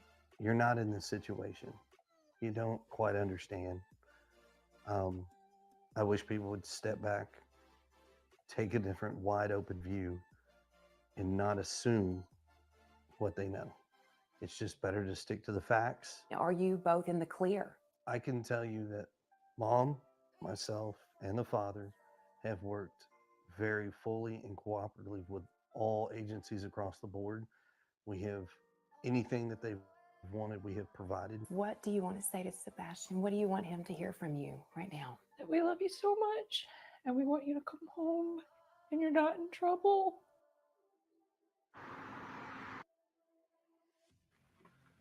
Break your heart. Yeah. Yeah. And she's sitting there rocking and self-soothing, trying to breathe her way through just a sentence, just a basic, we love you and we want you home. You're not in trouble. You're not in trouble no matter what. It's okay. Mm-hmm. Man.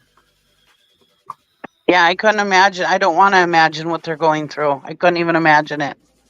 I mean, I remember one time I was in the store with my oldest when she was little, and she hid in between the clothes, and I couldn't find her for a few minutes, and I was like, oh my God, I was frantic. And she thought it was hilarious. And when I did find her, we giggled. I told her, don't you ever do that to me again. But then later on, we got to giggle about it. But I mean, I was frantic.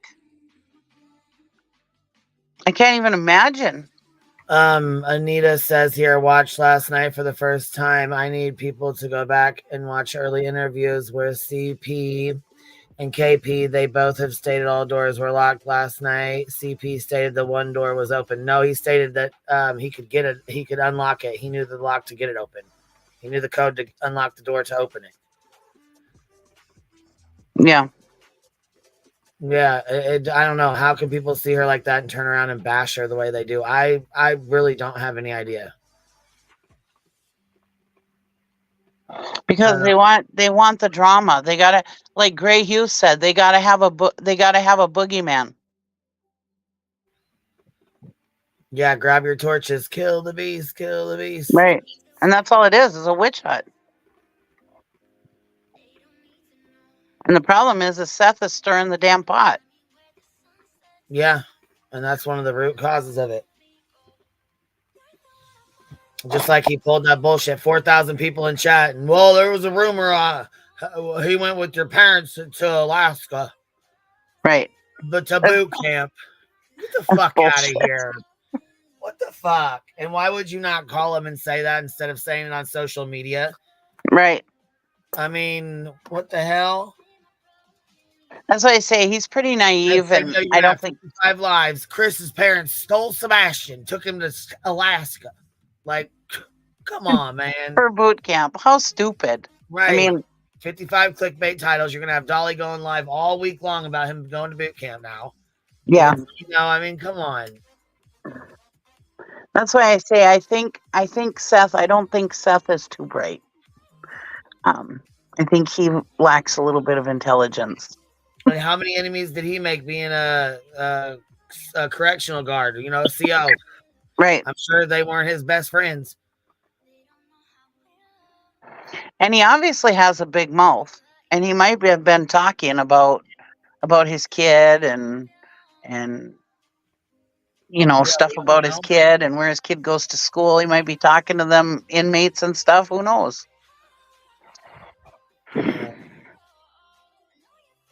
But the first thought these YouTubers went to was the parents and the stepdad. I mean, yeah. And it could be anything. I mean, Sebastian could have just walked out being a 15-year-old, just being 15 and being young and dumb like they do, like a 15-year-old is, thinking they're adults, I mean, 15, 16 years old, that's when they start. I'm not a kid. Don't call me a kid, They start Right. thinking they're adults, Whether he's autistic or not, he's high functioning and very intelligent, so he could have some of the same. I mean, I don't know that much about autistic people, but yeah, he could have some of the same things as regular 15-year-olds, everyday 15-year-old. I don't want to say regular, but you know what I mean. Trying to say the right word so I don't offend anybody. Yeah,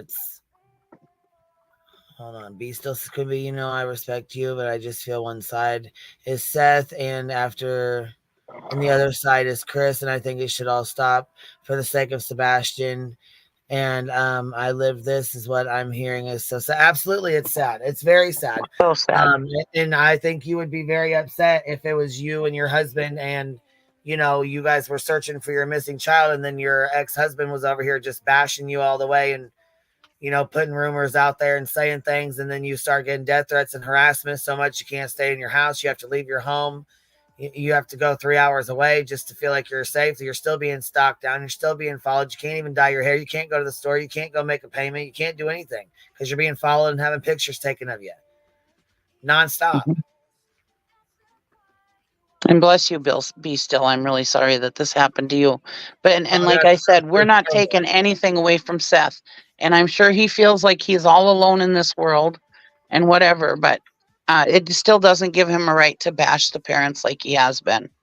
He's been taking everything that these YouTubers have been saying, That's so wrong. He's believing. The public bash me, and that's so wrong. And I'm so sorry that they did. That is so fucking wrong. I don't understand. I am so sorry. What the point of that is, like going after Dawn and Candace. I will never understand the point of that.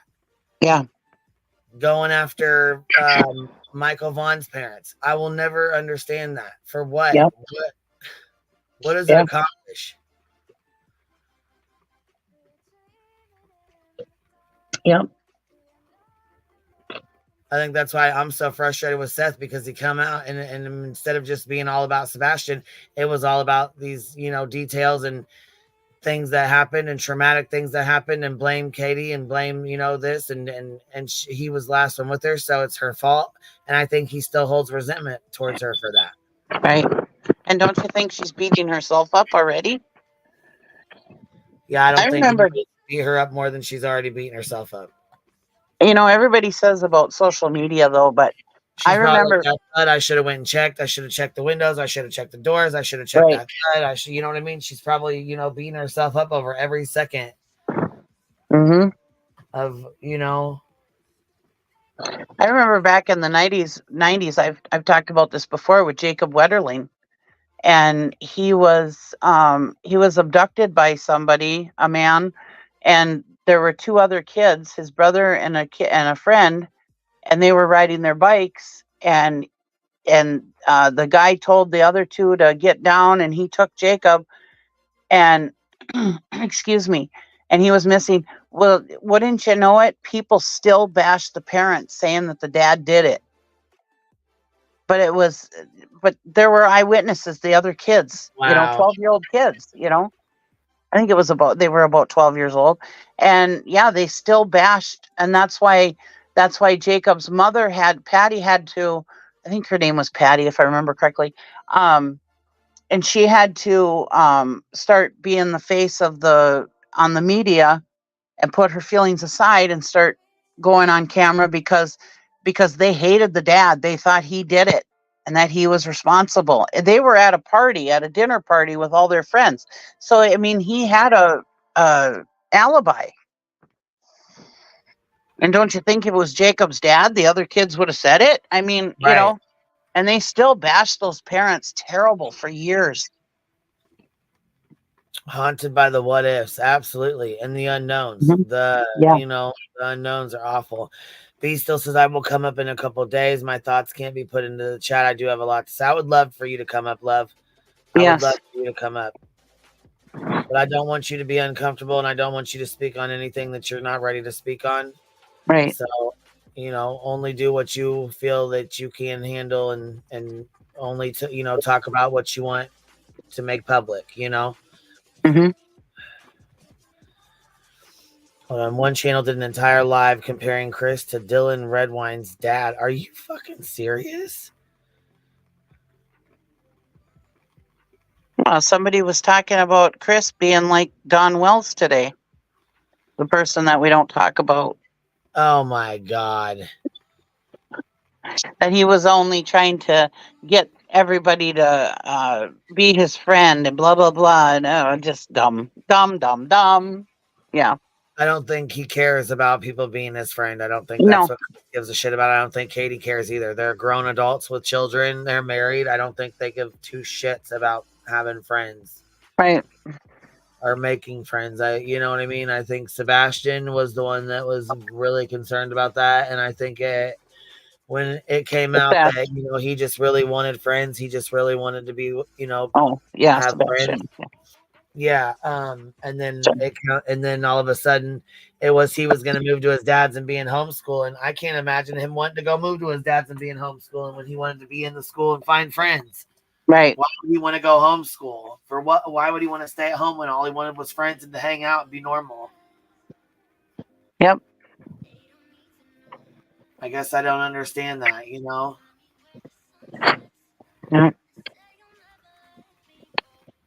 Yeah, and he sat there and said, "Oh, I didn't know that he didn't want to come to my house, live at my house." And then all of a sudden, Chris is like, "Yeah, you did." Yeah, because we had a conversation in the kitchen together. Yes, you did. Right. Right.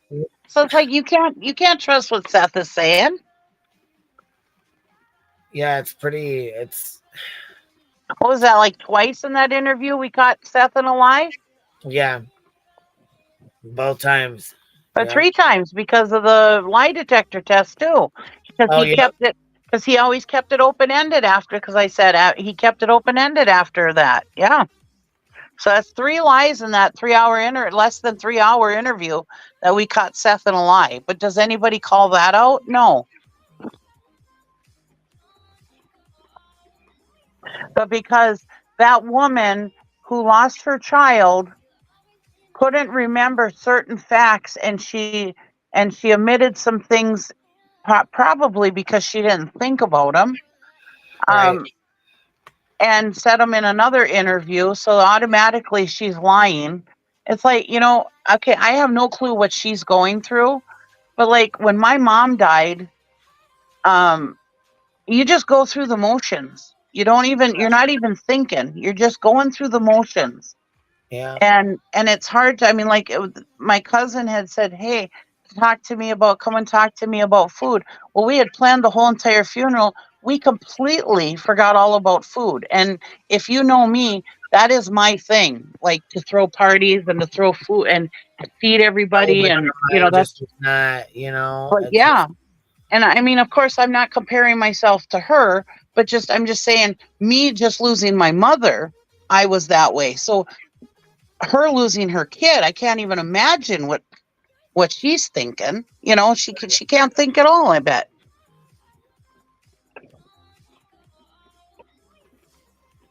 Because I imagine it's 100 and 200,000 times worse if you lost your kid.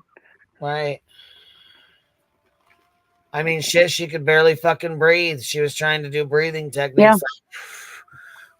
Right.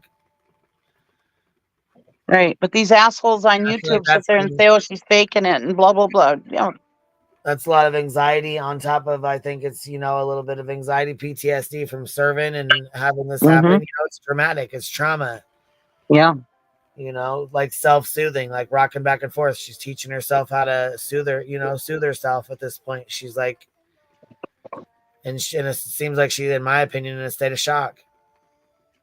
And even if Sebastian does come home alive and safe, their lives will never be the same. No. Ever. Nope. And this shit will be out on the internet about him forever. Yep. His very most sacred personal things will be out here. Yep. But nobody cares.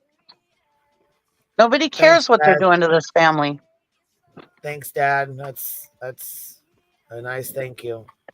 Yeah, right.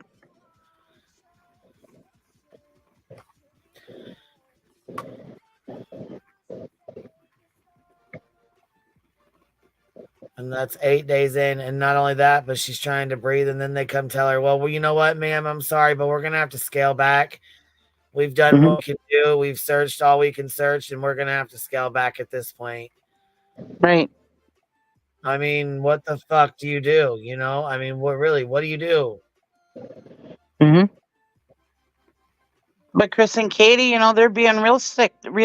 They're understanding it. They know what that is. They understand it, but it's still got to be devastating for them. Yeah, and here we got this one. This one has Seth in it, and just watch his body language.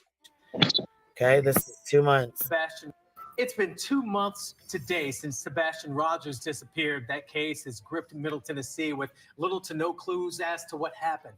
Our Michael Warwick sat down with his father.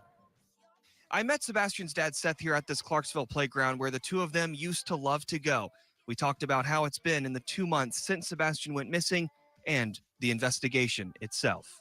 I need everybody in the world to help me find my son. At the park where Seth Rogers watched his son Sebastian play. Tonight, he pleads for help. I'm supposed to protect him. He's missing. I want to find him. It's been 2 months since Sebastian disappeared, last seen in the area of his mom and stepdad's Hendersonville home. Since that day, there have been no confirmed sightings of the 15-year-old with autism. I didn't sleep last night. I didn't sleep at all between text messages and phone calls. People are like, oh, it's been 2 months. And it's like, has it?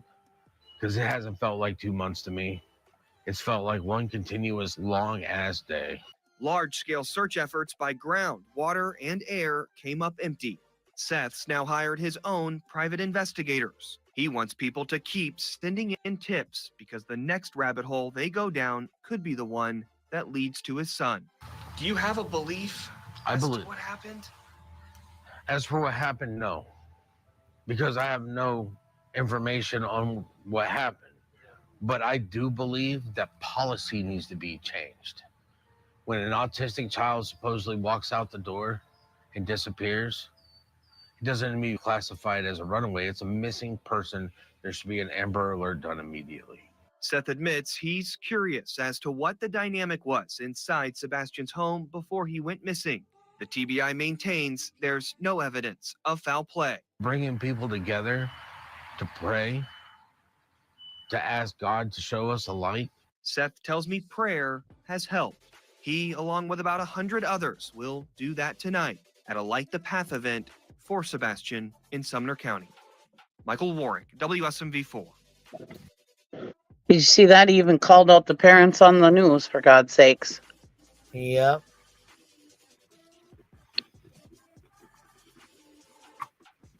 Yep. Well, you guys, I appreciate you hanging out. We've been on here about 4 hours. Tomorrow starts the Karen Reed trial, so I will be up early. I will be live about 7 a.m., so we're going to start early. Well, thank you for having me up. Thank you for coming up and hanging out with Cheesy, and I appreciate you. We, think a lot alike, so I appreciate you hanging out, too. I've been waiting all day for this. I had a lot to say. I was actually thinking about talking shit. I was actually thinking about going live earlier because I was having a hard time waiting.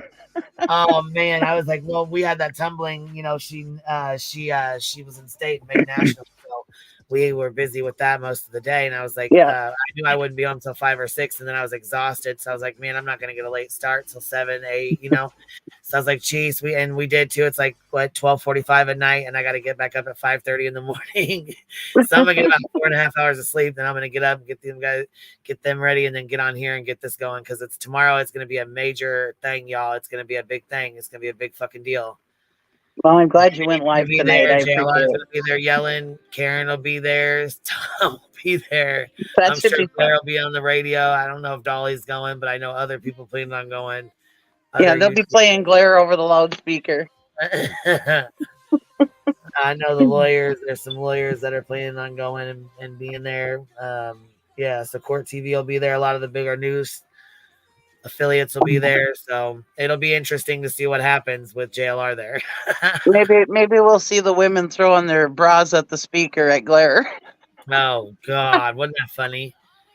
My goodness. All right, y'all. I will talk to you in the morning. I'll be up here. You're welcome to come up and hang out in the morning with your coffee. Grab some coffee and come hang out. Good night. Good night, baby. I'll talk to you guys tomorrow. I appreciate you guys. Thank you for hanging out. Thank you guys for going over this. And thank you guys for being respectful in the chat.